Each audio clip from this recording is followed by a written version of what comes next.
Good morning, everybody, and welcome to day number 2 of the Fay Teal Memorial Jersey Devil Majors live from the Thunderbolt Raceway circuit here at New Jersey Motorsports Park. I'm Greg Ginsberg along with Brian Donati. And Brian, good morning. How are you doing today, sir? I'm doing fantastic. Seems a little bit cooler than yesterday, so I'm doing even better.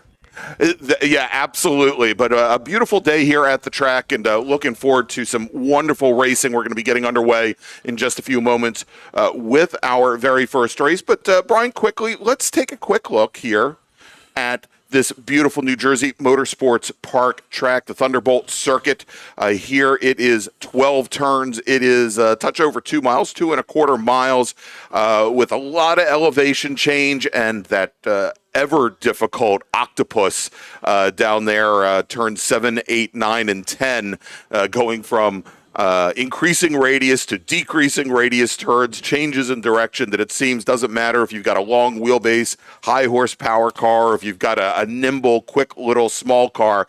It's always a difficult time to navigate that portion of the course. Well, you're right, Greg. And I tell you what, when we watch our first group, when they go out, when they go through that octopus, it's going to be a lot of throttle modulation in order to get through that as quick as possible. We're going to talk to, we've got a guest we're going to talk to during that race, and he'll be able to give us a little bit more insight because he's been around that several times. And we need to make sure that everybody understands it's difficult, especially in a high horsepower car. Yeah, indeed. And Brian, as we get ready to go, let's do this. Let's take a look at what we have on tap for everybody here today at the racetrack. Of course, today is Sunday, I believe, and it is feature race day here at New Jersey Motorsports Park, where we have for all of our race groups, with the exception of one, 22 lap or 45 minutes for races, whichever comes first across across 4 of the 5 race groups. Yep. Of course, considerably longer than those 25-minute races that we ran yesterday. The one exception is going to be group number 4 for our open wheel and prototype racers. Their race is going to be simply 20 laps. Yep. Or 45 minutes. So a little bit shorter for them, and simply because the racers felt that there was a possibility that, they may not be able to have make their cars run those extra 2 laps, those extra 5 miles or so, or 4.5 miles to get to the end. Yeah, no, absolutely. So, cut it back to 20 laps. But, again, we're going 22 laps in the other 4 groups, but after what we saw yesterday within those 25 minutes, Greg, we were going about 17 laps. Right? So we're going to add 5 more. So you add that another 2.25 miles. That's, if my math is correctly, what's that, almost 12 miles? So we all know math. You should not be asking me math questions. Well, that is true. So, so we'll figure that out. But it works out, I think, to be close to 12 miles. So again, that when we talk about that other group, that could be where the fuel problem could come in. Indeed. All right, so we're getting word now, Brian, that we've got about 5 minutes before our first race gets underway, and that is our big bore group, GT cars, American sedan cars, super touring under, as well as 3 of our 4 touring classes. And we figured we'd bring in somebody who knows a little bit about racing, not only with the other classes in this group, but certainly about American Sedan. He is our defending and 2-time American Sedan National Champion, Danny Richardson. Good morning, Danny. Good morning, guys. How you doing? Doing very well on this early morning, and want to thank you for coming in and joining us. And as we're getting ready, and we're going to run down the starting order here in just a few moments, but as we're getting ready to go racing, what are as we are getting towards the end of the U.S. Majors Tour season and the ability to qualify for the National Championship Runoffs this fall at Road America, what are you looking to see here today from this group of racers? So you're going to see a lot of guys that are just making sure that they can get past halfway. I mean, in this heat and stuff, attrition is going to be a big thing. You always talk about it, especially in these classes, especially American Sedan. But at the end of the day, people are trying to get their finishes. People are trying to get their points to meet their requirements so that they can make it to the big show. No, I tell you what, Danny, you talk about the heat and everything else, and we really went through this all day yesterday. It's a little bit cooler this morning than what these drivers have had to go through really all day yesterday, and even on Friday during some of the the practice sessions, because it was pretty warm there as well. How much is tire degradation really going to play into this as well, and especially when that fuel starts to burn off? I mean, it's going to be everything. The operating ranges based on what tire choices they use. A lot of the guys that are running the DOT compound tires, so like the Hoosiers and stuff like that, some are choosing to run on the A compound tire, some are running on the R's, and each one has a temperature rating that it's really allowed to operate in. If you go over that rating, they just completely melt themselves to the ground. So I wouldn't be surprised if you see a lot of guys out there on that R compound today, just knowing that track surface is going to be in like the 120 degree range. You really don't want to go over 185, 190 on the tires if you're using the A's, but the R should be able to take it. Yeah. Now, one of these cars, and we'll talk about that when we do the rundown here once they get going. One of these cars, you were out in it this week. You were testing. You and I were talking about it last night, kind of hanging around the paddock a little bit, and that's obviously Philip DePippo's car in that T3 number 94 machine. And you found a lot of stuff that you really made some changes, and when he was out in it this weekend, kind of getting better and better and faster. Talk about, not everything. Obviously, we don't want to give away everything, right? But talk about kind of, and again, this is where the experience comes in. And as I said, you and I were talking about it last week. From what you're used to driving into this, there are some significant changes between both of those cars. Absolutely. So, for example, that's the EcoBoost 4-cylinder turbo Mustang. I'm used to the big, heavy, loud V8s and stuff like that, but it's amazing the difference in the way the power is applied. Like you're going through a corner and then you have the turbo lag and the turbo doesn't hit until you're like 3/4 through right at the wrong place. Yeah. And it's like, an instant shock of all this extra torque, and the back end's just like, nope, I've had enough. So, but no, it was a lot of it was similar to what I'm used to, but there's a lot of difference in it. A lot more pointy nose. I always talk about like how Max Verstappen wants all of the stuff on the nose. That car actually really liked a lot of nose on it, and I got to play with it for a couple days and really work hard on it, make sure that Phil had a really good platform to work with here, and I'm excited. He's been really happy so far, and I'm excited to see what he does today. Excellent. All right, well, Brian, we could see our splitter setting up on the pit lane here to send our racers from the grid as that beautiful red Ciocca Corvette pace car starts to work its way from the grid and get into position. Why don't we run down the starting order for today's very first race? All right. Starting on the pole in that number 33, in that Ford Mustang and a T1 machine, that is Andrew Aquilante. Starting in the second position, that's going to be Brian Goodman, another T1 machine in that BMW M3 in that number 48. Starting third is going to be Ted Zobrist in that number 96. That's a GT1 machine and a Porsche 911 GT3. Starting fourth is going to be the 08 in a T2 machine. That's Kurt Resitano, and he will also be in a Ford Mustang. Starting in the fifth position, and this driver came from the back, Greg, all the way up to into that fifth position. That's something that he's used to doing very often. Took a national championship that way two years ago. Absolutely. That's going to be Chip Herr in the 17, and he's going to be an STU in that Audi A4. Starting in the sixth position, is going to be the number 73 in a T2 Chevrolet Corvette. That's going to be David Sanders. Starting in the seventh position, that's going to be James Wilson, another T1 machine in the number 29. He's also in a Porsche GT4 RS. Starting in the number 8 position, that's going to be the 89. That's our pole sitter in American Sedan. That's going to be Dylan Licklider in a Ford Mustang, and he's been pretty quick here all weekend long. Starting in the 9th position, that's going to be the number 46 of Alan Phillips in a T2 machine, and again, another Ford Mustang. Starting in the 10th position, the number 26, that's Dominic Rizzo. Good run for Dominic yesterday, again in a Chevrolet Corvette. Starting in the 11th position, that's going to be the number 99. That's going to be Joseph Latanzi, again in a Chevrolet Corvette. Starting in the 12th position, the 06 of Ronald Lombardo, and he's going to be in a Ford Mustang, and that's another T1 machine. Starting in the 13th position, the number 92 of John Gatzmeyer, a Chevrolet Corvette, again in that T2 class. Starting in the 14th position, sitting second in American Sedan, that's going to be the 58 of Beth Aquilante, and that's a Pontiac Firebird. Starting in the 15th position, the number 90 of Anthony Valente, and he's going to be in a Chevrolet Corvette. Starting in the 16th position, we were just talking about this car with Danny.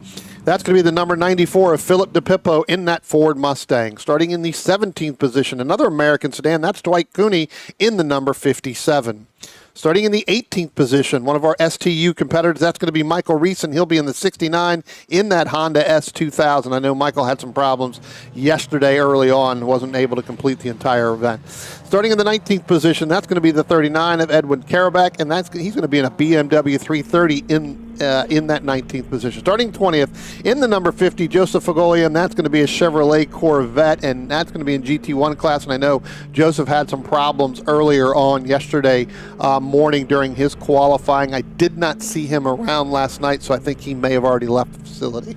So that's going to be our starting lineup. 20 cars field for our first group of big board. All right, well, real quick, Brian, a couple things of note here as we're on board with David Sanders in the number 73 Touring 2 Corvette, who finished second in Touring 2 behind Kurt Resitano yesterday. Andrew Aquilante, our pole sitter and runaway race winner yesterday in his in Touring 1, did not make the grid today, and so that will put Brian Goodman on pole, and I believe Kurt Resitano will start on the outside of the front row as we see the field now starting to get formed up as they come out of the Octopus. I'm not seeing Resitano up there either. Oh, that yeah. looks like that's going to be Goodman and That's Zobrist. Goodman in the Porsche, yeah, and absolutely. Zobrist in that Porsche in that 911. All right, so the field now, and we'll get a better feel for that field now as they come out of the Octopus through this quick little bend here over at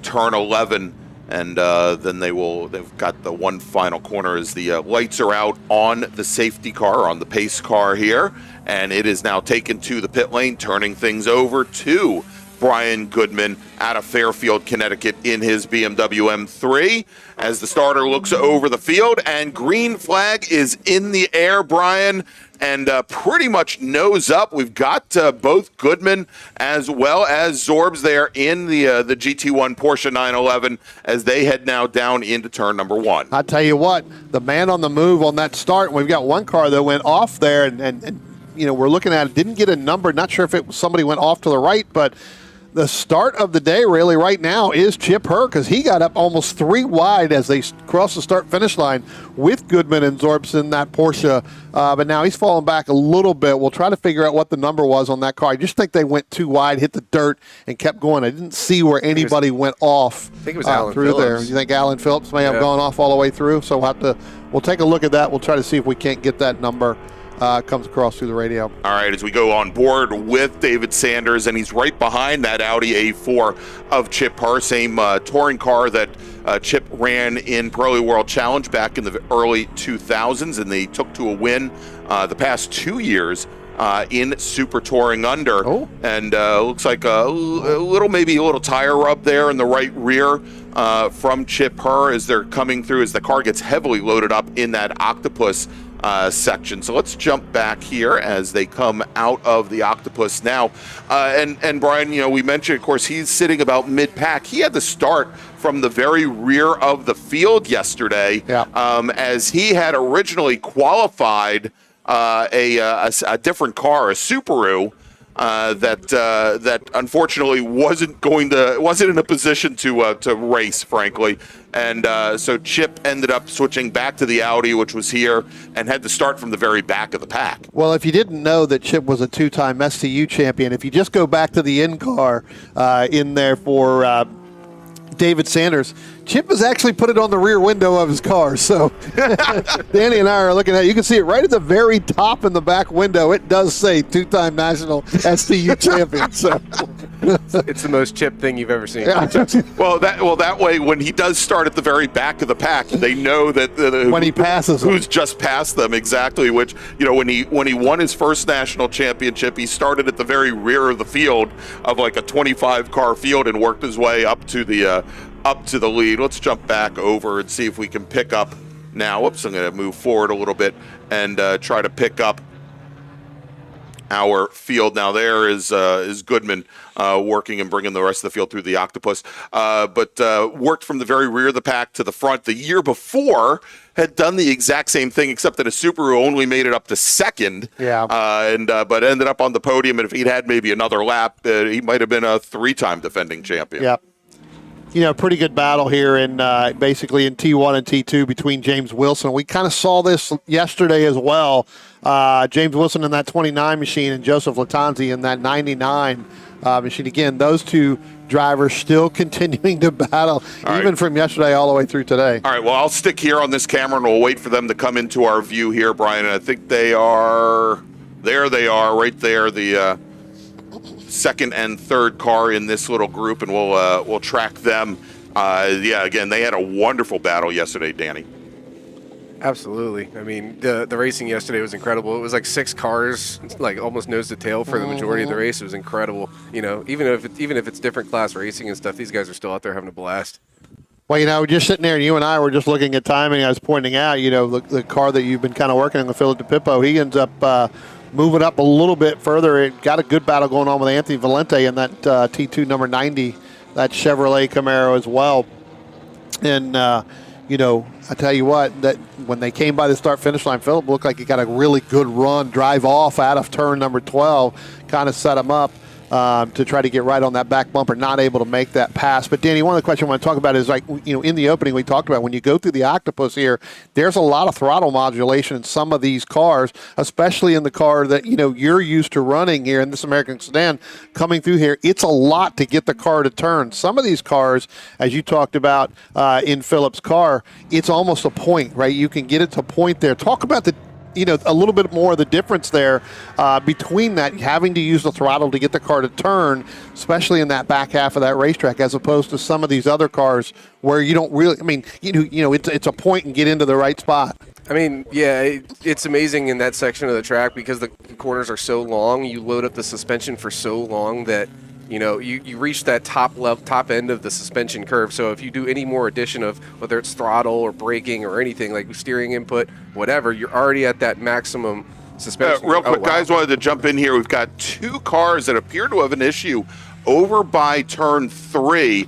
One of them appears to be, let me come back here. Michael Reese of the 69 is the one. In the Honda S2000, and there was another car off as well. We'll try and get the number of that from like our Dylan, corner station. Dylan look lighter, possibly. Yeah. Yep.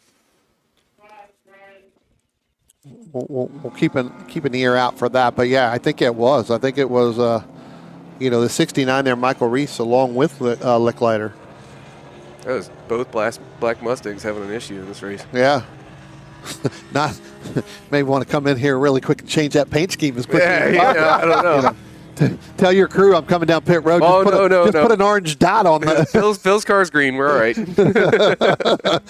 Correct. Right. May want to come down, put an orange dot, change your paint scheme, not be a solid black. But again, talk a little bit more about it. I mean, obviously, with that. So what I was saying, so you're at that limit of the suspension curve and everything, and so what you end up doing is you end up actually trying to steer the car more with the rear, using the rear tires and the throttle. But you're in them for so long, so you have to kind of just play with it until you can actually get the car to line up and do what it wants to do. And the whole time you're just begging and praying that you could put more throttle application into it. But, I mean, it's it's one of the coolest couple of corners on this track. I remember coming here the very, very, very first time back when the first Mars race came here. And, everyone's inkling, especially at the end of the Octopus at the right-hander, was to try and use the throttle to actually rotate the car. And you could sit out there and just watch car after car go straight off the track when they were trying to do it. It's one of the most weird corners that I've ever raced at. Mm-hmm. Looks like we've got Michael Reese not able to work his way all the way back after having that incident there, gentlemen, where I think he's pulled off down somewhere down near turn number 10, kind of off. So we'll have to see. It doesn't look like we're going to have to get him moved right away. It looks like he's off in a comfortable spot that we can probably be able to finish this race here. All right, so Brian, I was trying to pick up the American sedan battle for the lead between Dylan Licklighter in the number 89 machine and then Beth Aquilante, who we have running. And in the last lap or so, Licklighter has been able to open up maybe another 3-4 car lengths on the Firebird. of Aqualante. There's Lickliter right there with, and we see the second car in line. That is the Aqualante car, and then we've got a car. That's the Michael Reese car machine, back there. exactly. Kind of pulled over into the middle of the. Made it about 3/4 of the way around the track because I think he was trying to limp it back to the pits. Would you call that the head of the octopus there? Because he's in the middle of the. I don't know. Would that be the top there? Might be one of the tentacles. I don't know.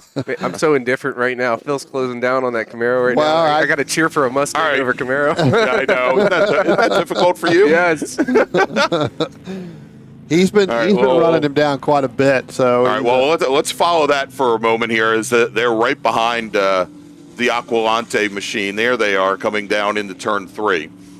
Well, I've been noticing it, kind of yesterday too, and then noticing a little bit today is when he comes out of the octopus, he's really got the drive off of 12, and he really propels himself down the front stretch. Where he loses a little bit is kind of going into turn 1 there and kind of come up. That's where the gap seems to open, and then he's able to close that back down when he gets on the back half of this racetrack. So, again, as the fuel and the tires burn off, that actually may help him a little bit more, too. It could be that he's taking it easy. I'm not sure what you guys discussed as far as strategy goes, but, we still have 16 laps to go. There's a long way to go. Well, I mean, me. I set that car up. I told him to beat the heck out of me. Just go and don't stop. That's right. We're acing in, man. We knuckle draggers. That's right. Well, he just overran. He just overran the entry into that That's into good, the though. octopus. That's good. There. He's pushing it. He's pushing it. You definitely see that the nose of that car washed out right there. So really pushing that. So again, gather that back up a little bit further. And we were talking about this, and it looks like we got a car down there heading down in toward the octopus that may be heavily smoking there. So we'll have to keep an eye on that. All right, well, through there. Let's see. I think it was this. That may have been. Is it the second BMW there? Well, because I don't. That is Brian Goodman, who was our overall leader heading down in there. So he has pulled off down there. Again, I saw a lot of smoke right when they came out down past that. And so he's back to the entrance of the octopus over there. Right there. He's right behind our ticker there. There we go. It is. So turning into a parking lot over there. Yeah, the head of the octopus is really starting to accumulate some cars. Who knew that the octopus was a carnivore? Hey, real quick, Brian, I want to jump over back and check back in now with David Sanders, as he has been just dicing with Chip Herr all race long, and now I think David Sanders is ready to put a banner on his rear window that says, "I just passed two-time SDU champion Chip Herr." Yeah, well, just now got by him, so really good entry into turn number 1 to make that pass. They were David got again another good run out of turn number 12 and head down the start-finish line, and not able to get him through there, and Chip tried to take him too wide there going into 1, but then thought better of it. So got a good run on the outside there. Yeah, as you can see, as we've got the rear camera, he's coming. He's stuck it in. He's going to try to come underneath him, going down into turn 6. And he's right alongside him. You can see where Sanders is pushed out wide as they come into the braking. And Sanders with just a lot more brake there, but this is probably the opportunity for Chip if he can keep that all-wheel drive Audi from pushing wide through this section. I would assume that Audi probably one of the more difficult portions of the racetrack, with its tendency to understeer quite a bit. Chip's got to get him on that back section. Dave's going to have a lot more power down the straights here. Yeah. So he's got to stick with him and then make that move right back there, probably in the octopus, or like we saw in the braking zones of 5 and 6. Yeah, because this is where you can see there, just as they came out of the octopus, where that Corvette's able to put the power down. Now, Sanders, again, running in T2, was your 2022 SPEC Corvette National Champion in this particular car, and came over, just like it hurts you to cheer on and to help somebody in a Mustang. David actually grew up racing Pontiacs in NHRA, doing some drag racing. So, I guess he got the better of the Audi in the drag race right there. So let's jump over. We'll pick them up from the outside here and follow through, because this is again where Chip seemed to be pretty strong. Big launch out of 5. Yeah, I was going to say, really gets There it deep on the comes. braking, Yep. more than obviously David does, and able to do it. It looks like he tries to stick it back down in there on the inside. Is he going to pinch him going into the octopus? Wow, looks like he's going to stay outside of him here and try to really work around him. And he might be able to come underneath him in that first section there, but He's not coming underneath. He's going outside. He wants to try to take the long way around thinking he can do it, but now he's going to set himself up for here as well. I think Chip's going to set him up at some point during the next couple of laps and really try to do that over-under, especially coming out through there, coming up to 11 and down into 12.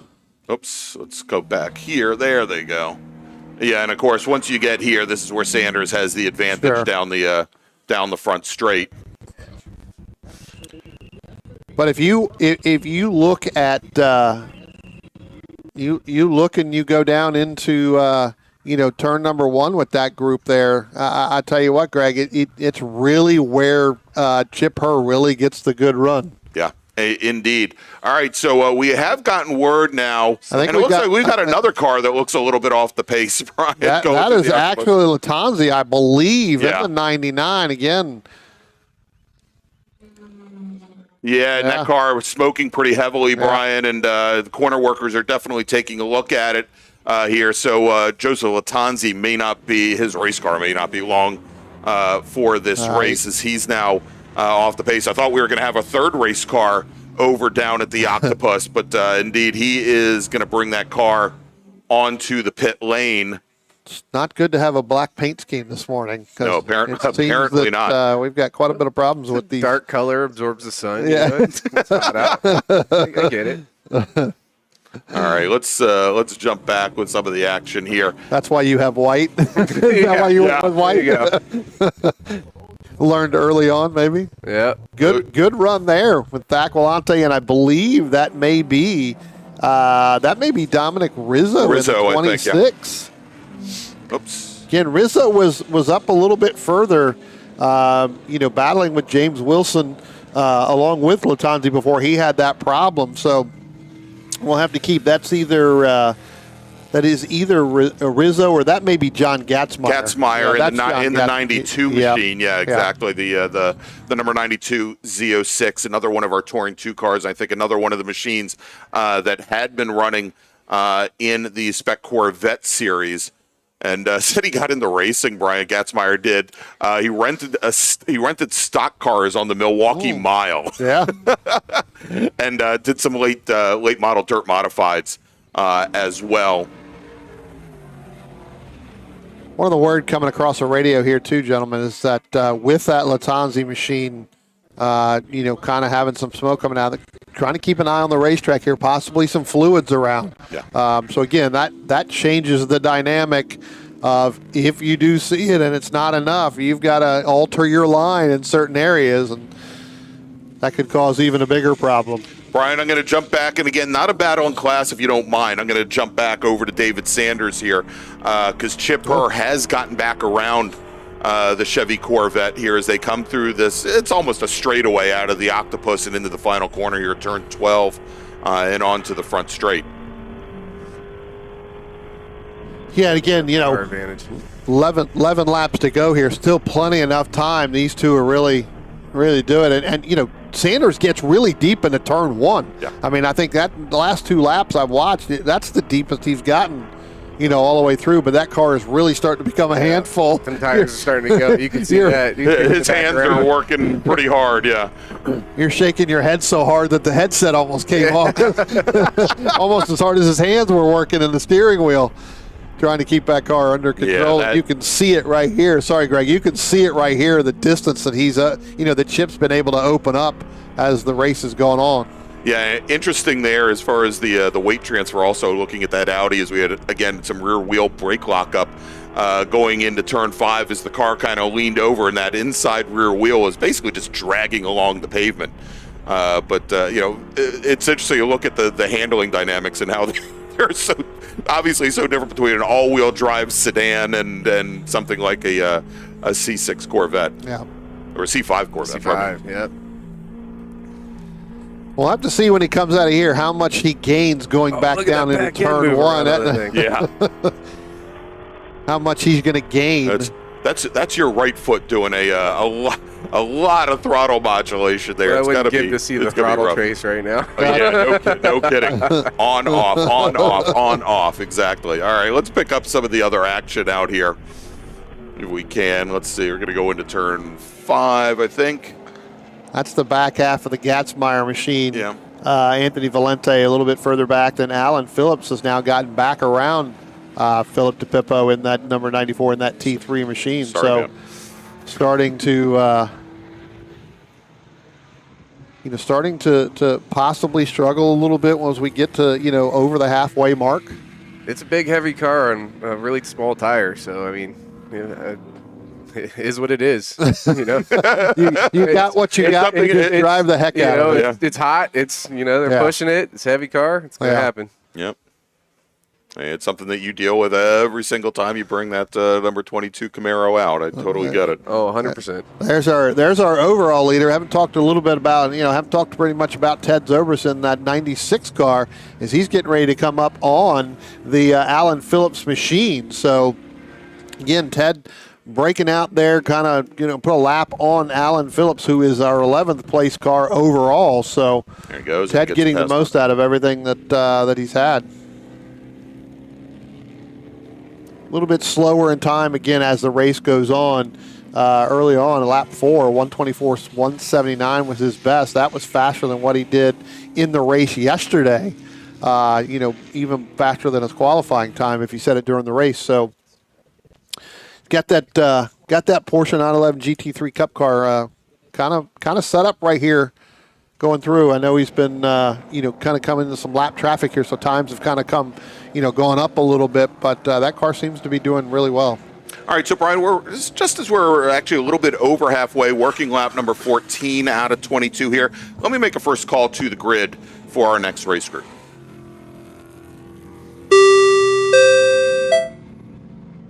Attention in the paddock. First call to the grid for race group number 2, Spec Racer Ford Gen 3.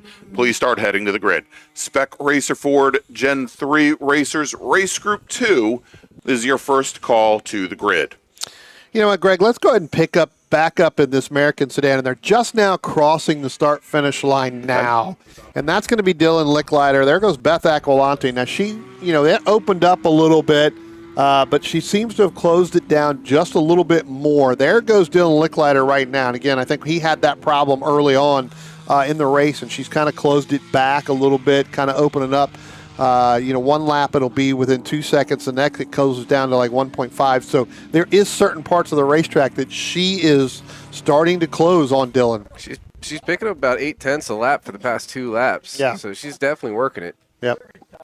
So that car's starting to come in, set up for that long haul, and trying to catch Dylan. Again, not sure what had happened earlier on. That car obviously may not be, all set up to what it was earlier.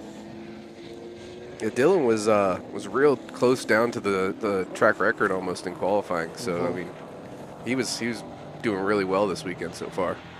Now talk about that from a heavier car, and again, we'll look at the stock car side of it, because that's kind of, again, you and I were talking about it last night, that's kind of really where you're at from that, and even some of these these cars here as well.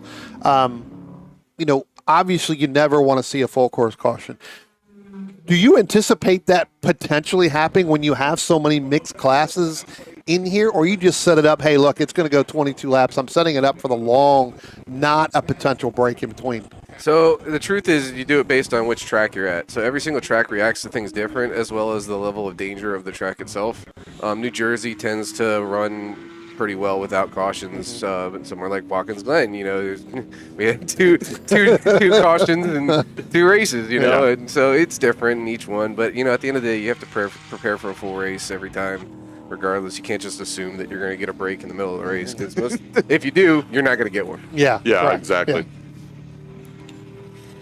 All right, so Zorb's making his way past Beth Aquilante's Firebird now, putting himself between our first and second place American sedan racers, between Dylan Licklider and Beth Aquilante.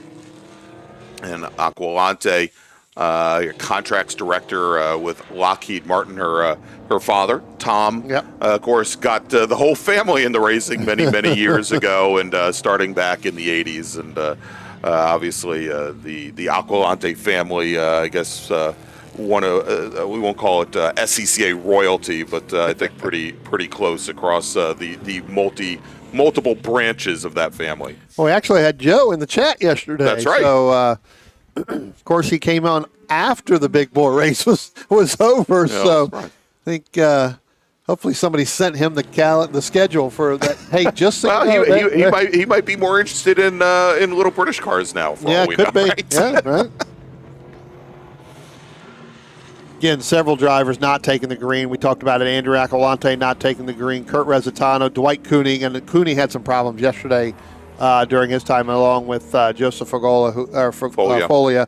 And again, he didn't make the race yesterday, so I know that he had some problems during qualifying. And as quickly as Licklater had opened up that advantage on Beth, I think Beth has now fallen. Quite a bit further back. Yeah. Had a number of cars, between Zorbs first off getting around her, but is now almost 4 seconds off the back of the Mustang. Yeah. As we jump back again for that outer class battle between Chip Herr and David Sanders, and it looks like Sanders pretty much used up the car. Well, I was going to say, on. I think that, he used that up to really battle there because Chip has pulled away, pretty much 10, 15 car lengths difference between those two. But when we were in car, Cameron with Sanders, when they were battling, you could clearly see the hands were doing more turning than the actual car was doing.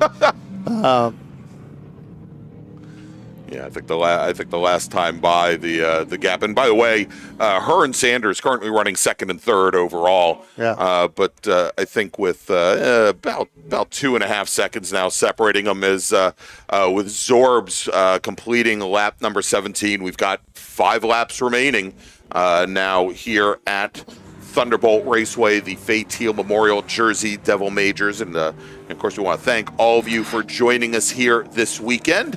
And if you like what you see, please make sure to give us a big thumbs up here, both on the Washington, D.C. region YouTube channel, as well as a new this weekend, the South Jersey region YouTube channel as well. So wherever you may be watching us from, again, thanks for joining us.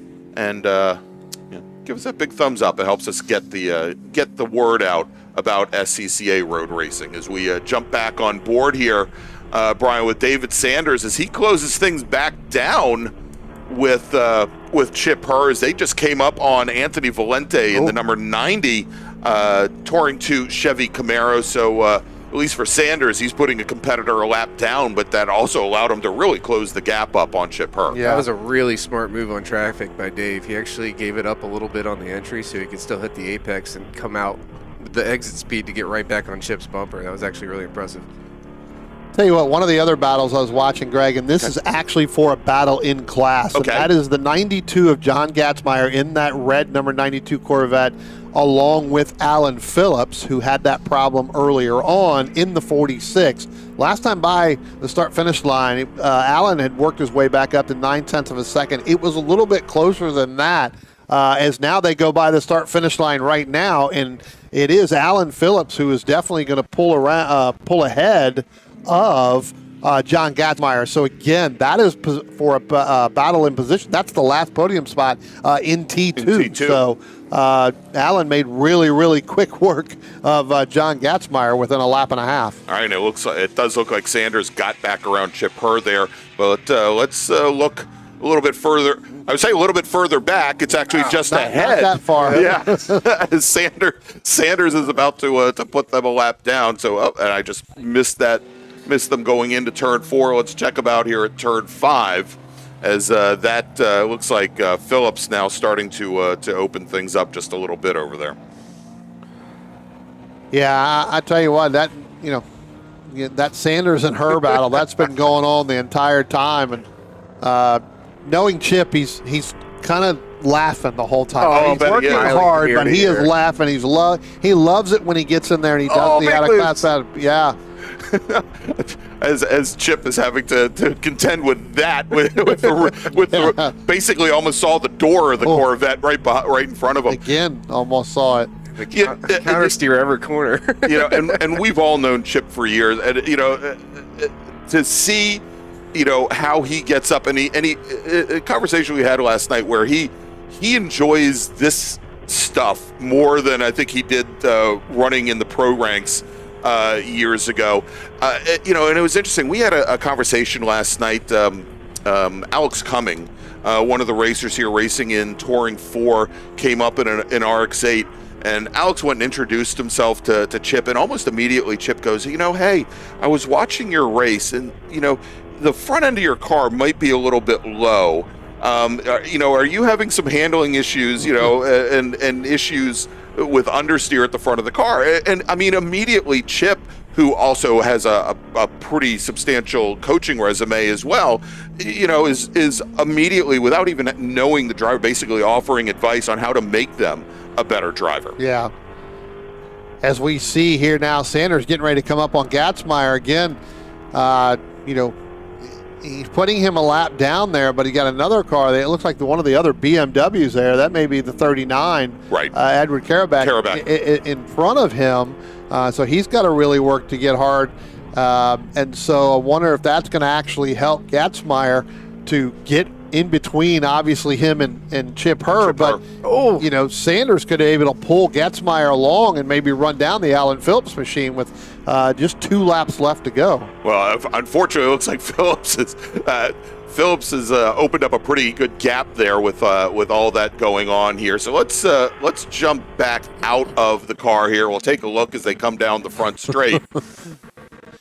Chip working right on the back of Gatzmeyer as well. Yep. Maybe trying to look to get a little bit of the arrow and to either help him or get pull back up into Sanders, because Sanders has pulled away. Attention in the paddock. Spec Racer 4 Gen 3. Please head to the grid. Your race is next. Spec Racer 4 Gen 3. This is your second call to the grid.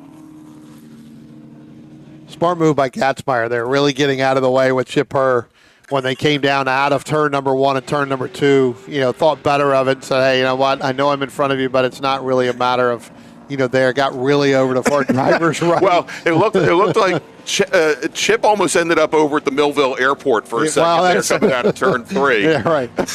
he was hanging all, using the whole car with that curbing on the exit of 3 is basically an Audi wide, and he was using all of it. He paid for it. He's using it. Chip's only got one setting, and that's full send. That's exactly. All right, let's go here as I believe now we are working our final lap with Ted Zorbs in his Porsche 911 GT3 Cup car. Let's see if we can pick up where he is. He's just now coming out of turn 3. So we'll pick him up here coming into turn 4 for the very last lap. There he is. He's had a pretty easy run of it so far today. Of course, he is our only GT1 car here this weekend. Zorbs yesterday finished 5th overall behind Aquilante and Goodman, who retired, and Kurt Resitano, who's not here today, and David Sanders. So looks like Ted Zorbs getting a little redemption, showing what a GT1 car can do. I'll bet you that driving that Cup car, he was probably hoping for some rain, and some tube frame GT1 cars to show up, but didn't get that today. Getting ready to come out of the Octopus here, getting ready to come up over the hill into turn number 11. They'll be heading down underneath the bridge to come out of turn number 12 and expecting to see the checker flag this time by. There he comes down the start-finish line. There he is. Ted Zorbs is going to pick up the win overall and your winner in GT1 in that Porsche 911 GT3 Cup car. Oh, sorry about that. Jumping around. Try and pick up. There is David Sanders, currently running 2nd overall. He is your T2 leader, with Chip Herr, your STU leader, right behind. Looks like they finally decided to call off the engagement here. with one lap to go. And David Sanders giving a big thumbs up as Chip Herr comes across the line. And was that, I think that was Licklider coming across the line. Like I said, Aquilante, who she ran quite a bit faster on the last lap, but both Alan Phillips and John Gatzmeyer, the two touring two cars, going to end up this race between she and Dylan Licklider. There's something to be said about that, too. In an American sedan car, your fastest lap being the last lap. And race in this heat, that's impressive. Yeah. She should be proud of that. I mean, consistently right around that 130, you got to the middle of the race, kind of fell off there, got into some traffic, obviously, going through there. So, good run there, like you just said. And there's David Sanders waving to his adoring fans over at Turn 5. I hope he's waving back at Chip with his. That might very well be. Rolling out there now. David's got a new sticker. I just beat the two-time champion. Exactly. I would love to go down and see what his rear tires look like. Gone. he's running on rims basically right now. All right, so that is going to wrap things up as Ted Zorbs completes his cool down lap and comes onto the pit lane. He's going to grab a checkered flag and take a victory lap here momentarily. But let's make a final call to the grid for our next group. Attention in the paddock, attention in the paddock. Final call to the grid for race group number 2, Spec Racer Ford Gen 3. Please head to the grid. Spec Racer Ford Gen 3. Please head to the grid. Your race is next. And before we go, Danny, our two-time national champion, defending national champion in American sedan. It was funny, Brian and I were talking last night about the majors that we had here a couple of years ago with the true thunder and lightning at New Jersey Motorsports Park, that you were concerned that you may not qualify for the runoffs to get that first national championship. Well, I was going to say you were minutes away from thinking about how you were going to book your next event, which would have been New Hampshire. Yeah. You and I were talking. It was like, I got to figure out how I'm going to get up there now. Yeah, I didn't even think I was going to be able to go. And, of course, that would be the year that we get their first win. Exactly. You got the win. So a little bit of stress. It's nice to be here as a crew guy and not worried about. Exactly. You're helping other people get qualified and coming up and spending time up here with us. So, Danny Richardson, want to thank you for joining us. And, of course, good luck this year at the National Championship Runoffs and hopefully win number 3. Thanks, guys. Appreciate it. Absolutely. All right. We're going to take a quick break, and when we come back, it is Spec Racer Ford here at New Jersey Motorsports Park's Thunderbolt circuit, the Fay Teal Memorial Jersey Devil Majors. Please stay with us. What does it take to be America's largest Corvette dealer? At Ciocca, it starts with our premier selection of new and certified Corvettes on the lot or custom ordered with new vehicles arriving every day. Add in the country's most experienced team of specialists to help you find the perfect ride, along with the confidence that you're doing business with a company that shares your passion for excellence. Find out more at CioccaCorvette.com, or better yet, come to America's largest Corvette dealership, Ciocca Corvette in Atlantic City. Looking to level up your motorsport game? At Courage Motorsport, we've got everything you need, from high-performance parts, tires, and safety gear, to car rentals, expert driving instruction, and even our own Courage racing gear. Whether you're a beginner, a pro, or looking to kickstart your motorsport career with training in both the business of racing and securing sponsorships, we've got you covered. Check out our gear, grab a shirt, and represent your passion. Email us at trackready@couragemotorsport.com or visit couragemotorsport.com and get ready to hit the track.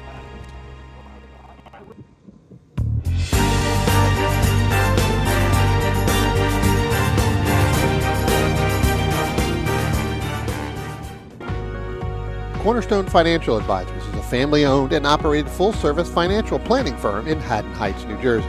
Advising clients throughout the country for over 33 years, certified financial planners Michael and Shauna Lamena offer a comprehensive financial planning service including retirement investment, life insurance, and estate planning to both individuals and businesses. Every plan is detailed and specifically tailored to either the business owner or the individuals they specialize in, putting you on the right track. Give them a call for a free no-obligation consultation at 856-546-6505 or visit them on the web at cornerstonecfp.com. That's cornerstonecfp.com.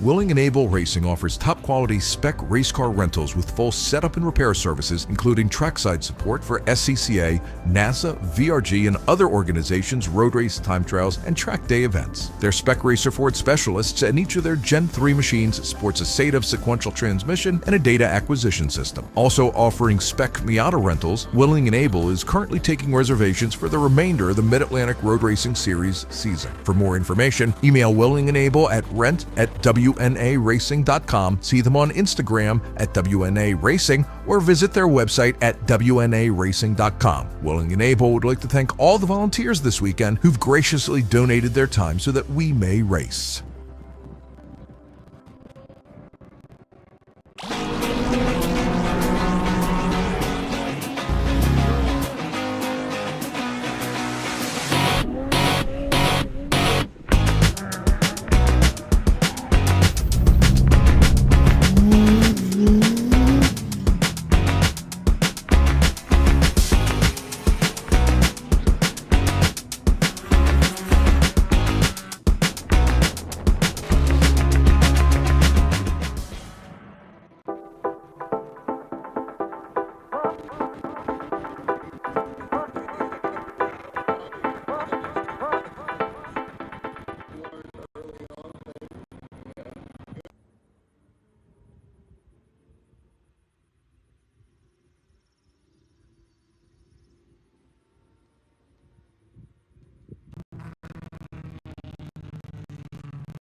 And welcome back to New Jersey Motorsports Park's Thunderbolt Raceway. It is the 2025 U.S. Majors Tour, SCCA U.S. Majors Tour. It's the Fay Teal Memorial Jersey Devil Majors. I'm Greg Ginsburg, along with Brian Donati. And Brian, next up is Spec Racer Ford.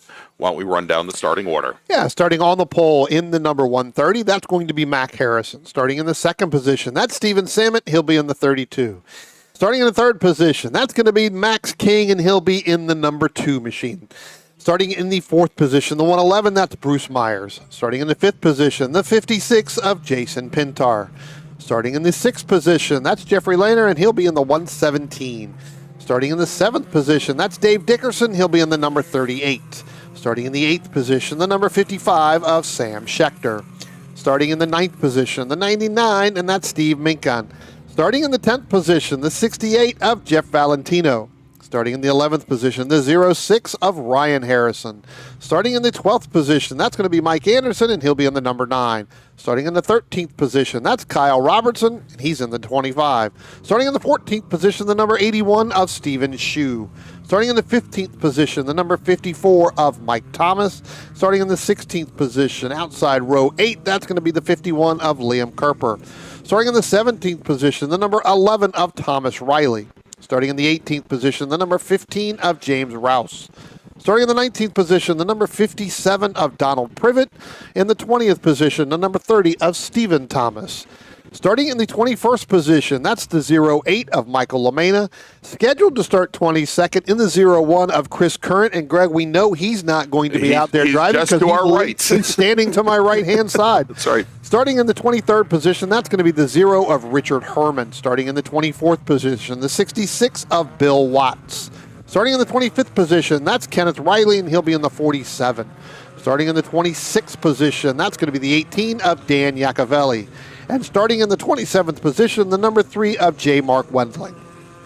All right, so there you go, Brian. That is 27 cars deep, or 26 cars deep, actually, here as the lights have just been put out on that beautiful Ciocca Corvette pace car, Brian.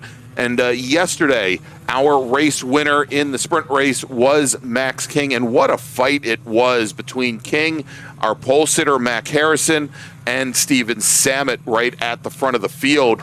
I'll tell you, there were a number of other racers that really had a great opportunity early on. Liam Kerper, who ended up finishing, I think, all the way down in 14th or 15th position yesterday. Actually finished 24th. My day after had some issues. Some problems. Yeah, had some issues there. Steven Shue, who had a very strong opening to the race. We did have a full course caution at one point, and he fell back a number of positions there when we had the restart. But again, some really close racing through most of the field. Yeah, most of these guys, their fastest lap came through qualifying because, again, that race got all shuffled up. Some mistakes were made. I think Ryan Harrison had quite a bit of a challenge overall, going off several times.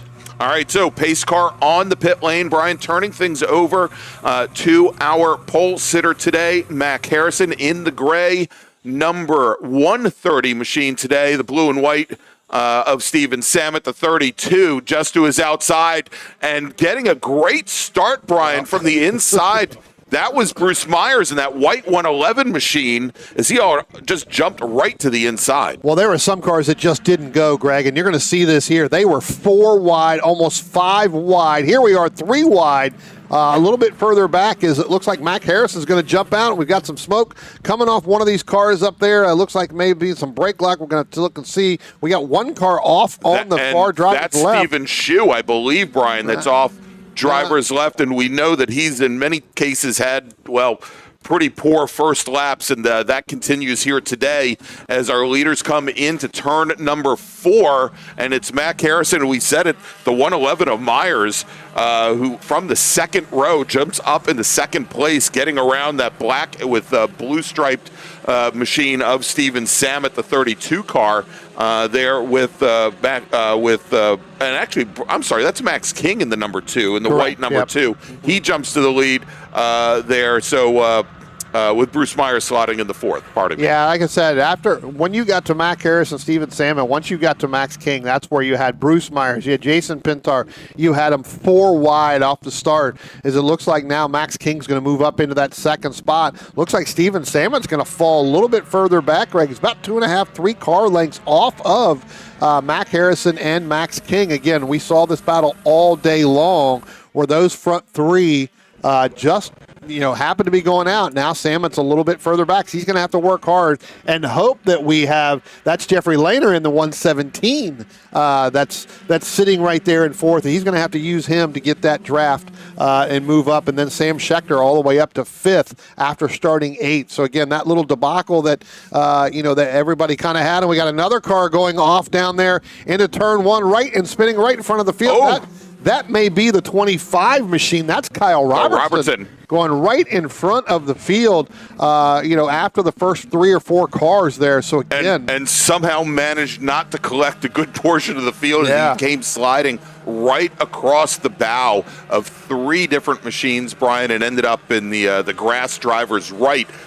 Meanwhile, at the end, coming down into turn number 1, Max King, drafted by our pole sitter Mac Harrison, and ends up taking the lead now. And as our racers come into the Octopus for the second time, again, yesterday's race winner, Max King in that white number 2 machine, is your leader. And Samet has been able to close things up a little bit. Has actually left some of the racers like Jeff Lane or Sam Schechter back behind. Yeah.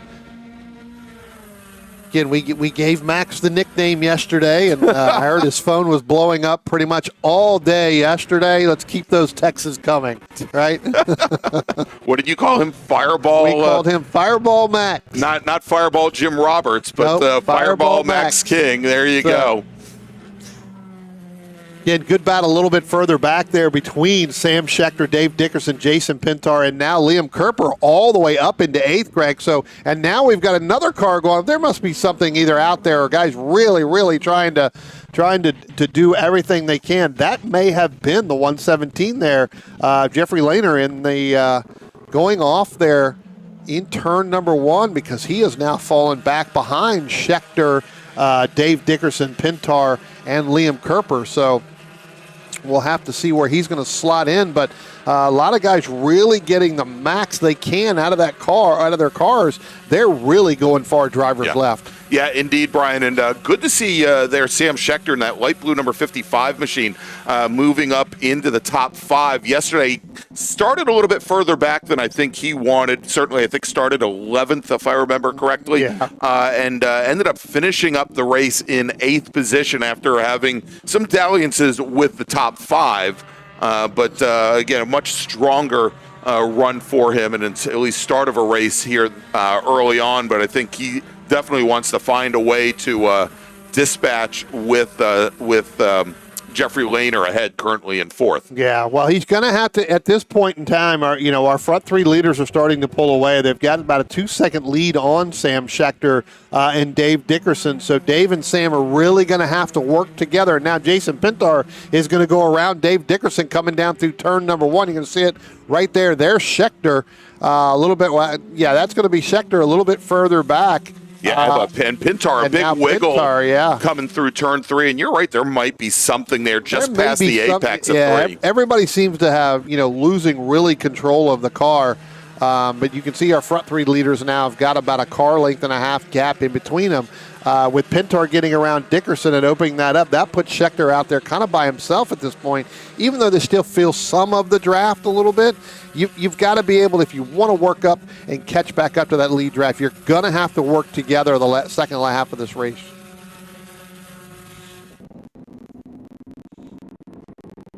And you see Brian here is the top 3, and they're spreading out a little bit, but they've really now opened up a gap from Samet now to our new 4th place runner, Sam Schechter.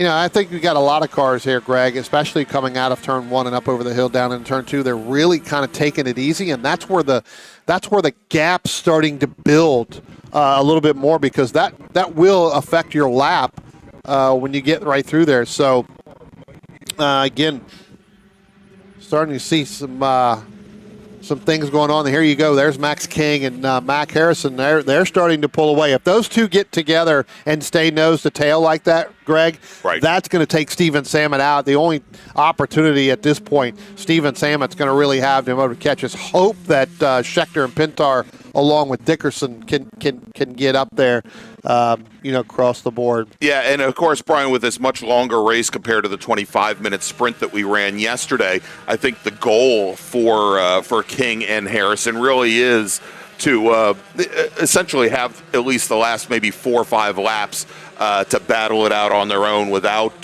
Steven Samet involved, or Sam Schechter for that matter.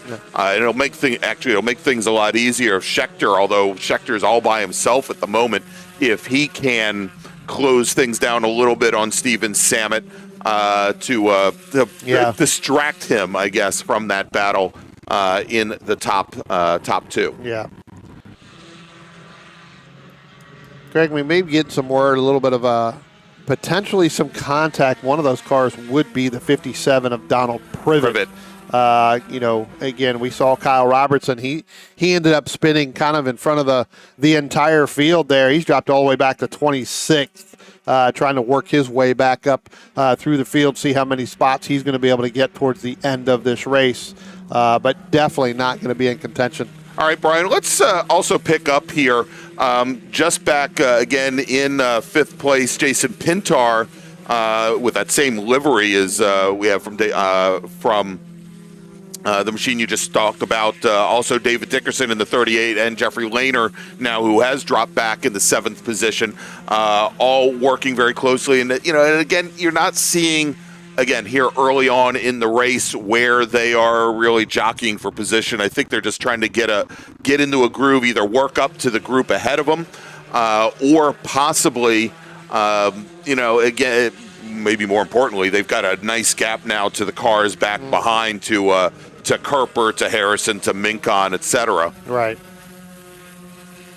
Yeah, that's what I'm saying. I mean, again, with the front 2 cars kind of sticking nose to tail there with Max King and Mac Harrison, you've got Steven Samet kind of on an island by himself there. He's got to really hope that Schechter, Pintar, Dickerson in that group there can start to work together as well. Make sure they, and again, it's going to be hard to do that, but as long as they don't start competing for position early on, they should be able to draft right back up to Steven Samet at some point during this race where that will help them try to catch Mac Harrison and Max King, to come through there. As now Mac Harrison has gotten around Max King, so move Mac Harrison back up to the lead.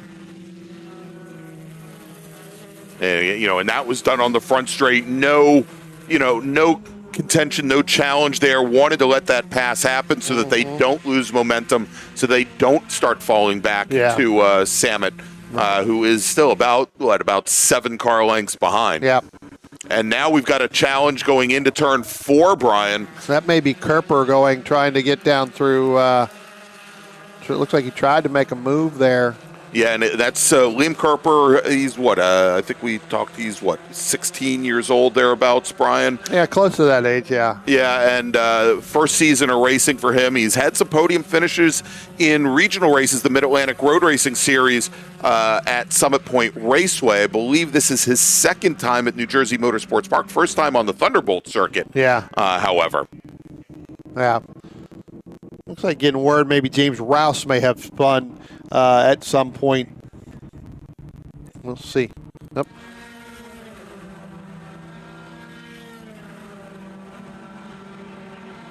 And it sounds like there might have been a little contact there, Brian, to make it happen. The 1.5, as you mentioned, of Rouse and the 0 car of Richard Herman paging. Mr. Herman, he may be getting a call to the steward's room a little bit later. Yeah, I think that I just think that the 0 car there, Richard Herman, got a really good run coming up over the hill and out of turn number 11, and the 15 James Rouse was there, causing him to spin. Both drivers have continued, but could have been a potential if someone get a better run than the other one. All right, and so Brian, appears as though both Pintar and Lane are now running fifth, or probably Schechter and Pintar, the 55 and the 56, starting to break away a little bit from Jeffrey Lehner and Liam Kerper. We'll see if that continues here. And there's I'm not sure which car that is, but somebody's definitely pulled off through the. Yeah, So. we'll try and get the number on that one here in just a moment. But he's in a safe place. He's in that little cutoff area. Mm-hmm. That actually may be the 3 of J. Mark Wendling. It's kind of in between there, so you're right. Yeah. He's kind of in a safe spot in there. So. All right, let's jump back to this battle for the lead here real quick.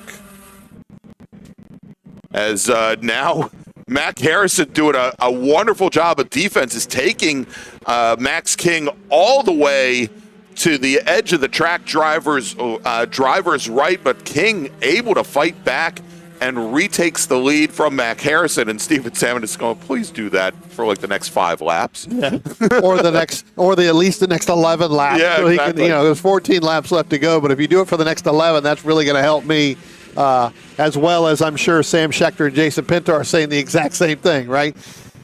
Let's go side by side in some of these turns so that I can go ahead and get that draft and be able to pull up and do it. And I'm getting confirming that is J. Mark Wendling that you see there in that cutout when we go to that shot down on the backside right there in the center of your screen. So, again, J. Mark having some problems with that car again this weekend.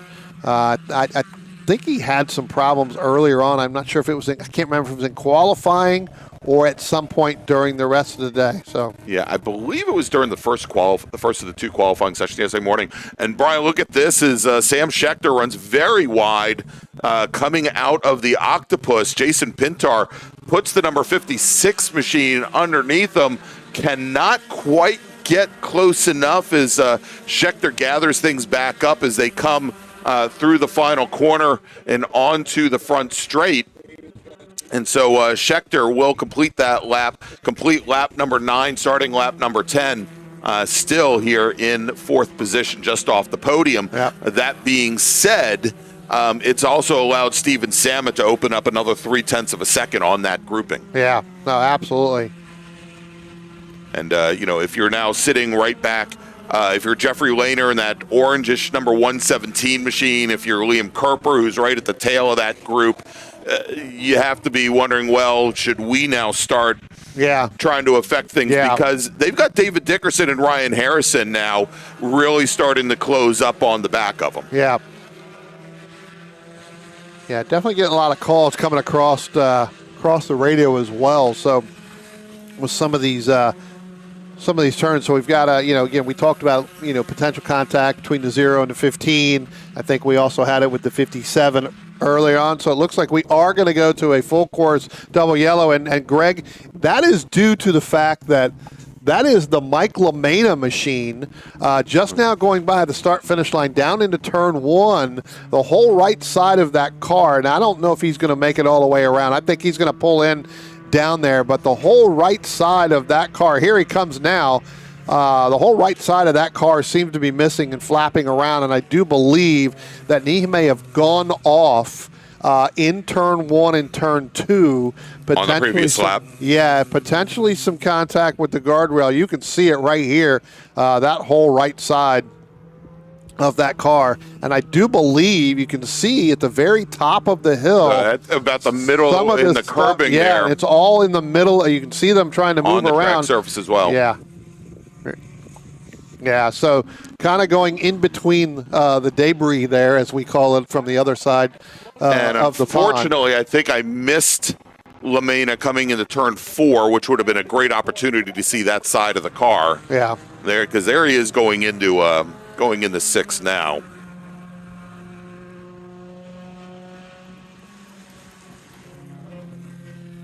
Yep, there he is. Yeah, and you can see the flapping in the rear there. Yeah. Now, I don't know if the pod just came off, because that's on the right side of the car, and going up through turns 1 and turn 2 up over the hill, Not sure where there would have been contact made. Yeah, and he's trying to get that car to turn and cut through the grass there, but he's definitely. I think he tried to. I think he tried to get it to turn, and it didn't want to turn to the right there. Oh yeah. So I'm not sure if maybe that pod came off and then just kind of ripped off there because. Again, that would be very hard to come up over that hill and down there in order to potentially have contact with the guardrail. I just think it came off there. Well, needless to say, he's going to bring that car down the pit lane. Yeah. Well, you can see it there, kind of dragging on the ground. So again, we'll have to go and get all this picked up here. Again, that was kind of a hazard when you're coming up over that blind hill there, Greg, not being able to see it to do so. All right, Brian, so we're going to pick up now our new leader, Mac Harrison, who did get around Max King on the previous lap. Yeah, we are going to go double. We're going to stay this double yellow one more time again, just to give them an opportunity to get some of that debris cleaned up. Our safety car will pick them up. There they are right there. There's the safety car there. So again, Greg, this throws, it goes back to what we were talking about in group, with Group 1 with Danny Richardson is, what does this do?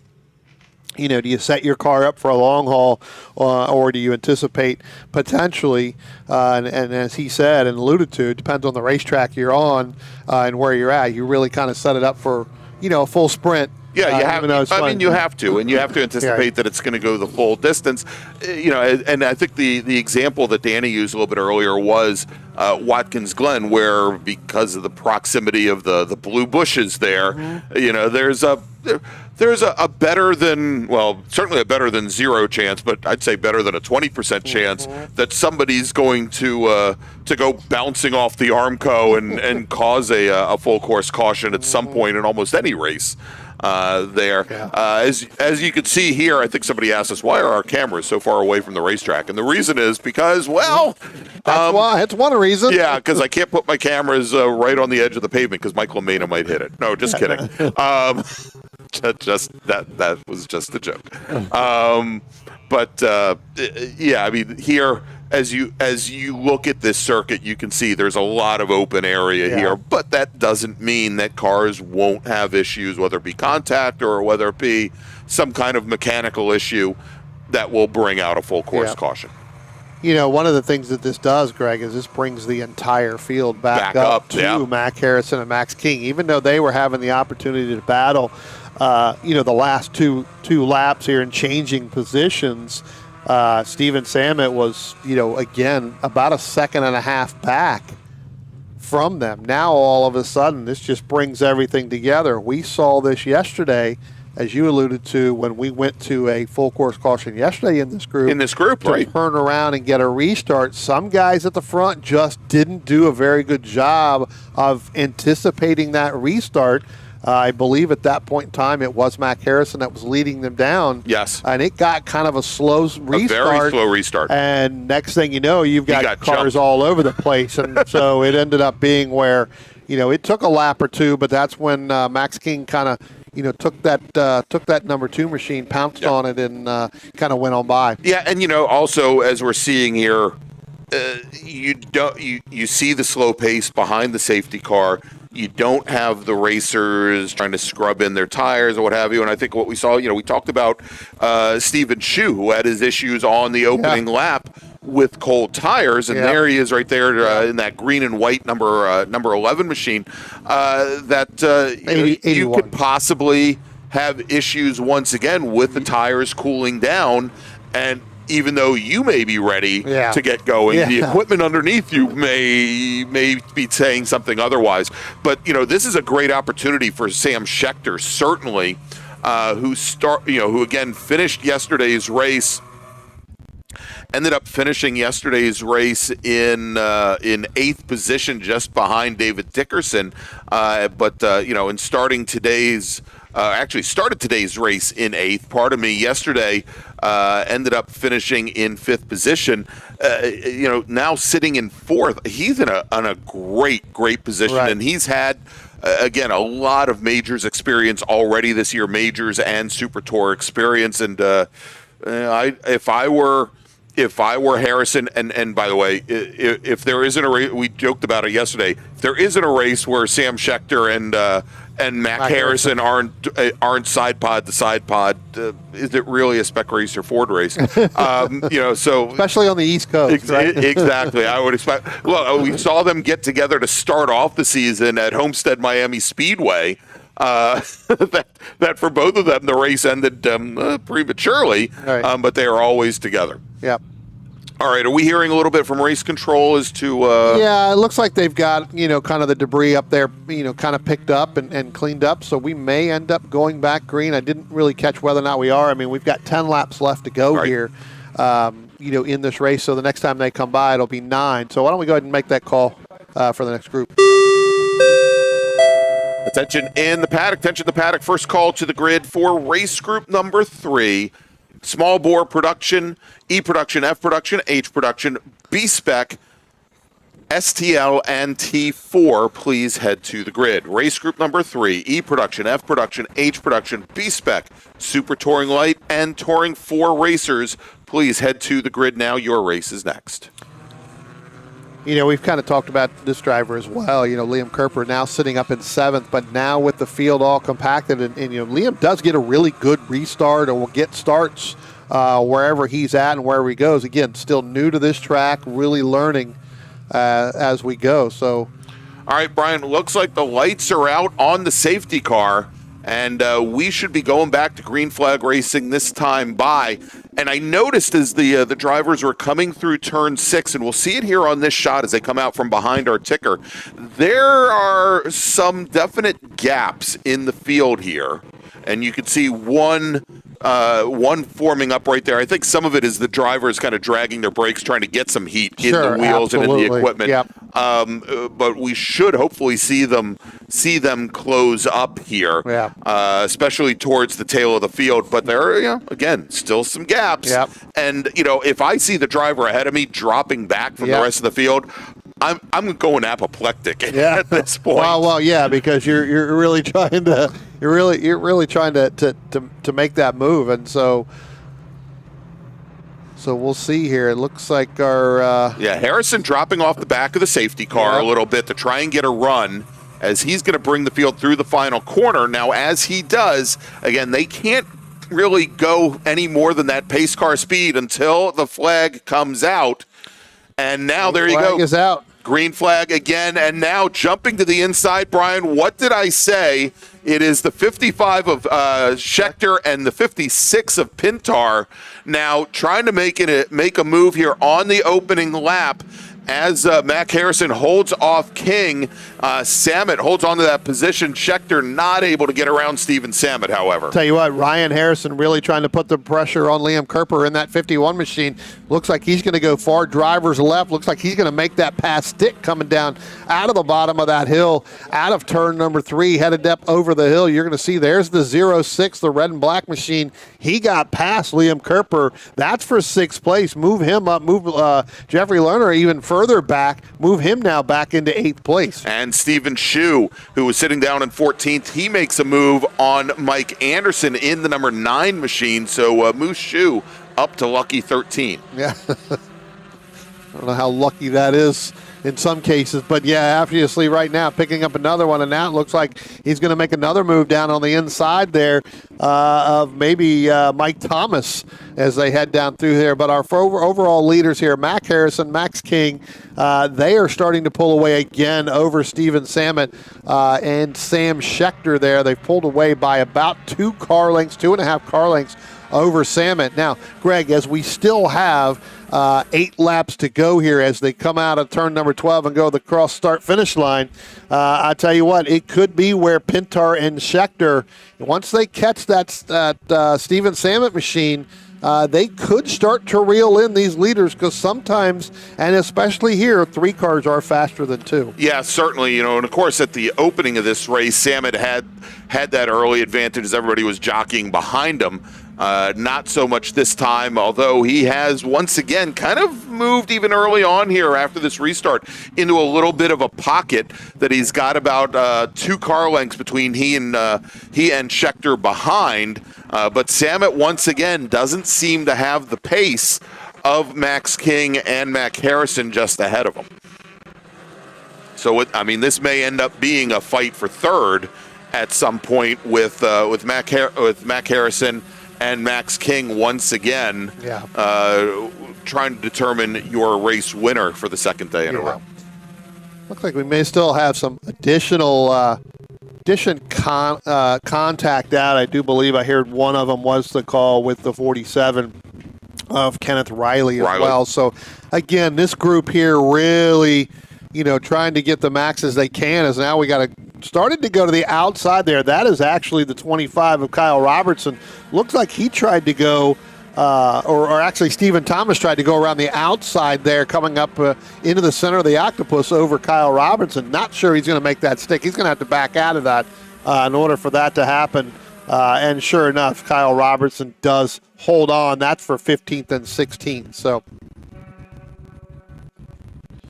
was able to talk to both Stephen Thomas and Mike Thomas yesterday after we were done, Greg, and you could just see it. It was hot yesterday with both of them, and trying to sit back and look around and see what they could do and see how they could get those machines just a little bit faster here for today. Mike Thomas right now sitting up in 11th position. Stephen Thomas sitting back in 16th. So again, 2 pretty good runs there for both of those drivers. All right, so it does appear, though, Steven Samet that last time through, Brian, he had a little whiff of the draft, was able to make up a little bit of ground, not much, but a little bit of ground on our 2 leaders, as Scheckter, who just ran his fastest lap of the race, actually lost a couple hundredths to Samet up ahead. Yeah, but that draft is still there, right? Even though there's that that car length and a half, 2 car length, 3 car lengths now as they pull up out of the octopus and really head up into turn number 11.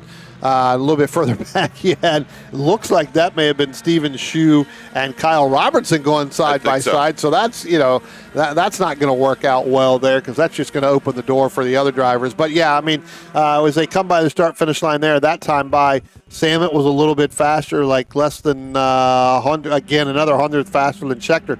You kind of need that if you want to catch those front two guys, because Mac Harrison and Max King, they are working together right now and tried to get as far out like it did early on before the full course. Very clear that they are once again doing that again. When they're making passes, it's simply because the draft on the front straight allows them to get it done, and neither one is really challenging for that position. Right. Again, a little bit further back there, you've got the Bruce Myers, Mike Thomas battle going on. Again, that's going to be for 10th and 11th. Looks like Mike Thomas closing the gap on that last time by when they were going down through turn 5. So keep an eye on that. Again, that'll be the battle for top 10. But, again, as I said, Mac Harrison, Max King really working together to try to pull away from the Samet Scheckter Pintar battle as well.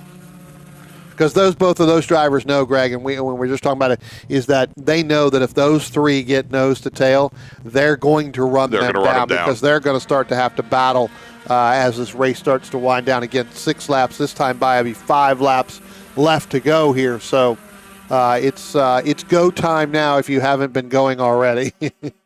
All right, so Brian, with 5 laps to go, let me make another call to the grid for our next race group. Attention in the paddock, Second call to the grid for race group number 3. That's small bore production, E production, F production, H production, B-SPEC, STL, and Touring 4. Race group 3, E production, F production, H production, Super Touring Light, Touring 4, and B-SPEC racers, please head to the grid. And Brian, as we were doing that, great move by Max King. This time it wasn't just a draft down the front straight. He went right around the outside of Mac Harrison, coming through turn 1, and just carried so much more speed than the 130 car. And we'll see, this may be, and we saw it yesterday, where Max, who has so much time on this race course, this being his home track, he may have just been saving the equipment for the end of this race. Well, I was going to say, I think that, got out in front early on and then was able to just ride for a little bit along with Mac Harrison, and then got back in front, or Mac got back in front, and then Max just said, you know what, I'll just save it. The full course caution come out, kind of saving the equipment. You're right. Definitely got deeper in the braking zone than Mac Harrison, was just able to help with that all the way down around through turn 1 and 2.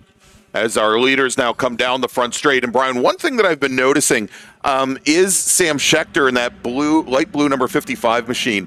As he is completing the Octopus, the last left-hander, that car pushes very, very wide. Yeah. And Jason Pintar takes a look to come underneath him each and every time. But I think most of the racers behind him are actually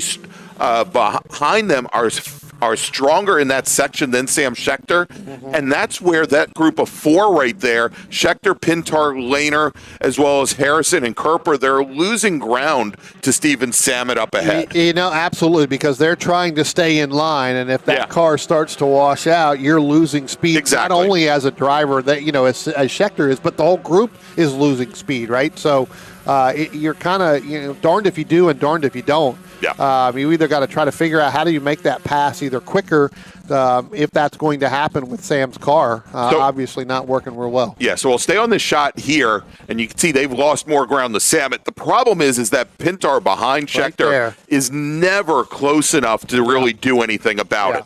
Yeah. And frankly, if he came underneath Schechter at that portion of the track, they'd both lose a lot of pace coming through this. Essentially, I mean, it's got 2 little bends, but it's essentially a straightaway leading on to the front straight. Right, yep.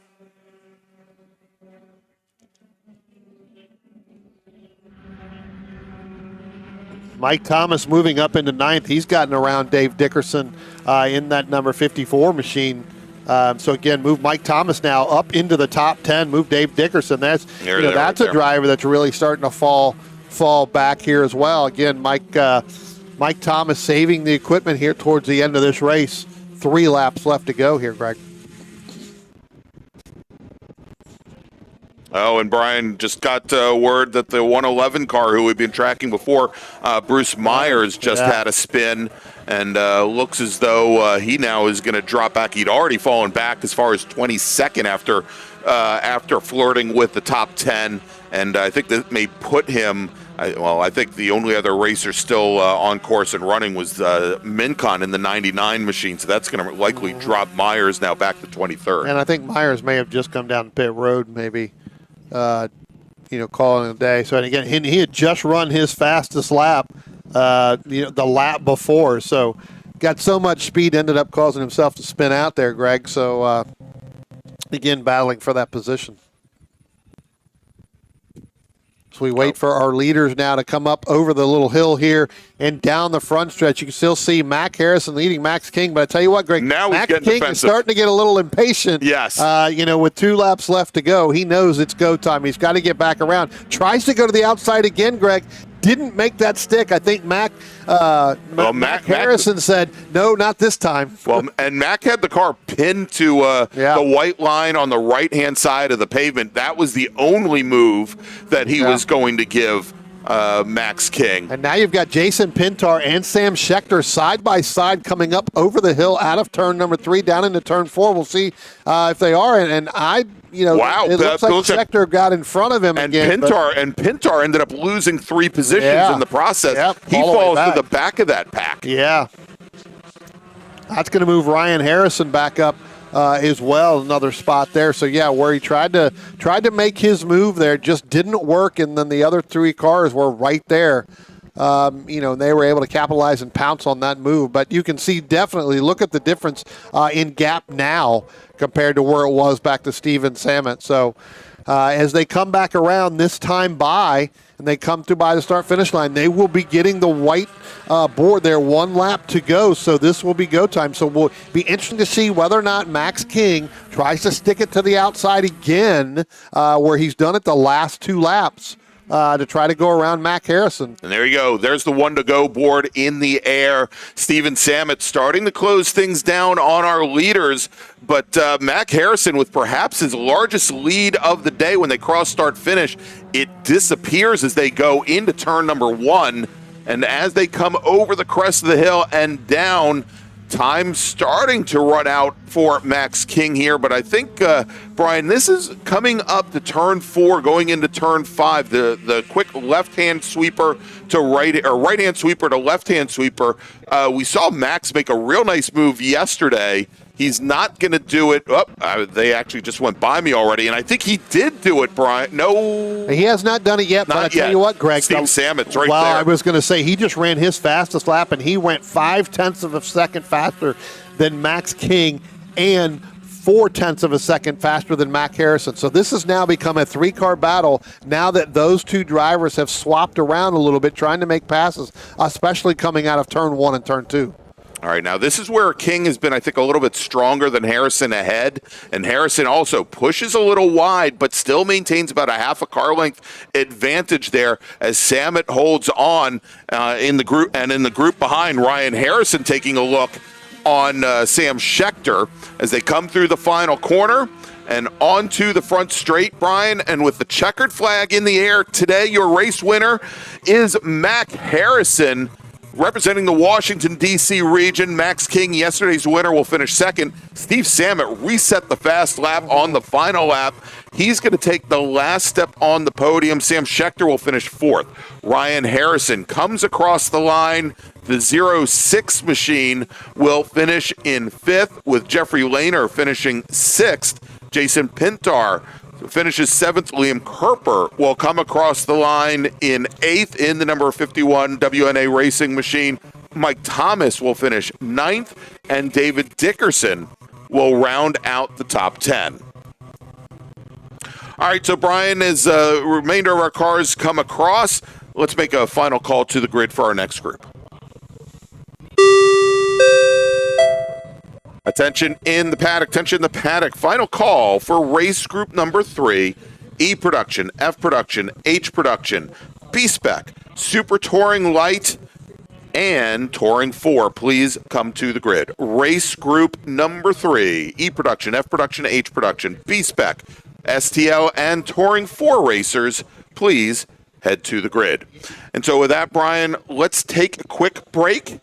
And when we come back, we've got one more race before we take a break for lunch here. And if it's anything like what we just saw, it should be a great race with more classes, yes, more racing, more fun here in just a moment. Stay with us. Located right next door to the racetrack in Millville's Executive Airport Complex, the Glasstown Brewing Company has been the place to celebrate race wins with a cold one since 2013. As the only microbrewery here in Cumberland County, Glasstown cans and kegs close to 20 different beers on a rotating basis. Share a flight with friends inside or outside at one of the many picnic tables where the history of flight is just feet away. And don't forget to buy a 6-pack or a growler for the house. Glasstown is open Tuesday and Wednesday from 2 until 8, Thursday through Saturday from noon until 9, and Sunday from noon until 7. To find out more, visit their website at glasstownbrewery.com or on Instagram at Glasstown Brewing.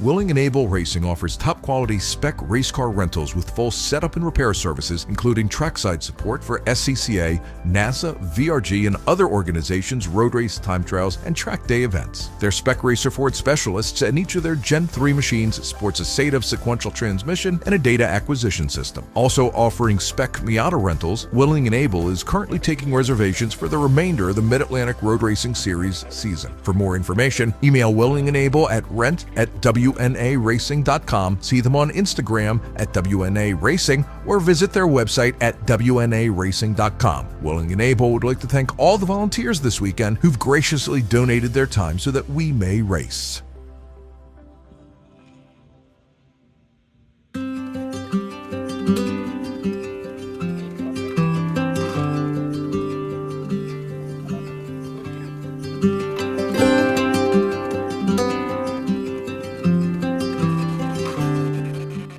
Looking to level up your motorsport game?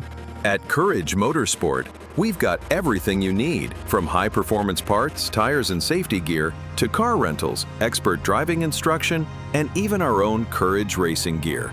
Whether you're a beginner, a pro, or looking to kickstart your motorsport career with training in both the business of racing and securing sponsorships, we've got you covered. Check out our gear, grab a shirt, and represent your passion. Email us at trackready@couragemotorsport.com or visit couragemotorsport.com and get ready to hit the track. Picture your perfect garage. How many cars are in there? Great, great. Now picture reality. How many cars can you actually have? Me too. With SCCA Club Spec, one car becomes your daily, your track car, your autocross car, even your time trials car. S197 Mustang if you like V8s and torque, NC Miata if you like compact and agile. SCCA Club Spec, spirited dailies, competitive race cars.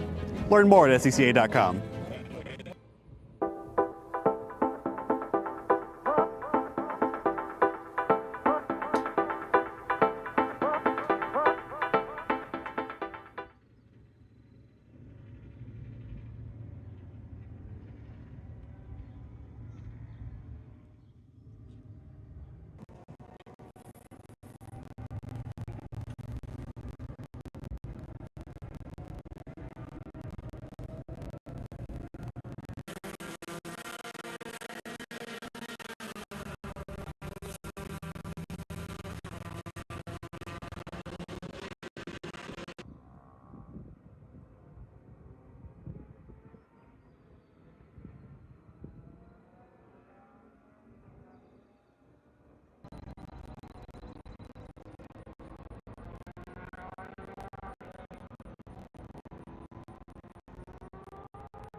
And welcome back, everybody, to New Jersey Motorsports Park and the Thunderbolt Circuit. It is the 2025 edition of the Fay Teal Memorial Jersey Devil Majors, part of the Sports Car Club of America's U.S. Majors Tour. I'm Greg Ginsburg, along with Brian Donati. And Brian, we've got one more race this morning before we take a break for lunch, and it should be an exciting one. As opposed to Spec Racer 4 Gen 3 with just that single class, now we've got multiple production classes. We've also got what I hope to be be a very nice fight for the win in Super Touring Light between a Mazda and a Honda. Yeah. And then we got our the remaining touring class, Touring 4. We saw Touring 1, Touring 2, and Touring 3 during our first race of the day. Yep. Why don't we run down the starting order, and we'll get things underway. All right, starting in on the pole in the number 95, that's going to be John Hainsworth in his E-Production Mazda RX-7. Starting in second, that's going to be Nick Leveroni in that Mazda Miata. He's going to be your pole sitter in STL in the number 37. Starting in third, the number 32 of Deacon Greenfield. He will be the second car in STL in that Honda CRX. Just as you were mentioning, Mazda versus Honda. Starting in fourth position, the number 44 of Anthony Parker in that Triumph GT6. Starting in the fifth position, the number 30, scheduled to start fifth in the number 34, Thomas Polino in a Mazda Miata. And Thomas didn't go out at all yesterday. We'll have to see whether or not he even makes the grid again today. Starting in sixth position, in the number 97, your pole sitter in T4, that is going to be Chip Herr in that Toyota. Starting in the seventh position, in the number 90, again, another T4 machine. That's going to be Kevin Fryer, again, in a Mazda Miata. Starting in the eighth position, the number 87, that's going to be Brad Childs in the number 80, again, 87 in that Mazda Miata. Starting in the ninth position, the number 23 of Greg Bogart, again, in STL, another Mazda Miata. There's Greg in that yellow 23. Starting in the 10th position, in the 123, that's Brian Hune in another Mazda Miata. Starting in the 11th position, your pole sitter in H Production, that's going to be Rick Manazik in that number 11 Honda Civic. Starting in the 12th position, the number 76, another STL machine, and another Mazda Miata, that's going to be Warren Sackman. Starting in the 13th position, the number 33, and sitting in fourth in T4, that's Oliver Lucier in that Porsche Boxster. Starting in the 14th position, Tom Burge in the 150, that's your F Production pole sitter, again in a Mazda Miata. Starting in the 15th position, the number 8 of Laurent Fumex, and we'll have to see whether or not he's there. He is. I saw the Lotus 7 on the grid here today, Brian. As a matter of fact, if we hang here for just a moment, there he is. All right. Right ahead of the other Benazik car. Yep. Starting in the 16th position, again in H Production, that's going to be Matthew Benazik in another Honda Civic. Scheduled to start in the number 17th position, that's the 5, the Toyota Yaris of Tom Broering. We know that car is not going to make the grid as they just actually left the facility. Starting in 18th position in another T4 machine, that's the 24 of the Mazda RX-8 from Courage Motorsports. That's Alex Cummings. Starting in the 19th position, here we get into our B-Spec. That's Daniel Conway, your winner from yesterday in a Mazda 2. Starting in 20th in a 120 machine, that's Michael Thompson in E-Production Porsche Boxster.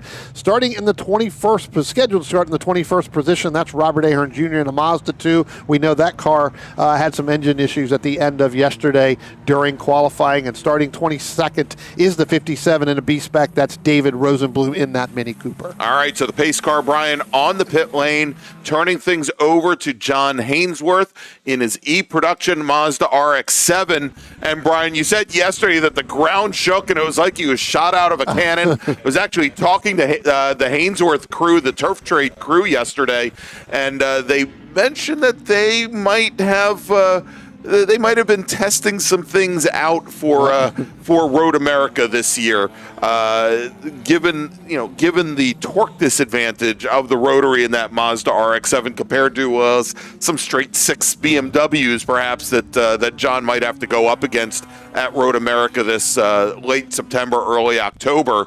And it shows to be very strong. Now, here on the start, Brian, in STL, again, battle that we were hoping to see unfold. Once again, yesterday's winner, Nick Leveroni, in his number 37 Flat Out Motorsports Mazda, jumping out to an early lead as Deacon Greenfield's had some problems, and we've got a car off. Brian Hune there spinning, coming out of turn number 6. Or turn number 5, really getting really wide and spinning over to driver's left. He has turned that car around and continued, but he was right in the middle of the field there, Greg, so a lot of evasive action had to happen by some of those drivers. Indeed. Well, and it looks like that camera is now gone. So we'll see here, as I was going to mention that Deacon Greenfield had lost a number of positions, Brian, here early on, as right as we saw Hune fall. And then we see here now he just has to battle back once again, getting around Kevin Fryer's Touring 4 machine now. And that Mazda jumping out and making things very difficult for the CRX driver. Of course, we talked yesterday about how Greenfield was experiencing issues in that CRX, some electrical issues, especially when he goes over curbing here, where the engine would actually shut down on him, and he'd have to cycle all the electrics to get it up and running. So he's essentially running with one hand on the wheel, one hand on the power switch, and no hands on the shift lever. Yeah, that makes it tough, especially when you're going into that turn. You're trying to do all that at one point in time, and then that's where you end up missing your marks, and the race just from there. It goes all downhill. So. All right, as we watch the field now coming through, and hopefully we'll have that other camera come back to us here in just a few moments. And actually, I think it may have actually come back. It just came back. Welcome back, turn 7. Wanted to mention here, next car to come into the shot, that's going to be Brad Childs, driver of the number 87 machine, now a boat captain down in Jupiter, Florida. He came up and introduced himself and told us that the offer is still open if we want to go on a cruise, maybe come January. Down when we go down to Sebring, and definitely looking forward to that. Gave us some stickers for his, the outline of his car. Although that car looks a little bit smaller than his Mazda than that one does theirs. Yeah, so. This one's only about an inch tall. Well, that car's only 2 inches tall, so it's almost a replica. There you go. There goes Brad Childs right there. Brad currently sitting 3rd in Touring 4. Behind Kevin Fryer and Chip Herr. And actually, Brian, this is a fight I want to check in on real quick. Right behind Greenfield CRX, there is the black Mazda. That is Kevin Fryer. The Toyota directly behind, that is Chip Herr. Of course, we saw Chip in his Audi in the very first race. Mm-hmm. Now, yesterday, Chip took the win in Touring 4. Kevin Fryer really started closing things down in the last couple laps, however. And, I said, Chip says he's enjoying the club racing experience more than he enjoyed the pro racing experience that he did for so many years in World Challenge, going down to the Dominican Republic, a lot of different places. And he and Kevin, even though they were separated by a lot more than they are currently, which is about 2 feet, they had huge smiles on their faces yesterday, because Kevin, spent the day. This is one of his first times here at Thunderbolt, learning the course, watching what Chip Herr was doing ahead of him. And we saw how at the end of the race, he really started picking up speed. Yeah, well, Kevin was mired in some traffic early on in the race yesterday, which enabled Chip to really, progress out in front, and then Kevin had to run him down. Now, after they went through the time, so if you go through, Kevin didn't have a really good qualifying run. As they're going to go side by side down into turn 1 there, Chip's going to try to make that move on the driver's right. We'll see if he's going to make it stick. It looks like they're still going to be 2 Yeah, they haven't done it yet. Now, he's going to be in a good spot when they come down to turn 5 here momentarily. These are the Miatas, and that's a 3rd gen, an NC Miata, and then the we call them the twins, the Subaru BRZ, Toyota 86, Scion FRS. Those 2 chassis are some of the most well-balanced chassis that you're going to see in SCCA club racing. And, the 2 of them going door to door through about a quarter of this race course, shows how evenly matched they are, but also, again, how well balanced they are through some of these corners, that they can use just half the width of a racetrack and still battle like that. Right. Yeah, as I was saying, Kevin Fryer really didn't get a good qualifying either session yesterday morning and then yesterday mid-afternoon because his best lap came in the race yesterday. Yeah. Still about 0.7 of a second, so almost a second difference between Chip and Kevin. But now that he's starting to figure this out a little bit more with this racetrack, really putting some pressure, really having to make Chip work in that Toyota. So they come by the start-finish line here now. Again, Kevin Fryer leading over Chip Herr in that T4. Brad Childs, again, 8 seconds back, still working it. But again, if these two start to battle on with a very long race here of 22 laps, Greg, that could enable Brad Childs to kind of move in a little bit. Yeah, indeed. As Childs is, he should be coming into our view here momentarily. Right, there right. he is, coming over the crest of the hill. A little bit further behind, Laurent Fumex in the Lotus 7, and Olivier Lucier in the Touring 4 Boxster close behind. A nice little battle going on.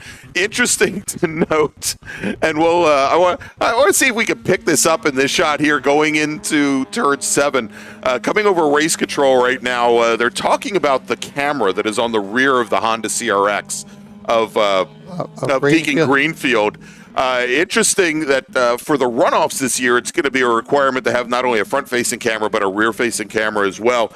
And the Greenfield car actually has a Garmin bicycle rear camera. Basically, it's a rear-facing camera, but more importantly, it is a proximity sensor so that when you're on a bicycle, you know that cars or other objects are closing up on you. And because it can actually feed in via Bluetooth to the bicycle computer. The interesting thing about that unit, however, is that it also has a light on the rear. So if you're like in a car and you're closing down on a bicyclist, the closer you get, it will go from a steady red light and a very bright red light to blinking, and it'll blink faster and faster and faster. And if it were me and I was in a race car behind that CRX, I think that maybe it's like either a rain light or Sure. or he's getting on or he's getting on the brakes. Right. And it is something that when we did our Super Tour broadcast a couple of weeks ago from Watkins Glen that we were able to see on the cameras, and the different corner stations are seeing that as well. Right. Yeah. Yeah. So if it's not something you've seen before, it becomes a problem. Looks like our Lotus is having a problem here, Greg, as he comes out of turn number 11 and head down. So it looks like that day for Laurent Fumax looks like that's going to end a little bit early. He is on the pit road. Yeah. So whatever happened yesterday during that, and then now it's reared its ugly head again in this race. So again, not able to make the race yesterday afternoon, and now only getting just a couple of laps, 4 laps total today. It's got to be a little discouraging. All right, I want to jump on board real quick, Brian. We have another in-car camera here. We talked a little bit earlier about Alex Cumming and his conversations with Chip Herr after yesterday's race. And it looks like Alex's camera's moved around on us again a little bit. And Alex driving the Mazda RX-8 for Courage Motorsport, currently running 17th position. He has been having some engine issues with that car, unfortunately. Camera feed issues too. Yeah. Like it's freezing in there. So, and it is a little tough when when you're back on the backside of the racetrack, right? Sometimes, when you're feeding that through and the connection sometimes kind of drops. But go ahead. Sorry, go ahead with your. No. So I mean, and I know he's had some engine issues with that vehicle. I wanted to mention, of course, Courage Motorsport, besides being a broadcast partner of ours and helping to bring this broadcast to you both on the Washington D.C. region SCCA as well as South Jersey region SCCA YouTube channels. They are going to be working with the No Person Left Behind organization. They're actually at the Mid-Atlantic Road Racing Series Labor Day event, going to be the charity of choice that weekend. As we just saw there coming, whoops, wrong corner, coming through turn 1, there is our race leader, John Hainsworth, in the number 95 Mazda, starting to really make his way through the rest of the field, just now getting past the Porsche Boxster of Michael Thompson. So really now as he's starting to lap some of the slower traffic here and starting to put people a lap down. All right, Brian, let's try to find one of the other battles that we have on track. I know we had been watching Kevin Fryer and Chip Herr, and that battle continues. I'm looking for some other fights that are in class at this point. And they're kind of pretty much spread out. Really, the only battle is between Kevin Fryer and Chip Herr, and I was watching, and you had the camera on there. Chip Herr came out, got that left rear almost as wide as you could without hitting the grass. I don't think you could have much like he was in the Audi. I don't think you could have put a piece of, a credit card or a piece of paper in between his left rear tire and the grass, where the grass starts on the other side of the Remble strip. We said coming out of 3 that it was about an Audi wide, and he used all of it there. And maybe the Toyota is about the same width. Yeah. Now, also notice that they are starting to close things up on Deacon Greenfield ahead. Yeah, absolutely. Greenfield is currently running 4th overall. This pair running 5th and 6th overall. Last time by, we're lapping almost 2 seconds a lap faster than the CRX ahead. Now, part of it is the CRX is starting to work its way through some of the B-SPEC traffic as well. But again, as Deacon's having to essentially start and restart that car multiple times per lap, certainly a bit of an issue here as we watch him come down the front straight. Well, Deacon had had some challenges entering into the Octopus, really trying to get around David Rosenblum and that Mini Cooper in that B-SPEC machine. So that kind of really slowed him up as well. So if he is continuing having those electrical problems, plus having the battle with David Rosenblum in that number 57 machine, that could be part of why Fryer and also Chip Herr now really closing. But, yeah, you can see that battle has really closed up even more as this race goes on. Again, 14 laps still left to go, and Fryer and Chip Herr seem to be a lot faster right now than Deacon Greenfield.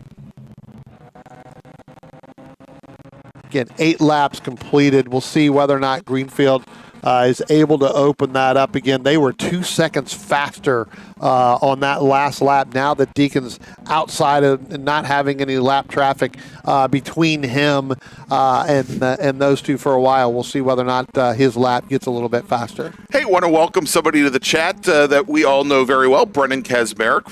Who's that guy? I don't know. From Driver's Eye Live, want to thank him for joining us here today from the 119th running of Giants Despair. What?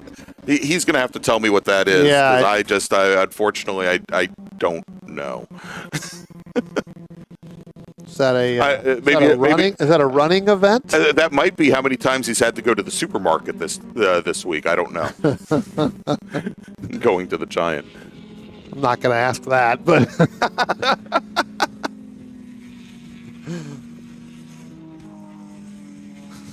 Spike Benning, thanks for setting up the wildlife camera. I was going to say, you know what? I didn't want to say anything earlier, but, look, when we first came to this race, starting on this race, there was a groundhog that ran across the grass, and I saw this blob run through, and I went, wow, did we have a car go off already?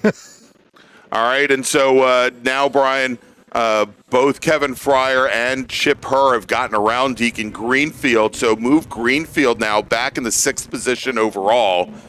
Move Fryer and Herr up to 4th and 5th, and we're going to jump over. Let's take a look at that coming through the final. That was actually Hainsworth going around getting by Matt Banaszak. Matt Banaszak, yeah. So putting him a lap down, but yeah, I mean it. I think Deacon, at that point realized, hey, I'm not racing you guys. I'm having some challenges. I know I'm not going to be able to catch Nick unless he has a problem. Let you guys go by. It is a battle. And go through there as Anthony Parker now going past the 98 there of Dan Conway in B-SPEC, who is your B-SPEC leader. right now over David Rosenblum. Again, only had 3 cars scheduled to start this weekend. But now that Fryer and Chip Herr have gotten by Deacon Greenfield, Greg, Deacon's kind of closing back in on them, as it looks like Chip's really wanting to try to make a move there on Kevin Fryer. And if they're going to go too wide there and it freezes up right at the very worst spot that we could have, where 3 frames at a time. Yeah, well, we wanted to make sure you all captured those in case you wanted to take pictures of your computer screens or of your TVs at home there, that you could see that Chip was trying to make that pass. It just wasn't able to make it stick. Yeah, it was able to, and we saw just a couple laps ago where they were door to door there, and we'll try to. And I'm actually seeing that. I'm thinking we're having some internet connectivity issues because it seems like every single camera is doing that, on that front side of the racetrack there. All right, well, we'll keep an eye on that. Yeah, well, they all of our cameramen think it's time for lunch also. Yeah, they're trying to get there, trying to get to lunch early. But, here it is. There you can see Deacon Greenfield right on the back bumper there of Chip Herr in that 97 Toyota as they're going to work around. I believe that is going to be the 120 of Michael Thompson. There.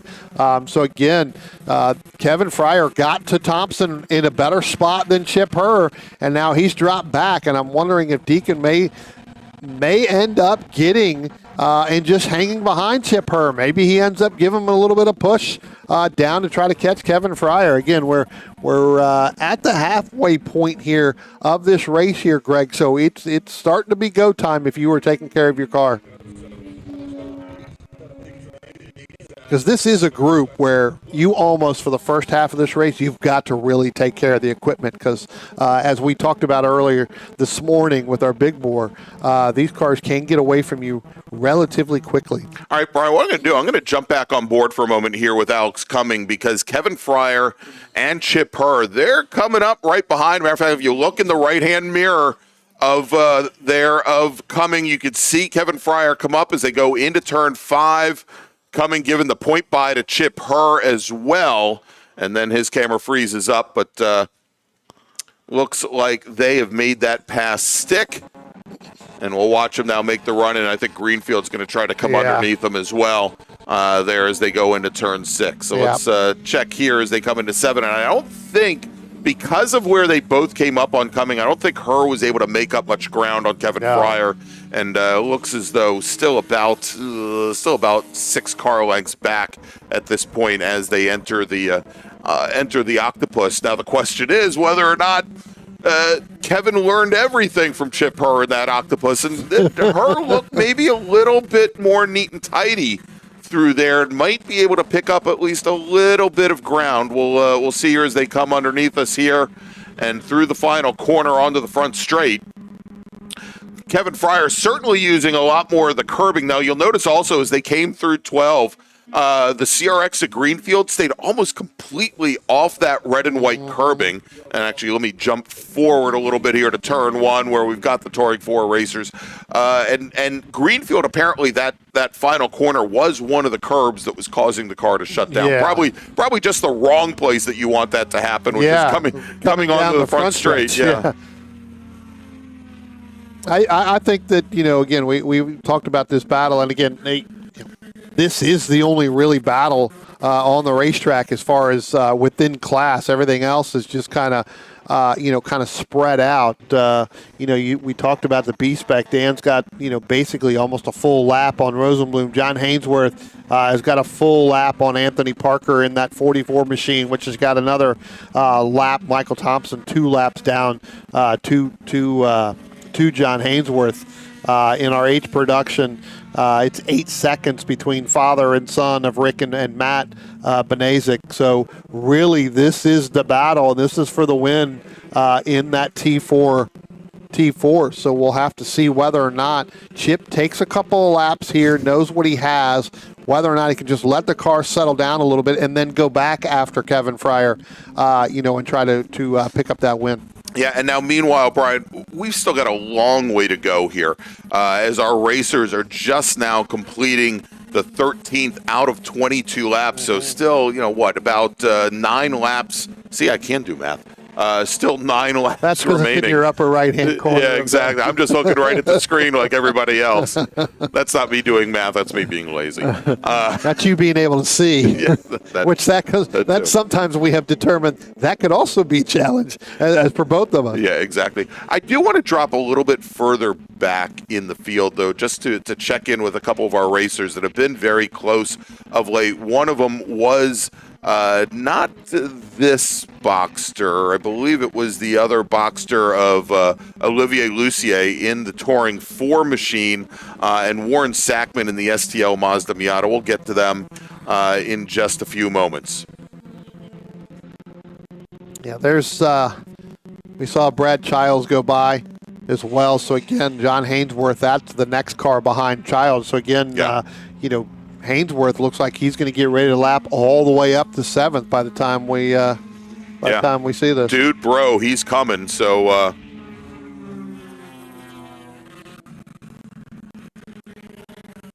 and there is our leader, John Hainsworth. So let me see if I can get us back.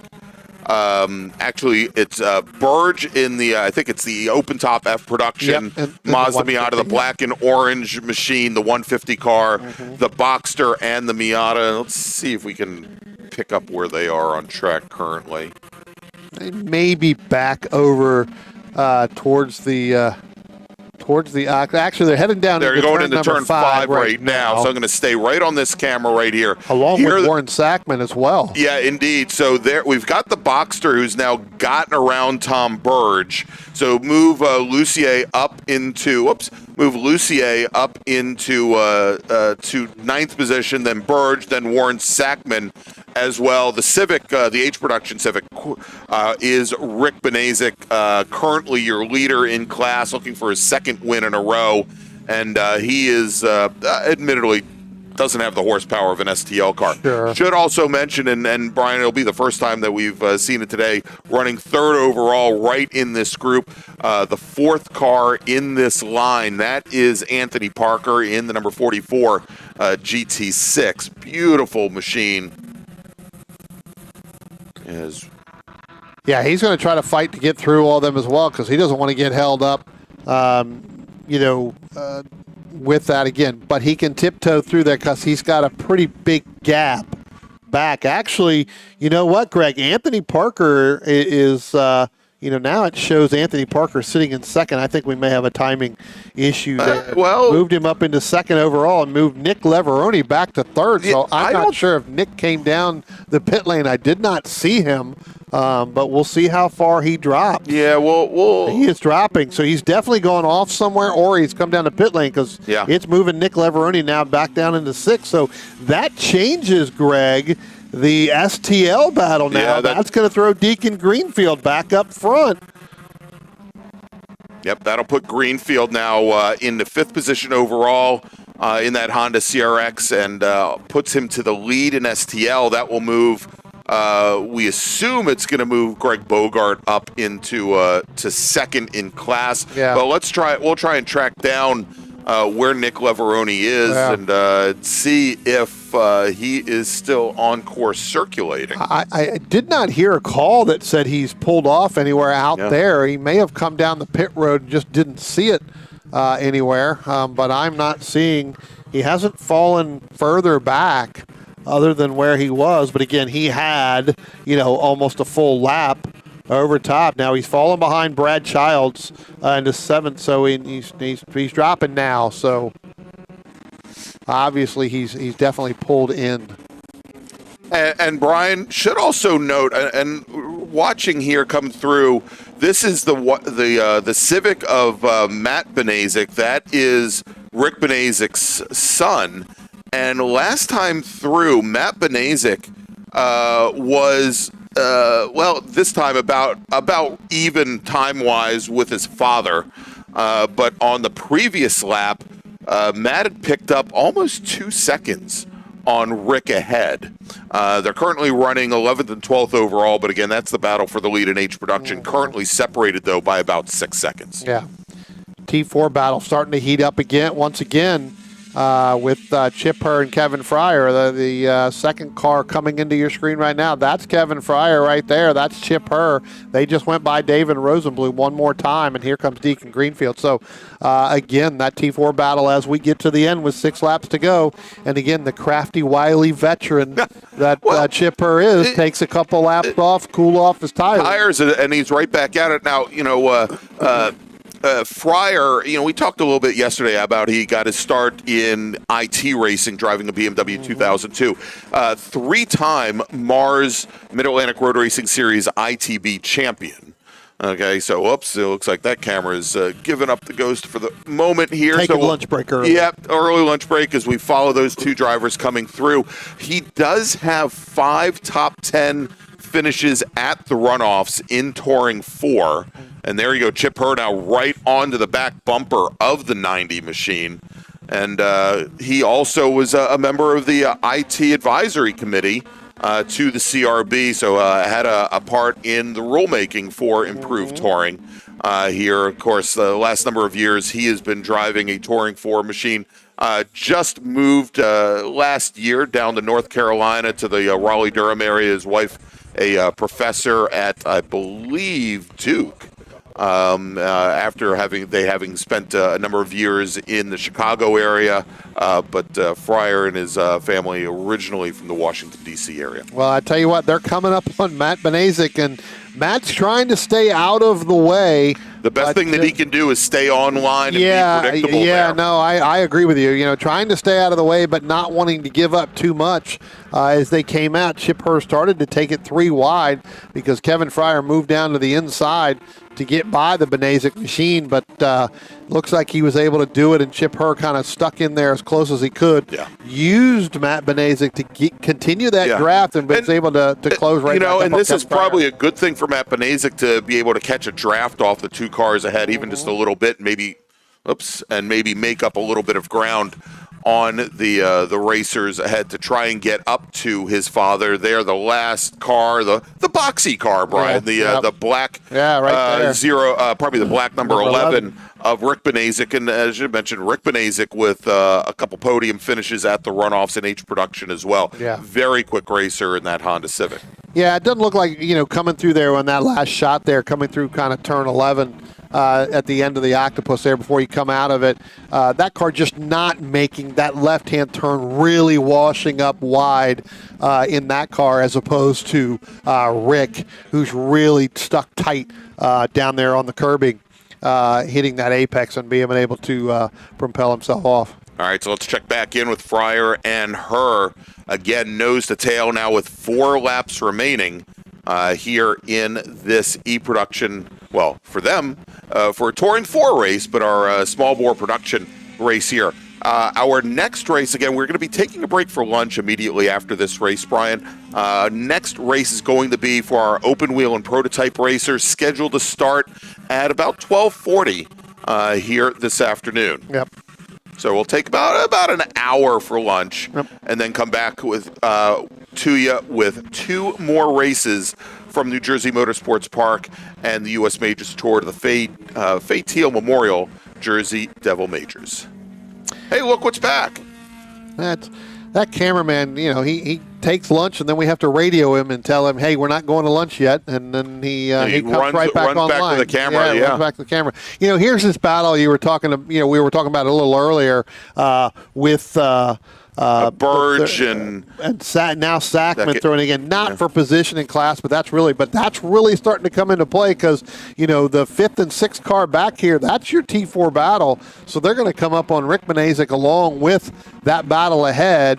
And again, we all know what happens when you put the helmet on, and even though you're not battling for class, and you're supposed to, try to really give some racing room there. When it becomes for a position on the racetrack, Greg, it's anyone's game at that point. Well, I mean, again, as we mentioned, Benazik's got years and years of experience, much like his son that, positioned the car as best he could to allow those faster cars to come through. Benazik knows he's got a healthy margin to his son at the moment and doesn't want to go and complicate things at the moment, as we now have. And there you go. And Chip Herr making that move. Yeah, exactly.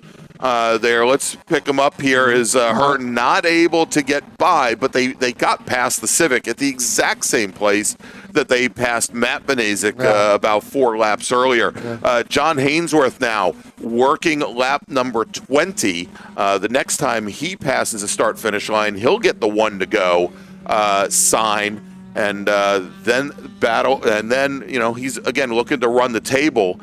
He is, I believe, our only e-production racer still. I take that back. Michael Thompson in the Boxster is an e-production. That not much of an issue. That Boxster currently running 17th. Oh, poor Chip Herr really getting pushed really wide there. Tom Burge holding that line, going around. Kevin Fryer going deep inside there, making that move on Burge. But Chip Herr got stuck to the outside coming out of the Octopus. Nowhere to go. Had to get kind of hard on the brakes again. And so that is becoming a challenge. We'll see, as I believe. Now he gets past Burge just at the starter stand, as we'll see here as they come down into turn 1. But Chip Herr, this is what happens in multi-class racing sometimes, Brian. As our leader now comes across the start-finish line, we'll pick him up here at turn 1 in just a moment. We'll see an open-top Mazda RX-7. There he is. That is John Hainsworth coming through turn 1. Let's go back to that battle right now, and I believe they're going into turn. They'll be coming into turn 5 here momentarily. That battle for the lead, and look at that. Chip Herr's right back to the rear of the number 90 machine, Brian, as they come through turn 5 and make the run down towards turn 6. Herr made up a lot of ground in a short amount of time. Yeah, definitely when he got down into turn 5, though, that car really got sideways trying to do it. So he's really pushing the envelope here in that Toyota, trying to get past that Miata. Deacon Greenfield stuck in behind some of that lap traffic back there, Greg. But I tell you what, when they come to the line, they're only going to have one more lap to go as soon as Chip sees that. Now, we saw coming out of turn 1 and turn 2, last couple times when he got close, tries to make that move on the outside to set up to try to do that crossover move. It gets a little bit loose, really kicking up some dirt there coming out of the Octopus. That can't do well. That's going to open up probably another half a car length. We'll see what it's like when he gets down into turn 1, because he's been really quick and really good through turn number 1. All right, as they are race here, and again, now these racers getting that 1 to go board as they now know that they're on the very last lap. Here comes John Hainsworth. Here comes John Hainsworth now, going to cross the start-finish line. He's going to be the third car in line right there. So he is actually going to pick up the checkered flag. That means Matt Benasic's going to get one more lap to go as well to finish this race. But let's go back to that T4 battle, because again, Chip Herr really pushing the issue. Here's where Chip's been really, really strong, Greg. Getting down into turn number 5, trying to do that outside, that over-under. He's going to stay to the outside now. Going to go too wide coming out of turn number 5. We'll see whether or not he's going to be able to make it stick. Doesn't look like he's going to be able to. No, and he dropped the wheel there on exit, which caused him to lose a little bit of momentum there. And all Fryer had to do was basically just position the car to hold him out there as they come down into the Octopus for the very last time. And good car positioning from Kevin Fryer.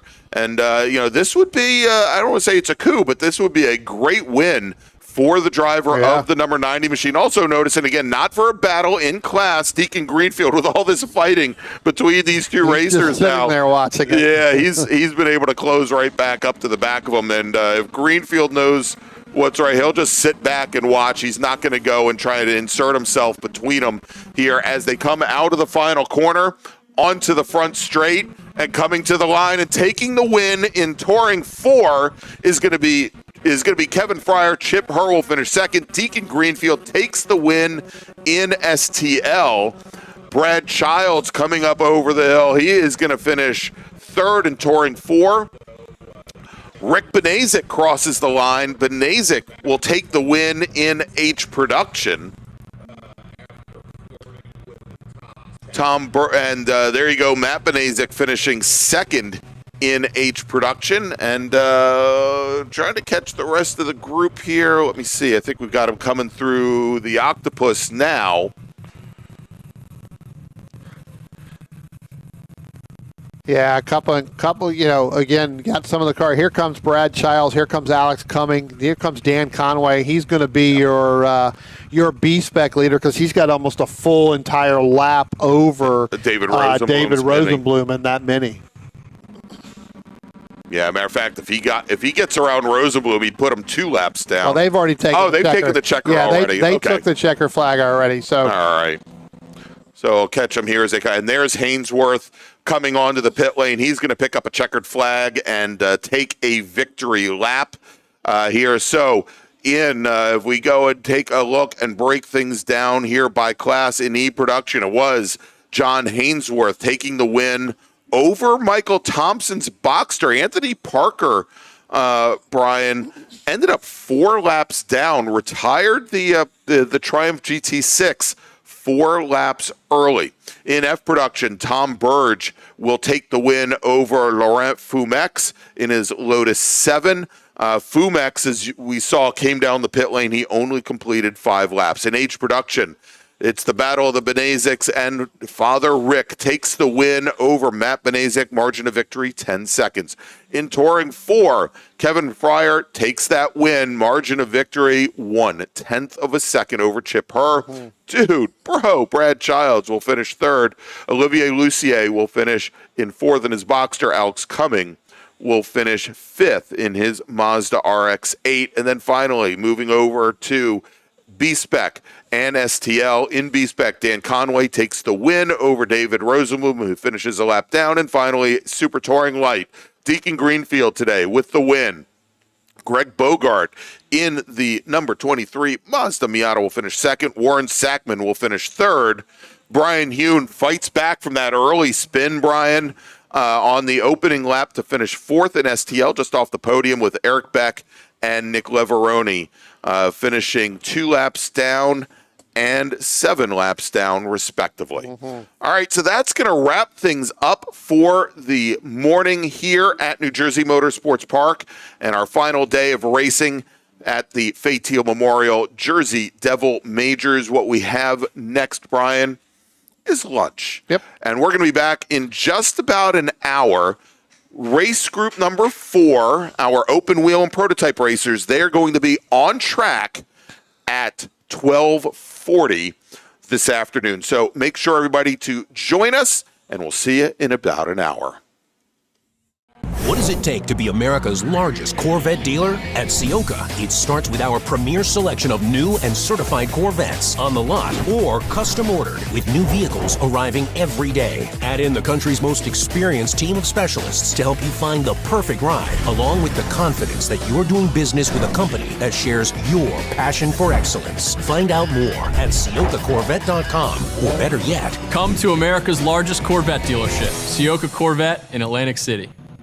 Willing and Able Racing offers top-quality spec race car rentals with full setup and repair services, including trackside support for SCCA, NASA, VRG, and other organizations' road race, time trials, and track day events. Their spec racer Ford specialists and each of their Gen 3 machines sports a SATAV sequential transmission and a data acquisition system. Also offering spec Miata rentals, Willing and Able is currently taking reservations for the remainder of the Mid-Atlantic Road Racing Series season. For more information, email Willing and Able at rent@WNARacing.com, see them on Instagram at WNA Racing, or visit their website at WNARacing.com. Willing and Able would like to thank all the volunteers this weekend who've graciously donated their time so that we may race.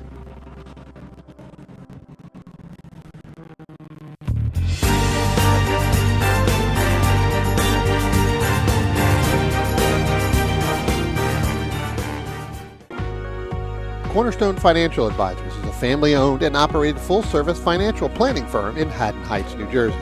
Advising clients throughout the country for over 33 years, certified financial planners Michael and Shauna Lamena offer a comprehensive financial planning service including retirement investment, life insurance, and estate planning to both individuals and businesses. Every plan is detailed and specifically tailored to either the business owner or the individuals they specialize in, putting you on the right track. Give them a call for a free, no-obligation consultation at 856-546-6505 or visit them on the web at cornerstonecfp.com. That's cornerstonecfp.com.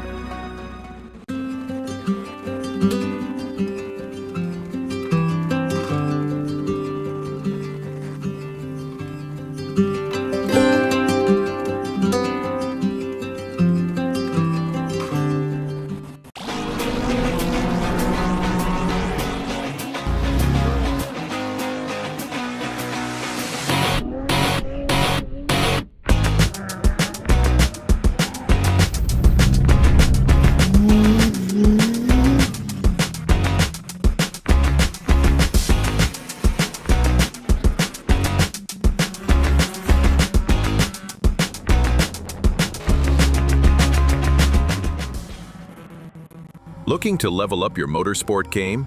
At Courage Motorsport, we've got everything you need, from high-performance parts, tires, and safety gear to car rentals, expert driving instruction, and even our own Courage racing gear.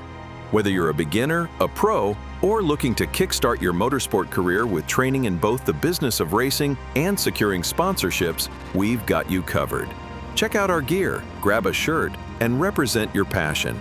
Email us at trackready@couragemotorsport.com or visit couragemotorsport.com and get ready to hit the track.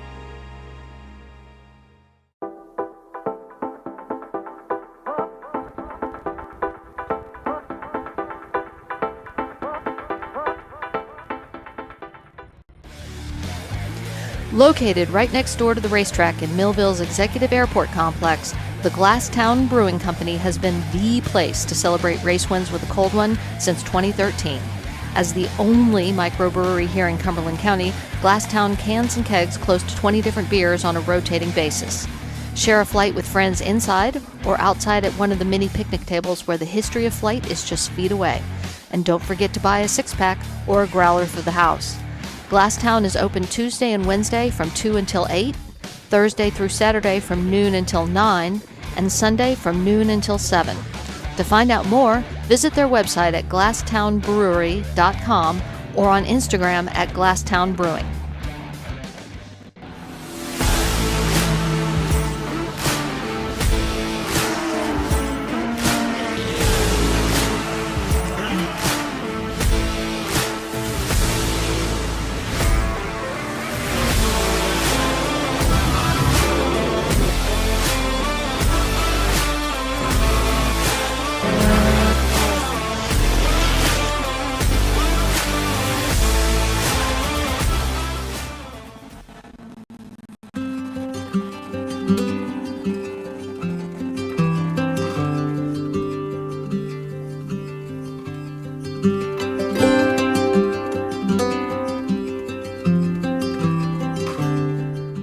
Picture your perfect garage. How many cars are in there?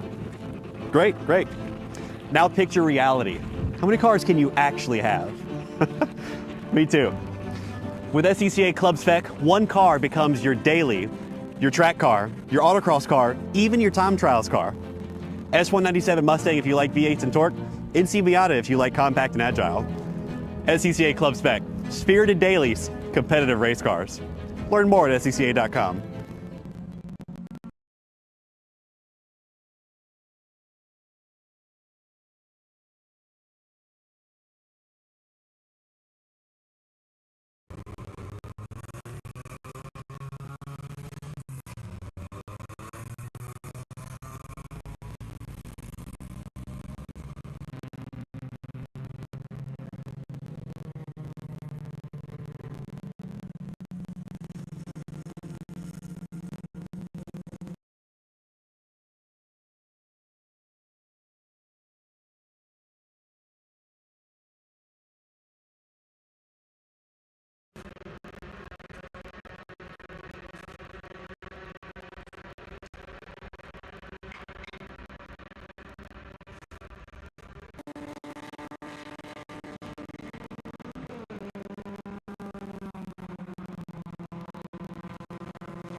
saying it's a national league.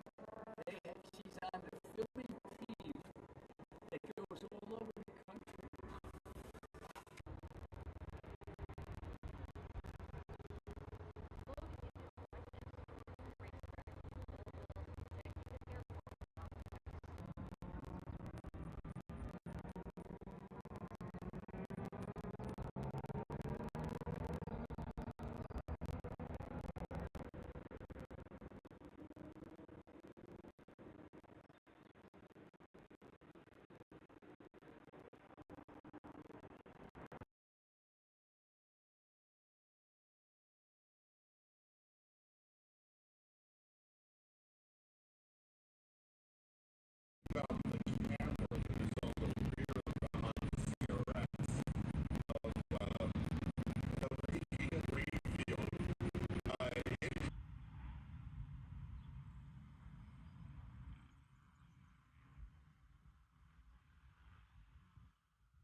Welcome back from lunch, everybody. Welcome back. It is the 2025 Fay Teal Memorial Jersey Devil Majors, part of the 2025 SCCA U.S. Majors Tour.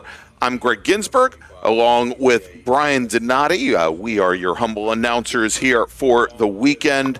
And Brian, as we are now coming back from lunch, it is without a doubt, and I'm going to put it up on the screen here, going to put up in the corner what the weather is showing. It's showing as being only 82 degrees, but my gosh, it feels a lot hotter than that right now.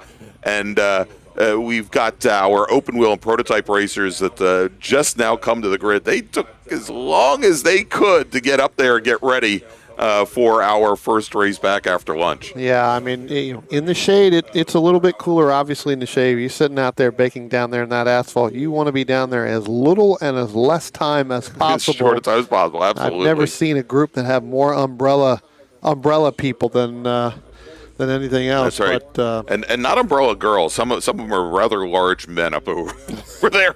That's why I said umbrella individuals. Yes, exactly. All right, so we have coming up here, going to break it out, 2 more races this afternoon.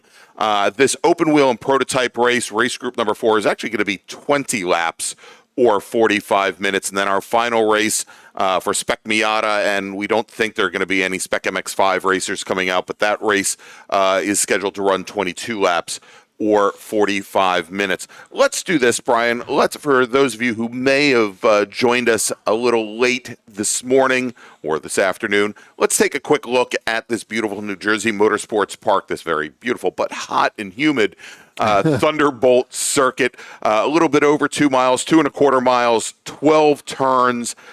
Built, not necessarily built into the land, because a lot of this the ground here is very sandy.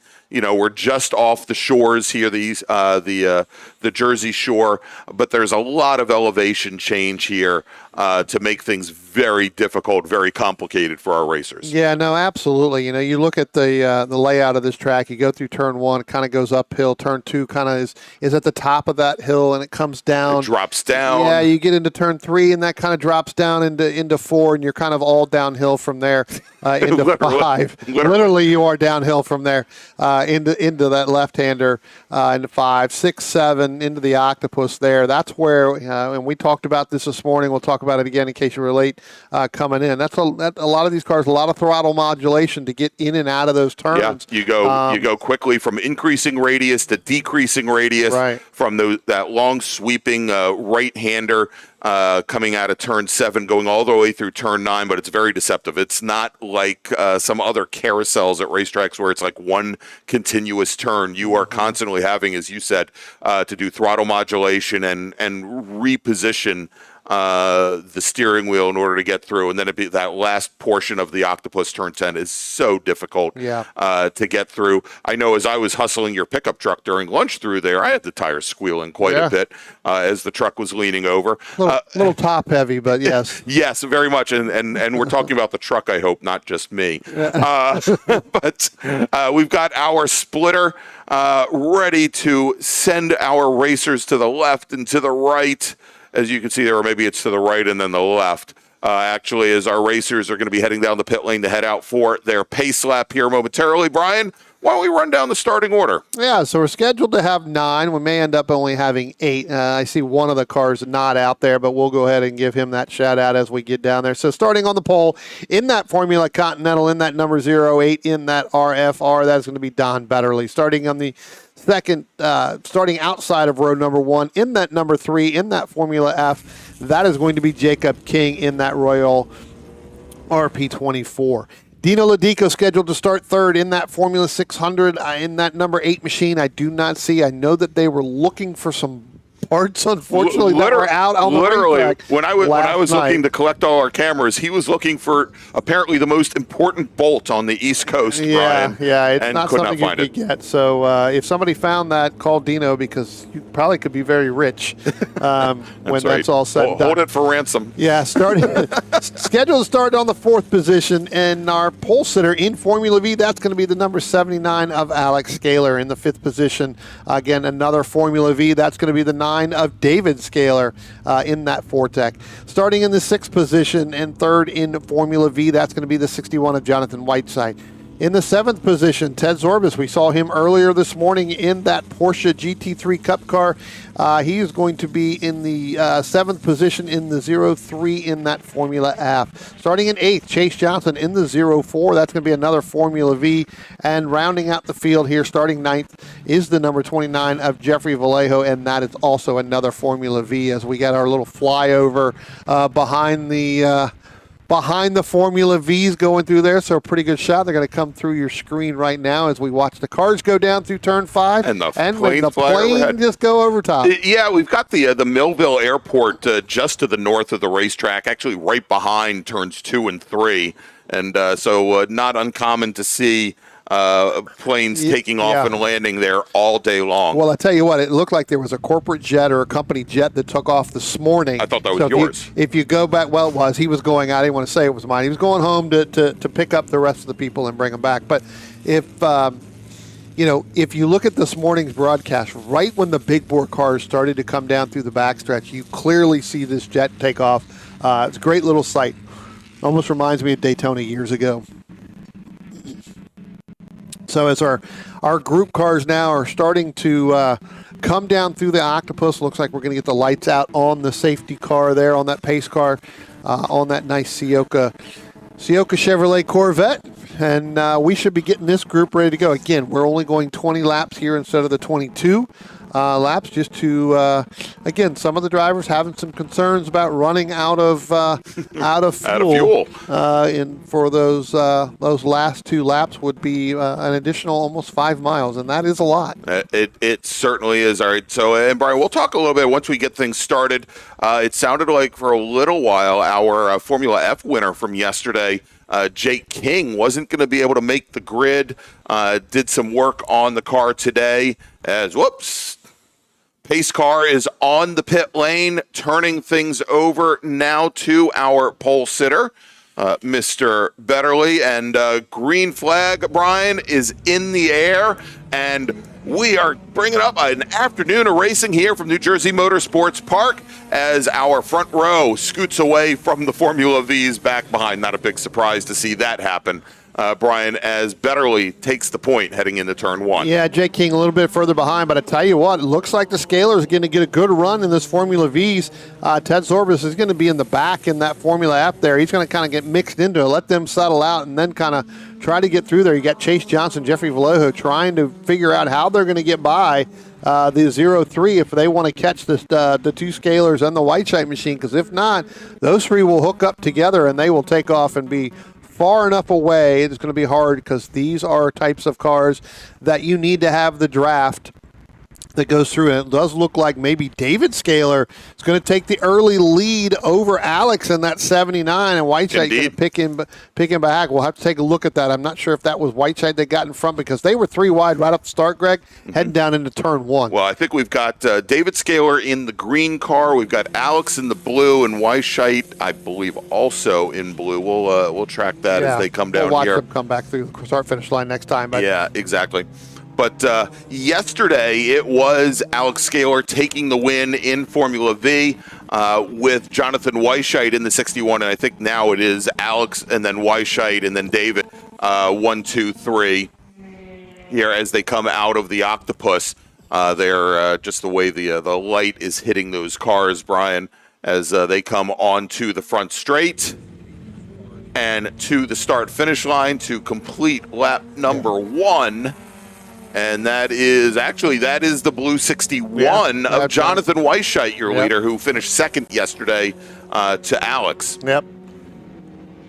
Yeah, so again, remember this group here in the 25 minutes ended up having some challenges. I think that's, again, the Dino Ladico in that Formula 600 had that problem. We had to go to that full course caution. It was going to take some time to get him moved out of there, so it ended up being that we ended up checkering this early.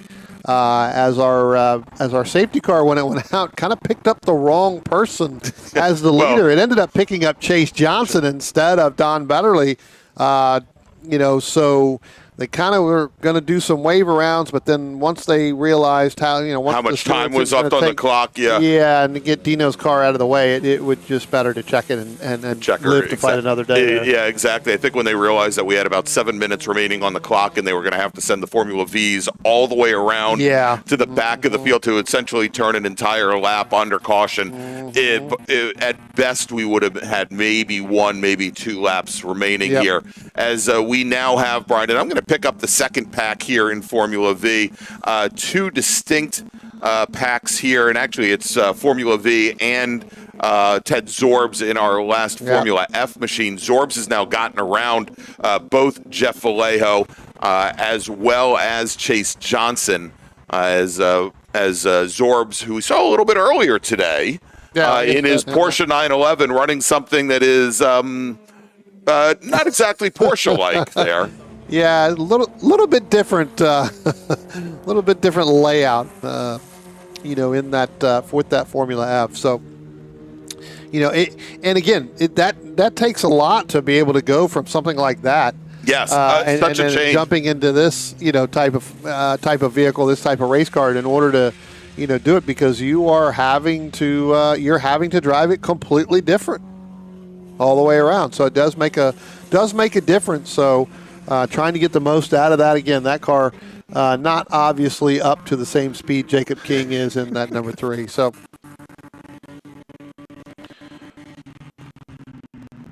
we'll have to keep an eye on that. But again, you were talking about it with Jacob. This morning you were talking to JD, and basically they were having either some electrical issues, fuel issues, or whatever. They ended up doing something with the, with the carburetor there. So. And I apologize. I kind of let our Formula Vs there just a little bit. And we'll get some cameras. Again, only having 8 cars out here, we'll definitely have within the 20 laps. We'll get some. We'll definitely get some screen time here for basically all of the cars here. Again, Don Betterly going out and really kind of setting the pace here in that Formula Continental, pretty much on a different playing field as far as time goes. So we'll pick up Don. You can see Don there in the back. Getting all ready to come up after only 3 laps, getting ready to come up on the back of Chase Johnson, Jeffrey Vallejo, along with Ted Zorbson in that Formula F. So he's gonna catch them quite quickly here in that Formula Continental. Yeah, it's not going to take a lot of time when he's running a mid 121 and the Vs are running low 132s as we track right now.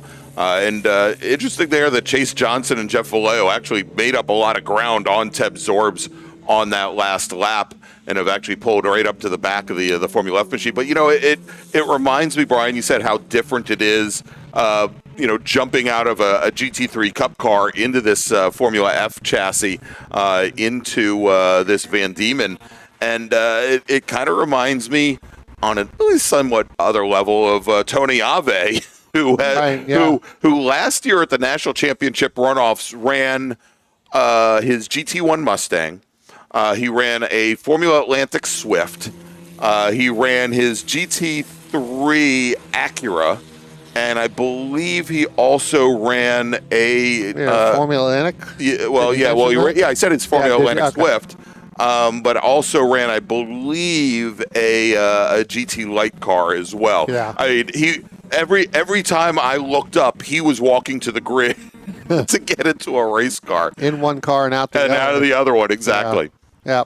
All right, so let's do this. Let's try to jump a little bit further forward, and I'm gonna we see coming into turn 3 now.